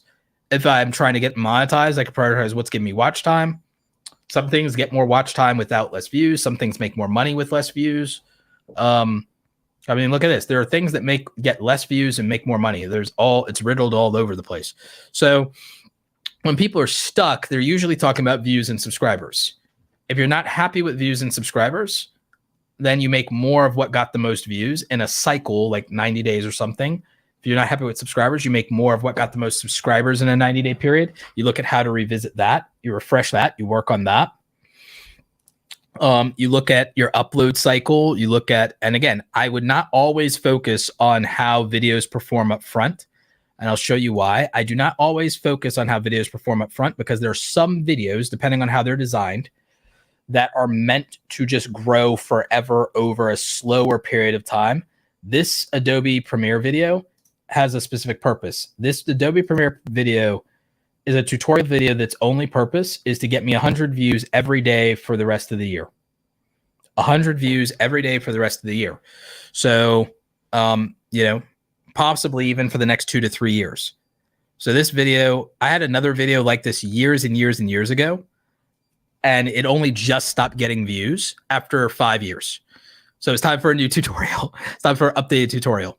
So it probably should have done it before that, but I could probably do one every year and really benefit. So that's why I'm doing tutorials again. This video, 80% is YouTube search. There are videos I make because I will get video views from YouTube search forever from the videos. This video has almost 50% watch time because it's a 4-minute tutorial on exporting the best settings for YouTube, then a closing out video. So there's an exit on there to promote other videos on editing. So this video's retention is actually really good. This video is ranking in search. This video is performing in search. This video is not driving subscribers, but it can. But this video has one purpose: get me 100 video views every single day forever. That's its purpose. So sometimes you plan according to that. There are other videos that do something different, and what their goal is to get you 1,000 views a day for the next 30 or 90 days. So sometimes that's the plan. Sometimes that's the strategy. Not every video will perform the same. Remember, my quality does not really improve or decrease by quantity, but the video view performance changes purely on title, topic, thumbnail. There's no different. I'll give you a prime example. Here's a prime example. There's no quality difference or thumbnail difference between 10K sub video, 1,000K sub video, 100K sub video. The interest is in 1,000 subs. Why is the 1K sub video the outlier in performance? Why is it the 10,000 subscriber video and the 100 subscriber video basically perform the same? They're uploaded in the same week. They're uploaded back to back. These were uploaded back to back. Why is the video in the middle the one that performs the best? Why? Because 1,000 subscribers is about getting monetized, which is most people's goal. And less people get to 10,000 and less people are in a position to think they can get to 10,000. And most of the people that watch my videos don't struggle to get to 100. But there is a new crop of beginners. So the thing is, I have the ability to get them. People starting from zero. Now, interestingly, the video on monetization process, I think it's the timestamp being 20 minutes is what discourages people. It's the exact process for applying to the YouTube Partner Program. And maybe that video gets me views forever. The best advice from starting from zero video. So notice, none of these videos have a difference in quality, but they have a difference in view performance. And even longer videos might perform better than shorter videos.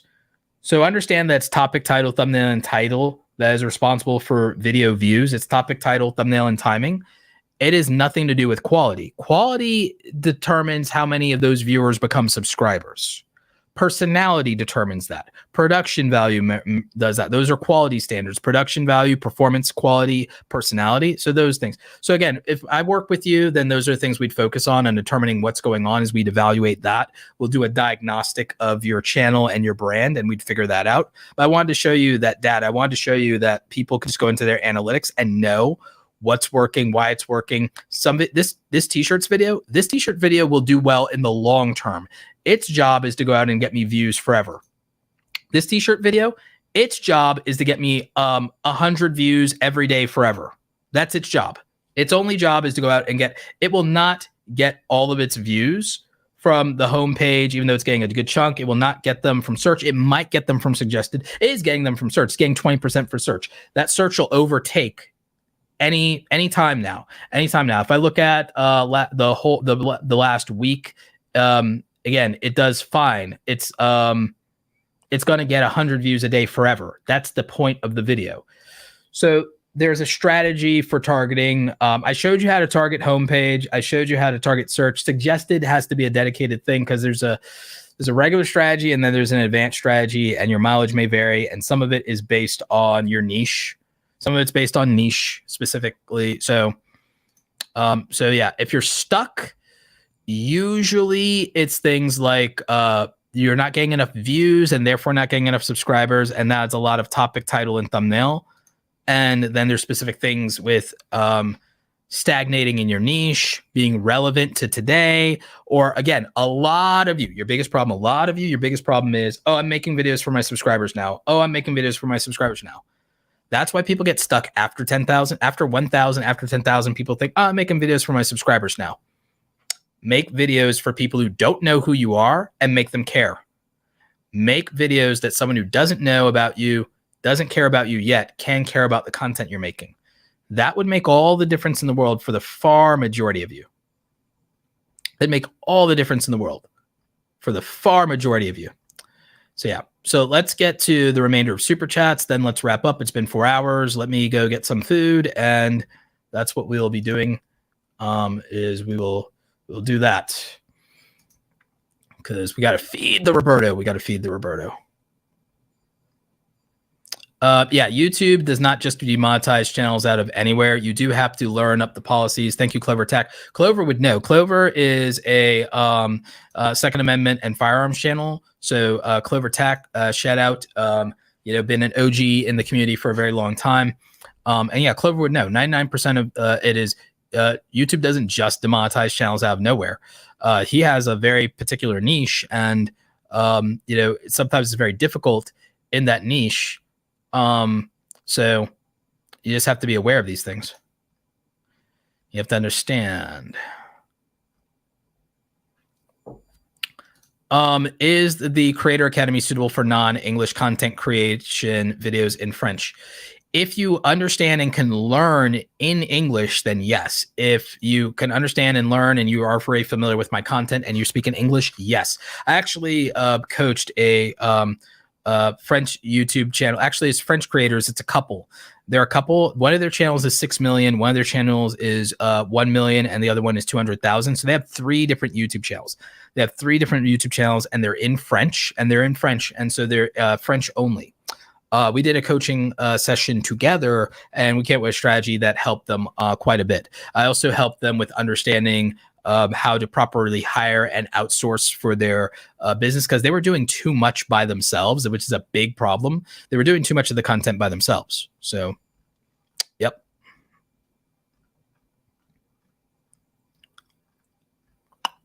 I do too much of the content by myself, which I'm changing, which is why we can do multiple monetized channels and make it work.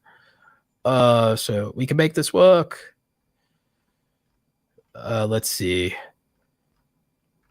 We have another new channel member. Thank you, Thelma Thrift. I hope you enjoy the members only content. Remember, this month we will have 5 members only videos dropping. I'm a little behind, but we'll get them out hopefully this week. We get 5 members only videos exclusives every month. We'll be dropping those throughout this week, and I hope you're excited for them. We currently have, I think, almost 100 members only exclusive videos in the archive. So hope you're enjoying that. Yep, using both vidIQ and TubeBuddy for the win. Even if you got to use the free versions, even if you got to use the free. Yes, Michael W. Cook, author. Exactly, Roberto quote. I'm not biased. I take everyone's money. Exactly.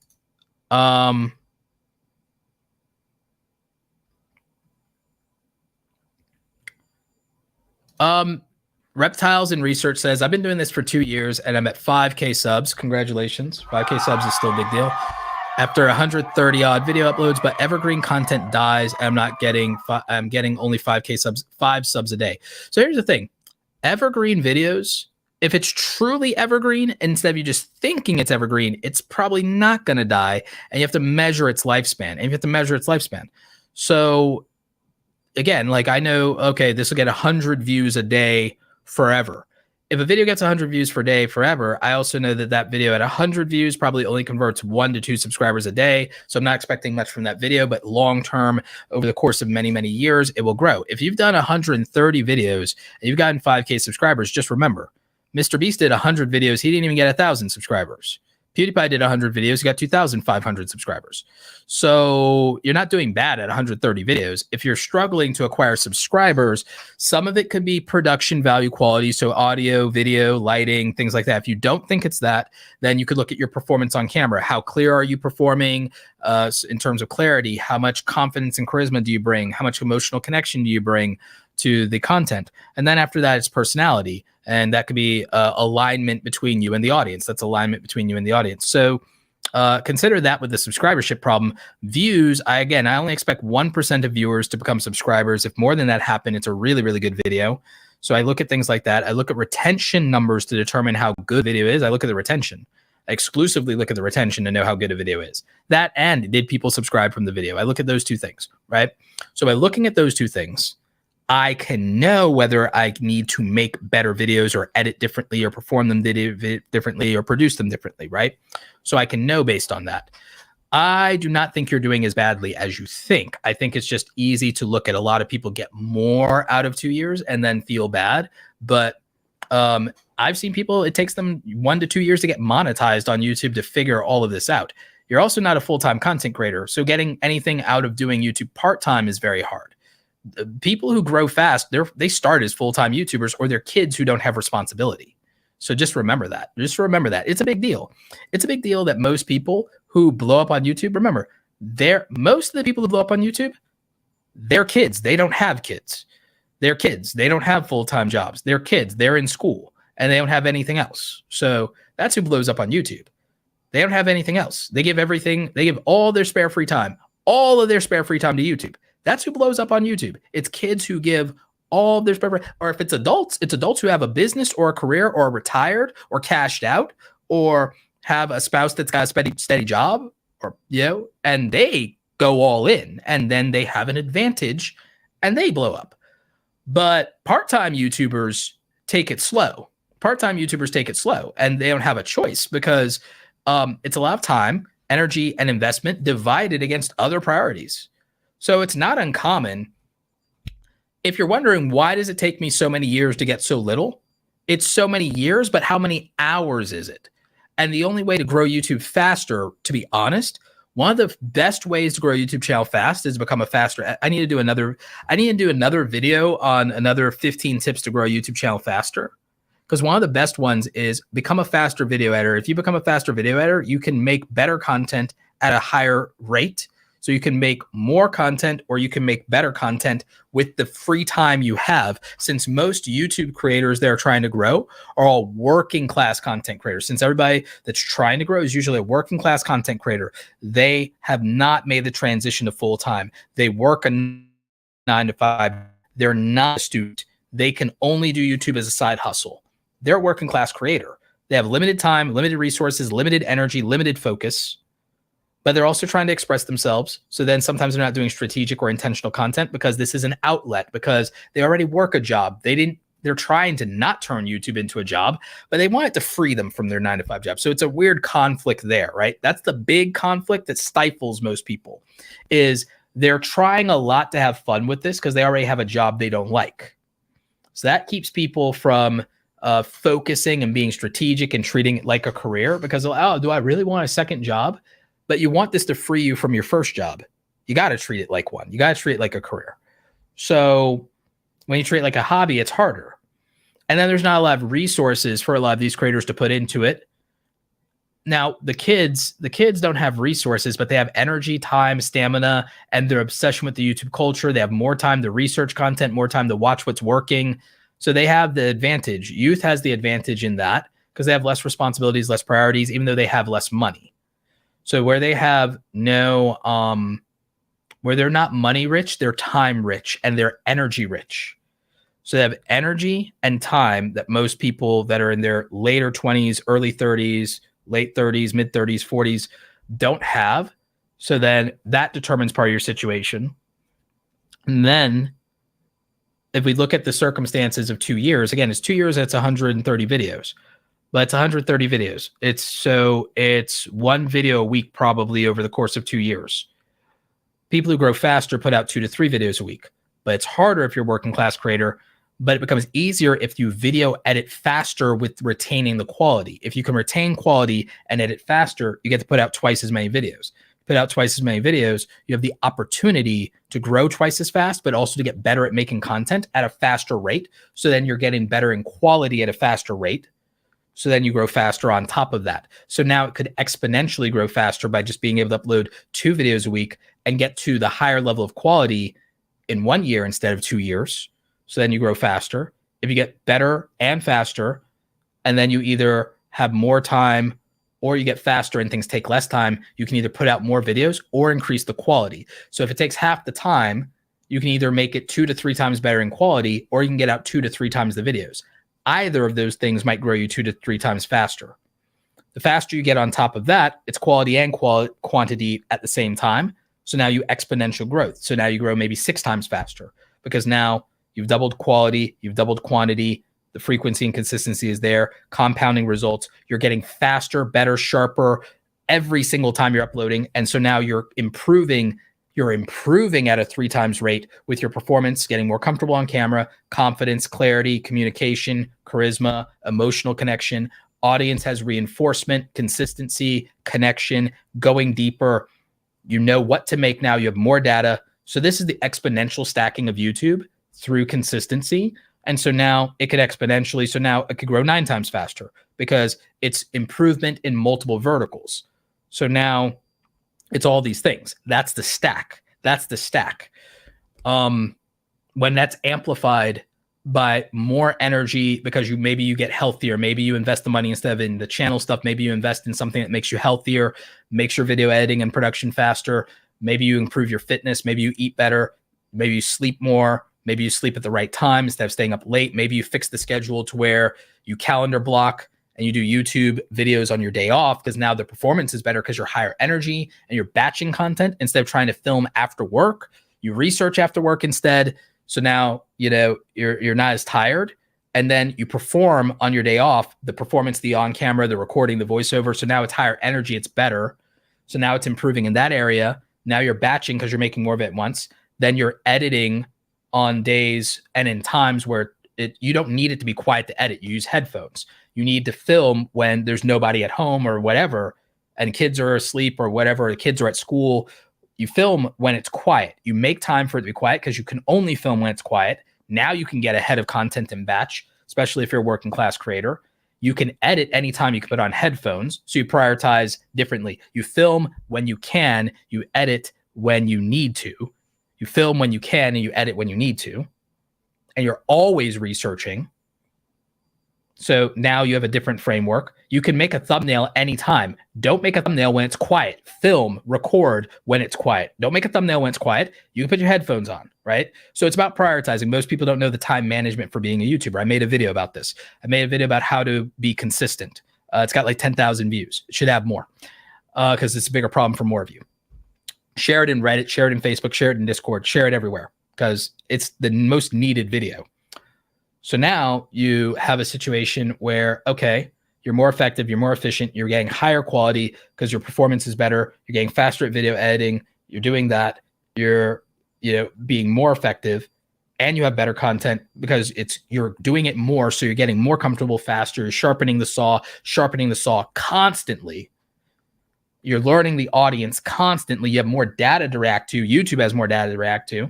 So now everything improves exponentially. This is how you 10x your... I should just make a video on how to 10x your YouTube growth. I should just make the video on how to 10x your YouTube growth. Because this is the answer. This is going to 10x, 12x your YouTube growth because you're doing it in multiple verticals. So this is the real answer. And this is why people like Ali Abdaal grow by putting out 3 videos a week, because when you're doing 3 videos a week for years, we're sharpening the saw, getting people used to them, having more opportunities, content's evergreen, the content stacking, more people are discovering him, he's getting more confident, getting better, finding himself, expressing himself, he's doing all these things, getting better at everything, getting faster at everything, and then it scales. So this is how you 12x your YouTube growth. So I could make it clickbait by saying how to 10x your YouTube growth. These are the things as a small YouTuber. How to 10x your YouTube growth as a small YouTuber. See, I clickbaited the title. It's perfect. It's a click-worthy clickbait title. But see, because I do it all the time. So how to 10x your YouTube growth as a small YouTuber. So that's my how to grow fast video. Okay. And so then I break it down into these different things. But the root of all of it is faster video editing, being able to make more content by focusing on when you can film, and making content when it's quiet, and editing and doing everything else when it's not, and being able to focus differently. This will change everything for every working class creator if they actually do it. Then you can get out 2 to 3 videos a week instead of 1 video a week. You could get to a point where you could get ahead and never miss a week. Then you have more time to even improve on research, more time to do tutorials, more time to workshop your thumbnails, more time to improve every aspect of your content creation, more time to refine your ideas, more time to write scripts. So being faster is everything. Everything starts with being faster, because then time is the thing that's working against you, because it's the most finite thing. Then you get monetized, you have money and resources, so you can either buy more time, you could buy time by making investments in hardware and software that makes you even faster, and you can buy other people's time if they're better at things than you, like thumbnails. So that's where the resource is at, invest back into my channel. How do I do that? So that's the other part of it, right? Is you invest in your hardware and software because you're the first bottleneck. Later, you invest in getting either skills you don't have through training, or outsourcing to people who already have the training and have the skill to do better than you. And so then you have that aspect of it. And then, of course, there's using your data and analytics to your advantage, paring your stuff down, only focusing on what performs. Now you have more data on what performs. You've taken more shots. You've experimented. So those are the things that then grow you. So that's the 10x growth strategy. And so it doesn't matter how many years you have done this. It's that you haven't done this thing that I'm saying enough for a long enough period of time, because this is what'll change it. This, for the next 100 videos, is what gets you over the next 100 videos. This is what gets you to 10,000 subscribers, 25K subscribers, 50,000 subscribers instead of 5K. This for 2 years, uploading 2 to 3 videos a week, for the next 2 years is how you get to 50,000 subscribers. 50,000 subscribers over the next 2 years by doing exactly what I'm telling you. 2 to 3 videos a week. 2 to 3 videos a week based on only what has grown the channel and what has performed. And 2 years of getting better every single upload, every single thumbnail, 2 years of becoming a faster video editor, 2 years of becoming a better voiceover or on-camera talent by making 2 to 3 times as much stuff and refining it and getting better. 2 to 3 years of looking at the analytics and only making what you know will perform based on the data, based on the feedback, based on engagement, based on subscribership, paring down to that. 2 to 3 more years of that is where the 10x is.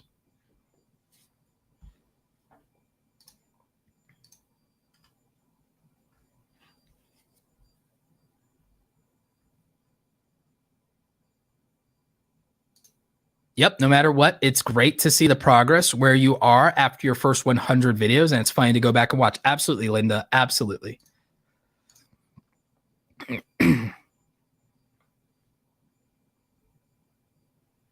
Yep, that's why I said most people, they got a day job while building their channel, so it's hard. So again, it's the time and the opportunity to learn along the way, because that takes time. It takes time to learn everything. It takes time to practice and time to improve. So people are measuring their YouTube success in the wrong way, because they're not measuring the training versus the execution. They're not measuring how much time and measuring the, okay, how many thousands of hours into training? How many thousands of hours into training? Now, how many hundreds of hours of execution? Just remember, we spend like how many hours to edit a 10-minute video? Think about it. If you spent all these hours to edit down a 10-minute video, right? If you spend all these hours to edit a 10-minute video, some of you, a 10-minute video is 10 hours of editing for you. What if you got it so good at editing, though, it's now 5 hours? What if you got so good at editing, it's now 2 hours? Now you can make more videos of equal quality to that, or you could still make more videos, double the quality. You've cut the time down to a quarter. You can do better quality and still double the amount of videos if you manage that. If you manage to cut your editing time from 8 hours to 2 hours, now you can do 2 videos that are twice as good. So now you're not doubling the results, you're quadrupling the results. Maybe even exponentially. Maybe it's 2 times, maybe it's even more than that. Maybe it's a multiplier effect. Maybe it's a multiplier. So the thing is, that's insane to think about. And now you also have twice as much data to react to. So now you have another multiplier effect. Now you're also getting more confident on camera. You're getting confident twice as fast. It's another multiplier effect. So it can be exponential because 2 times 2 is 4, but 4 times 2 is 8, but 8 times 2 is 16. YouTube is exponential for a reason. So that is a real way to improve. You see what I'm getting at? Most people will never think of this. But the reason I know this is because it is the only way to improve as an athlete or an artist as well. It is the only way to improve as an athlete, as an artist. And those gains aren't usually just linear either. They're not linear either. Those gains are typically exponential too. Remember, when you work out, gains aren't linear. They tend to compound. They're not just linear. It's compound interest on the gains when you work out. It's compound interest as an artist as well. It's not purely linear. It's not purely linear. But even this linear growth would still be good. Still be good, So you have to think about it. You have to really think it through. And I don't think most people, again, you're not taught this. You're not taught this. Even with courses, you're not necessarily, unless it's like when I make one, you're not taught how this would work. And by the way, the website I use for the readability testing for the titles, thank you, Mr. Camera Junkie, is www.webfx.com/tools/read-ability. That's how I do the readability test scoring. It's one of my favorite tools. It's one of my favorite hacks. So like there's like a, you can play around with this. Michael says, I was playing around with my readability on it, and I just got the title of a video from like 51 to 87. Maybe that's a negative 51. It might have even been that complicated of a title. Yeah, simplifying your titles is a big deal. No one talks about that.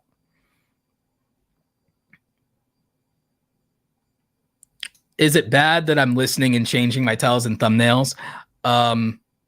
No, it's not bad. And Grow with Angie, you don't have to use the YouTube suggested thumbnails. I'm doing that for a reason, to prove that small channels can grow no matter what, even just based on topic and title and timing.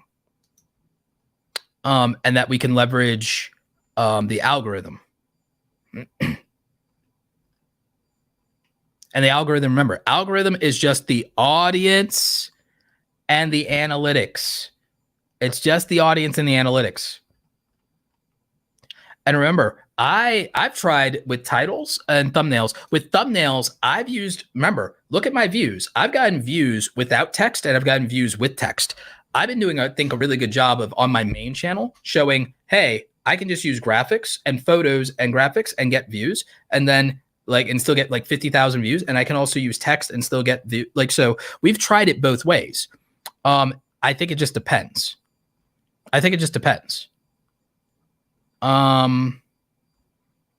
Let's see. Let's get some more super chats. Husband's channel has done one video with over 800K views, and it hardly got any views for an entire year initially. See, this is important. This video took off after a year of not getting views. It got 800K after a year. That happened to my most viewed video with 1.4 million subscribers.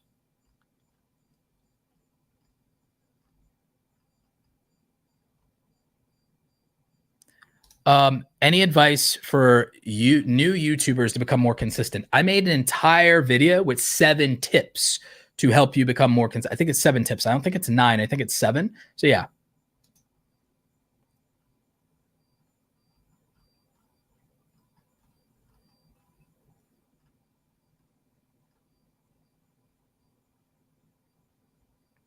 Get an attorney that specializes in IP. Yeah, absolutely.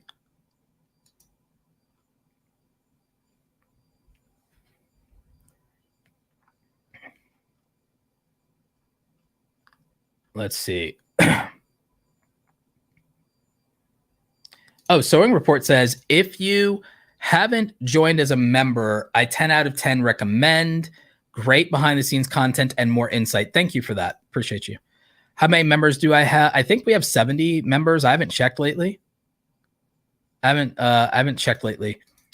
Sewing Report says, if you received any value from Roberto's channel, $4.99 a month seems like a huge bargain. It is for what we're trying to make it a no-brainer. That's why we decided to do 5 members only videos a month. 5 members only videos a month for $5 is like the best thing I could think of to make it worthwhile without making the benefits complicated to understand. Like, I think we can eventually, I think we have less than 100 channel members, but I barely promote it. I don't even like in videos promote it, only on live streams apparently. But I think if we actually tried, we could get to 1,000 channel members in the next 12 to 18 months. I would really like to. I would like to get to 1,000 true fans, 1,000 channel members in the next 12 to 18 months. And again, I like the idea if we do 5 videos for $5 for the premium channel members as exclusives. And I really like that. I think it's been working. I think people get value. And that's the main thing. I also want to demonstrate an easy way to explain memberships to people of like, how do I do channel memberships? What should I do for my channel members? What perks should I give them? And my answer is really simple. If they're charging $5, give them 5 videos. Charging $5, give them 5 videos. Like 5 videos a month. Like, so I think that is an easy way to understand channel memberships in terms of a monetization strategy. Elite Landscape says, Roberto has brought my channel up to over 23,000 views monthly. His advice is golden. Thank you, Elite Landscapes. I appreciate that.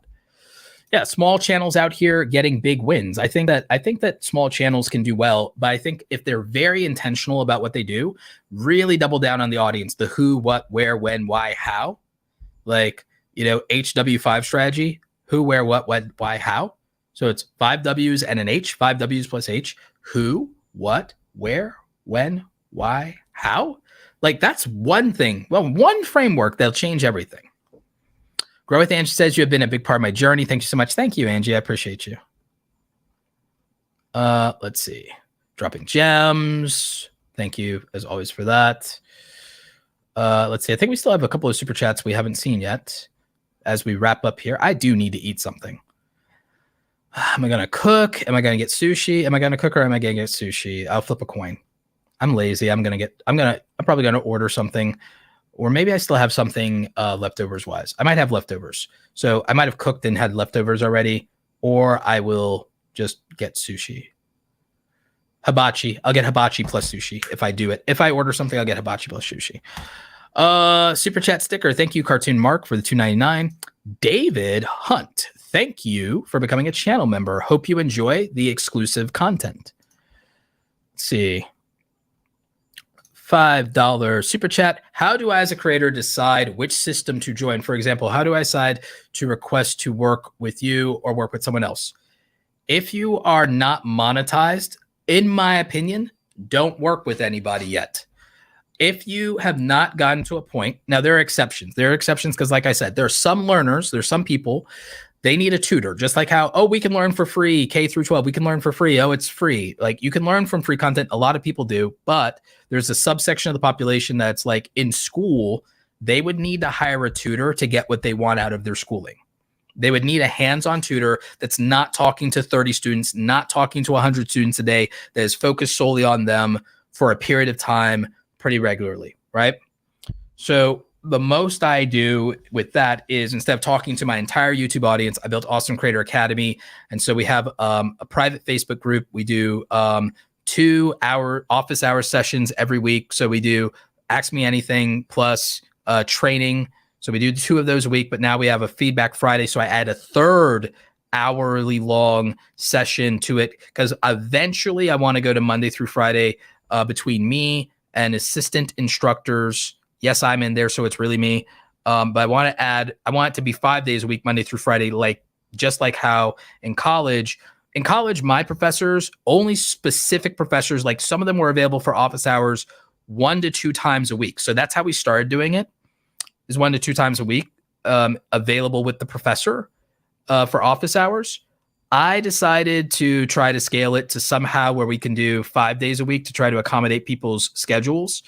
And then we take the weekends off so weekend warriors can work and hustle, and so that I can take more time off, do the streams, do my own thing, rest, relax, hang out with my siblings, do family stuff, blah, blah, blah, right?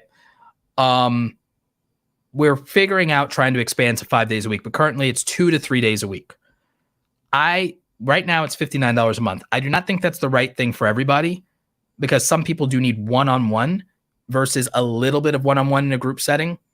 But we get more specific, and there is Feedback Friday, and people have been able with Feedback Friday to get in and get some one-on-one attention, and they do it office hours on Tuesday as well. Training is for everybody, and training is Thursdays usually. So we're working it out to put more opportunities on the board. The reason I'm bringing this up is it's not, now I don't know how everyone else does their coaching or does their programs. I focus more on coaching than on courses, but we're going to do courses, but courses are for do-it-yourself learners. Cohorts are for people who might benefit from a classroom setting. Memberships are people who might benefit from a classroom session. Coaching is for people who benefit from tutoring. So it's no different than having a tutor so that you can bring up your math grades, having a tutor for your SATs, your ACTs, etc. Right? So think of it from that perspective.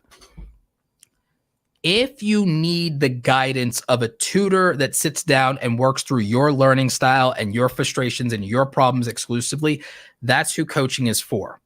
But a tutor has to be suited to your learning style, suited to your temperament, and suited to the area of expertise that you need help with.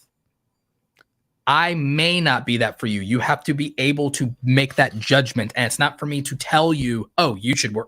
It's not always for me to tell you that. You have to be able to at least know, am I coachable? And is Roberto the right personality and temperament? And does he have the right areas of experience and expertise for what I'm doing? Now, to qualify some of my areas of expertise, monetization, hands down, easy one. Monetization, make money on YouTube, off of YouTube, online, offline. I'm the monetization guy. I'm the make money guy. Okay, facts. Am I struggling with analytics? These sessions that we do live prove that if your struggle is analytics, I'm your analytics guy. Now, do I have the right personality and temperament? That's a personal choice. You've watched my content. You either resonate with me or you don't. Your personality is suited to the way I teach, or it's not, and that's fine. Neither here nor there. Maybe you do better with somebody else. Maybe it's Vanessa Lau. Maybe it's Daniel Battelle. Maybe it's Ed from Film Booth. So personality matters. We all had teachers in school that were brilliant, but they sucked because their personality didn't suit us, or our personality didn't suit them, or we couldn't adapt to the learning methods because of the difference in our mentality.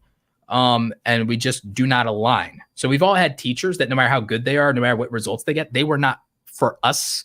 And some of us had our favorite teacher that was exactly who we needed them to be, right? So that's hard. This is the reason why it's not just just do that. This is why I can't even make like a 10-minute video telling you who to coach with or how to coach or a little bit. It's because it's a conversation. It's a real thought out process. And it's hard. It's hard to figure out who you should work with, who can coach you, who can teach you, who can mentor you. It's really hard. Even with free content to judge off of, it's still really hard. It's still really hard to make that choice because it's just like school, but we don't have a framework. I'm figuring it out. We have a framework for determining who should be your teacher for what and what qualifies or disqualifies for you. It's intuition a lot of the time, right? So my areas of expertise is if you have an education-based channel, easy one to figure out, I just go to Roberto, right? Easy. Or Ed from Film Booth. Me or Ed from Film Booth, education channel, easy, right? Vlogging channel, maybe it's Sean, maybe it's Tim Schmoyer, if you have a vlogging channel. You want to make viral content? Daryl Eves, hands down. Viral content, Daryl Eves, hands down, right? YouTube Shorts, Nate from Channel Makers, hands down. So there's that. You resonate more with a female coach, Catherine Manning, if she's still offering coaching, or Vanessa Lau. You know, you're more, you want someone Gen Z, Jay Dharma Wangsa, hands down, you know? So there's probably other people there that I'm forgetting to mention, or that maybe don't do coaching anymore, or maybe newcomers that do, but those are off the top of my head. Those are homies I know. And so there's things based on your personality. There's things like if you want to work with somebody because you want somebody to identify with maybe specific struggles, because you are, looking at yourself from the perspective of what you're going through, and it resonates more with me. You identify more with me based on that. That could be a reason. I don't think it should be the only reason, but it could be one. That's valid. That's fine. So in finding a coach, you have to figure out, do I have a teacher whose personality works with me and that I can learn from, because they're capable of teaching me, because if I work with them, I'm coachable, right? Because remember, you had teachers who you couldn't learn from because of their personality. You had teachers you couldn't learn from because of their personality. So qualify your teacher or instructor or coach or tutor on their personality, because you may not be able to learn from them no matter how good they are because of personality. Then look at their areas of specialization, expertise, and their results. Okay, so you could look at that. Then you need to look at your areas of weakness and how they serve those areas, and you need to consider that. So that's really about a lot of alignment, and that at least can be analytical, but you have to have some level of self-awareness. And then I would say, obviously, price factors into things, availability factors into things. But I would also say that you need to understand what results you want to get from them, and whether there's someone who has produced those results for people in the past. So people who want to go full-time or are full-time YouTubers, there are challenges they have that I work with. So let's say you're a full-time YouTuber. Why do people with 100,000 subscribers, why do people with 1 million subscribers work with me? Because a lot of those people are overworked and they do not have efficient workflows for editing, and they're overworked, they're burning out. They know I can deal with that. They know, how do I get efficient? They know I have systems.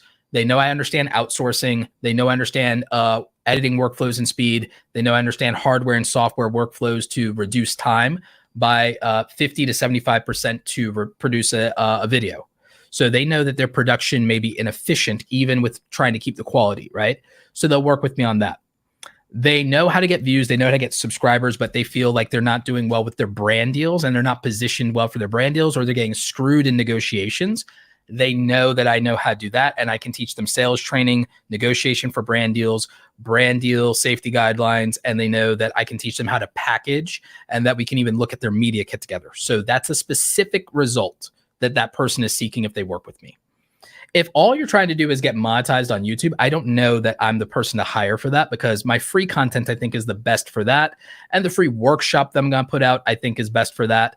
But if it's like, well, I only learn hands-on, then I think that I might be too expensive for somebody with regard to that. What I may do in the future is bring on a YouTube coach that isn't as big as me or established, and doesn't want to build their own program.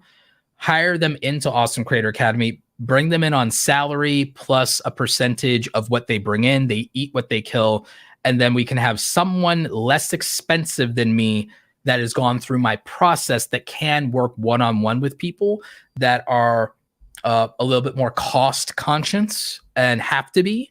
And then that would be appropriate, because the thing is, I don't know that it's appropriate for me to take money from someone whose channel is not monetized if they are not already running a business, if they are not already very well off in their career to where they're making a good amount of money. I don't know that's appropriate for me to take money for coaching from somebody that is not monetized already from using my content. So that's my issue with it. However, it may be appropriate to work with somebody else. I currently do not have a mechanism for saying work with this person if you're not monetized. At best, I could refer you, the best person that I think I could refer if you're not monetized to work with one-on-one, maybe Daniel Batal, if he can fit you in. Maybe Daniel Batal if he can fit you in. But if you're not monetized, I feel your best bet is to try to get there from free content. And I think it is reasonable to get monetized in 1 to 2 years from free content on YouTube to get monetized. after that, I believe it's appropriate to do coaching or courses depending on your needs, your budget, and who you want to work with, right? So that's my thought process around it, because I think that people who need tutoring are a specific group of people. But I think that me and other people who are full-time, and not working for another coach, I think that we are too expensive for someone who's not monetized. I think what we could do is maybe we bring on assistant instructors who's gone through our methods and our systems, because their time is just going to be cheaper than our time. So they can give you the same instructions, but work with you hands-on as a tutor, but at a lower or affordable price for people that are a different level. And then our level is the higher level. And then that makes sense because, again, we're priced out of that beginner market to that extent for that thing. Because I do recognize there are people who only can learn what they need to if they get one-on-one tutoring. Because I remember this from school. There are areas where you can only sometimes advance if you have the one-on-one tutoring. And I wish more people would think of it that way. I wish more people would look at coaching and look at what they had to do for the SATs and recognize that not everybody, everything is free on the internet. Everything's a scam because everything is free on the internet. Not everyone can learn on their own without help and without a tutor. That's high school. So if that's like paid for government funded education and it doesn't work for everybody, why would free internet education work for everybody? Why would it not be the same thing that whether it's free government education or free internet education, that some people cannot learn in a classroom of 30 people, some people cannot learn in a school structure of thousands of people, and some people cannot learn for free on the internet from content that is meant to reach 100,000 people with different needs. Some people need only their situation addressed and they need one-on-one help. That is just how it is. There are people whom that is the most appropriate way to help them. Now, the thing is, they also get priced out of the market. Just like in regular traditional education in K through 12, not everyone's family can afford a tutor. Some mechanism, we have to at some point figure out some mechanism for making it accessible for more people at a lower price point to get some one-on-one attention. I haven't fully figured it out. Sometimes the channel review sessions with the super chat channel review sessions, sometimes that makes sense, but it's not enough one-on-one time to fully accomplish the thing. I think at least 30 minutes to an hour of tutoring, because that's about the amount of time someone can focus sometimes, if something could be done for that. So again, I haven't fully figured it out. I haven't figured out the full-on creator education model 100%. Nobody has. Creator economy has not been evolved long enough and not been around long enough to figure out the perfect education model for everybody. But I do think the framework of addressing where do people and how do people address the deficiencies in free education, free government education in public school. How do people address that? How do people handle things with a private school? How do people handle things with a cram school? How do people handle tutoring? How do people handle extra piano lessons? How do people handle extra art lessons? How do you do that? Like, I think it's the proper question and the proper framework for figuring out how to address people's needs. I think it is the proper framework for creator education. I think it just needs to be refined more, and I haven't figured all of it out. I'm doing the best I can, but I haven't figured it all out. Maybe it's just that enough people need to offer a diversity of products and services. So again, that's my best answer. I know it's super long, but I'm thinking it out as I go. You're seeing my stream of consciousness. I'm thinking it out as I go. Yeah, personality is key. Personality is a big key. When I was in school, there were teachers that the only reason I got good grades for some of my teachers was because of their personality, to be honest. Miss Gorgeous, thank you, Miss Greer, for $2. Movavi started acting up. Could you recommend next best? I would say either Adobe Rush or Filmora. I would say Adobe Rush or Filmora. From Movavi, I would say Adobe Rush or Filmora would be my next best option there. I did a video on 6 budget and free options for beginners for video editing. I think that video has 8,000 views or something. So I think that's the best. Someone is going to volunteer as tribute and do timestamps for these, by the way. And at some point, we'll break these up and put some of these on Roberto Blake highlights. So let's see. Yep. I'm super behind on super chats. Super behind on super chats, but we'll gain through them. I think I'm close. I think I'm close. Roberto, what's the best video editing software? The best three typically that are used by YouTube professionals for speed are, and for creative reasons, are Final Cut Pro, Adobe Premiere Pro, and DaVinci Resolve. Those are the big three. The big three are that. Now, for people who need budget software, free version of DaVinci Resolve, Adobe Rush, mobile editors, it's usually, God, why am I spacing on this? I just had it in my head. LumaFusion, if you're on iPad or iPhone. If you're on iPad or iPhone, LumaFusion. If you want something that works on everything, Adobe Rush, and it's free. It's freemium. So Adobe Rush, and Filmora Go, not Filmora Go, sorry, Filmora. So your top tier is Premiere Pro, Final Cut Pro, and DaVinci Resolve. Your second tier, your mid-tier editors, in my opinion, are LumaFusion, Adobe Rush, and Filmora. And then after that, it's a bunch of free stuff, and God go with you on the free stuff. So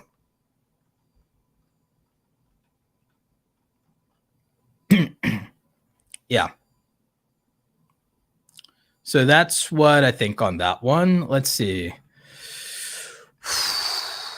At some point, we will do a live video editing session on the channel. At some point, we'll do live video editing. Oh, I think I got all the super chats. Yay! I think I got all the super chats. Melly Cinco says, I'm paying $25 an hour for coding tutorial. Yeah, a coding tutor. Oh, yeah, I can see for getting a tutor in coding or programming, I can see pay $25 an hour for that. Absolutely.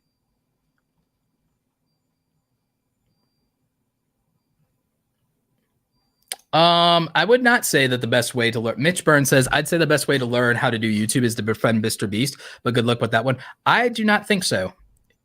Mr. Beast is brilliant, but Mr. Beast is unique, and he understands YouTube, understands audience development, understands the algorithm. However, your mileage may vary there because, again, I think if you're either well off, if you're broken young, I think that you could look at Mr. Beast and you could get somewhere if you're broken young, because Mr. Beast had time freedom because he's a youngster. Mr. Beast isn't even 23 yet. And Mr. Beast has been doing this since he was 12. Mr. Beast, I think a lot of you underestimate that Mr. Beast was a youngster, so he had a long time to train, and he did 5 YouTube channels or so and failed first. And then he took 2 years to get 1,000 subscribers, and he did 460 videos to get to 10,000 subscribers. Adults do not have that time freedom. I keep stressing this. Adults do not have the time freedom to develop into a Mr. Beast most of the time. You're an adult. As an adult, do you really have the ability to do 500 videos to get to 10,000 subscribers and stick with it? That's hard for most adults. It's easier to do if you're a teenager because you don't have responsibilities. So that doesn't work. Because you need time freedom. Here's where it would work for an adult. It works for an adult if you're in a situation where you're retired, and then you can, if you're retired, you're already successful, you can funnel money into it, you have time freedom and financial freedom. If you retired early in your late 30s, early 40s, early 50s, you still got energy, stamina, and health on your side, you can do that, and that would work. You could do Mr. Beast-like strategies and tactics, and you could work because you have things you need. You have time freedom, and you can scale with money. That's the version of it as an adult. Most adults are working class creators, and even if they aren't, they're an adult, and now they have the responsibilities of a family. So they still don't have time freedom because now you have to justify taking time away from your spouse, and you have to justify taking time away from your kids. So if you're in a relationship and you have kids, you don't have the time freedom, even if you have the financial freedom. Even if you have time freedom from your job, you don't have time freedom from your family. So unless your content is about your family or incorporates them, you still can't use this strategy. You still can't deploy like Mr. Beast. It wouldn't work. Now, someone say, well, what about someone like Mark Rober? He has a family. He has a special needs kid. Mark Rober was a NASA engineer. He's an anomaly. So if you're not a NASA engineer or someone specialized at the highest levels of something beforehand, doesn't work. Graham Stephan, he had financial freedom and time freedom. There you go. But he also had expertise. Ali Abdaal had expertise. He was a doctor. And he had the timing factor of being a doctor to the pandemic. So he had the attention and interest factor. So you cannot use the strategies of anomalies if you're only average to above average. You cannot use anomaly-based tactics if you're average to above average. Mr. Beast also, again, now where he was an average to above average, he's an anomaly because he was a teenager that had focus and dedicated himself to YouTube, which the majority will not. He was a teenager and he didn't get discouraged as badly from slow growth. Most young people will not be as consistent, not be as focused. So the thing is, you'd say, well, he only had average or even below average circumstances because he was a poor kid in North Carolina. Yes, he's a poor kid in North Carolina who devoted his life, body, blood, and soul to YouTube. That's the anomaly. That's the anomaly. And did it consistently for years in spite of hardship, failure, and not having money. Was willing to say when his mom's like, go to college or you're out. Go to college or leave home. Said, well, I guess I'm leaving home because I'm going to be a full-time YouTuber. That's not a reasonable decision for most people, and most people would not make that decision for that reason. They would split their time between college and YouTube, and they would satisfy their parents. That's the anomaly. That's the anomaly, and it's not a reasonable thing for most people. So you cannot apply anomaly situations to yourself, and that's why no small YouTuber should ever compare themselves to a big YouTuber. The reason I have the least sexy strategy for YouTube growth is because my strategy is a working class creator strategy. My strategy is a strategy for people who have to split their responsibility between work and family. My strategy addresses that reality, which is why most people who follow Mr. Beast's footsteps are younger people and are children because they don't have financial responsibilities. They have time freedom. They have stamina, energy, and enthusiasm. Anybody else who's in their late 20s, mid 20s, 30s, and they're working a job they don't like cannot not necessarily do most of that. There are outliers to that situation too. There's a different set of things that will work for them. And that's not, none of this is a neg on Mr. Beast. It's that I understand who his stuff works for, why it works. Because if you look at the people who followed in Mr. Beast's footsteps, they're under 30. They're under 30. There's a reason why my stuff works for people that are in their late 20s, their 30s, their 40s, and their 50s. Is because it's a different reality. And because, frankly, if you look at the creators, with the exception of Casey, when you look at creators with the exception of Casey, what creators, and like I say, Casey and Markiplier are like the oldest creators you've seen that have 10 million subscribers.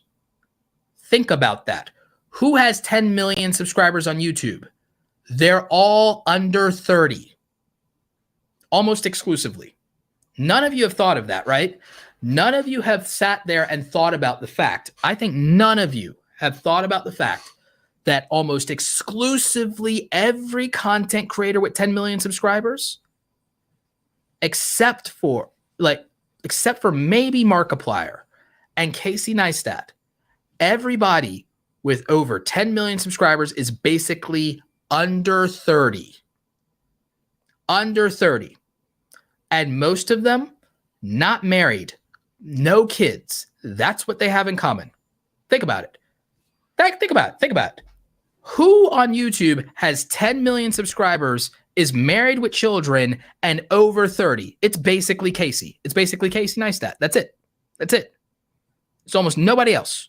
Nobody else. And when did Casey Neistat peak? Casey Neistat peaked at his moment when Casey Neistat's peak was before he and Candace formally got married and before they had their 2 young daughters. At Casey's peak, his oldest son was in college, off on his own, and his oldest son didn't live with him at the time. And so when Casey grew the most when he was able to go daily, was single, And when he was making his sole effort and thing they did in life was split between he makes YouTube videos and his team builds out Beam.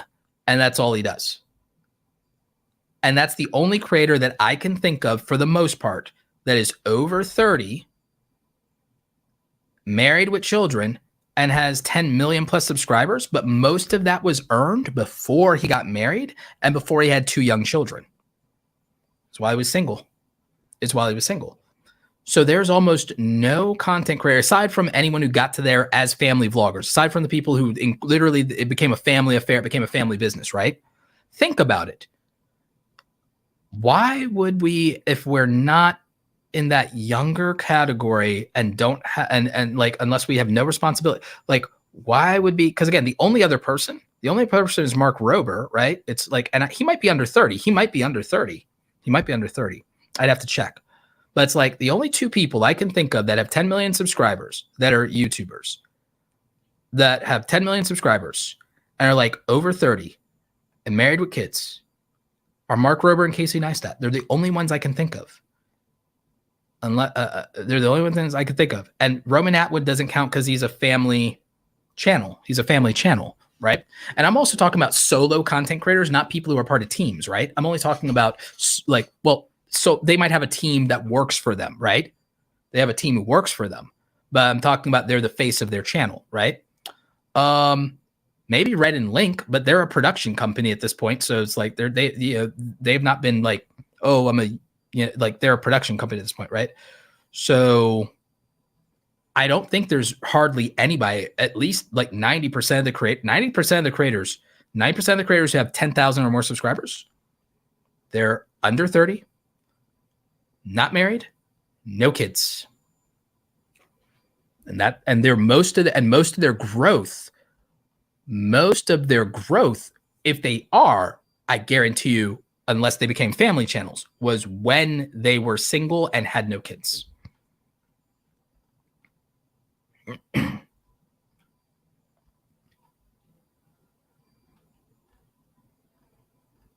So the thing is, I think Mr. Beast makes great content. I think that a lot of people that have 10 millions make great content, but I don't know that you can duplicate those results without the lifestyle. I don't think you can duplicate those results without the lifestyle. Matt Pat got most of his growth before Oliver was born. Before Ollie was born. You're right, Mitch. You're right, Mitch Burns. Matt Pat got most of his growth and most of his success before Ollie was born, though. He and Stephanie got most of that before Ollie was born, and they also built a media company. So again, if you grow to 1 million subscribers and then build a media company, yeah, you can grow to 10 million with family and kids. Yep. And I do think there are opportunities, by the way, for people over 40. So I think that you can get to 1 million. I think you can get to 100,000, but I think it takes longer. I think it's harder once you're an adult. Once you're okay, I have adult adult responsibilities. I think it's harder unless you're already successful. Like, again, Graham Stephan was under 30, still is, I think, or just turned 30, right? I think like Graham Stephan, Meet Kevin, Andre Jeek, and Jeremy, I think they were all under 30 when they grew the most, and they all got to 1 million, but they're not necessarily at 10. Joe Rogan is a different example. He was already successful. Joe Rogan was already successful. Qpin says, any experience with age restriction appeals? Seems some of my videos get randomly restricted and they don't even cite a guideline that was violated. I make content around legal cannabis, could be tricky. Oh, that's a great question. I'm gonna have to talk to my contacts and see what's up with transparency in appeals and telling you what got wrong anyway, because I think that's one area. YouTube can improve in. Is transparency on that. I think YouTube can be transparency on that, right? But yeah, of the 50 YouTubers we can name with diamond play buttons, of the 50 YouTubers over 10 million, between us, we can only name like 3 or 4 that are over 30 or something. So think about that. Right? There's so many YouTubers with 10 million subscribers. We can only name a handful over 30. and married with kids. Like it's almost none of them, right? And yeah, Graham was a self-made millionaire before he did YouTube, and he's also still not married. Exactly. Meet Kevin was already successful and already a millionaire when he did it with a wife and kids, and he runs his business with her. So Meet Kevin is an anomaly, but he also didn't get to 10 million. He's over 1 million, but he's not 10 million. See what I'm saying? So that's my thing. Is I love Mr. Beast and his stuff works, but I also want to contextualize that.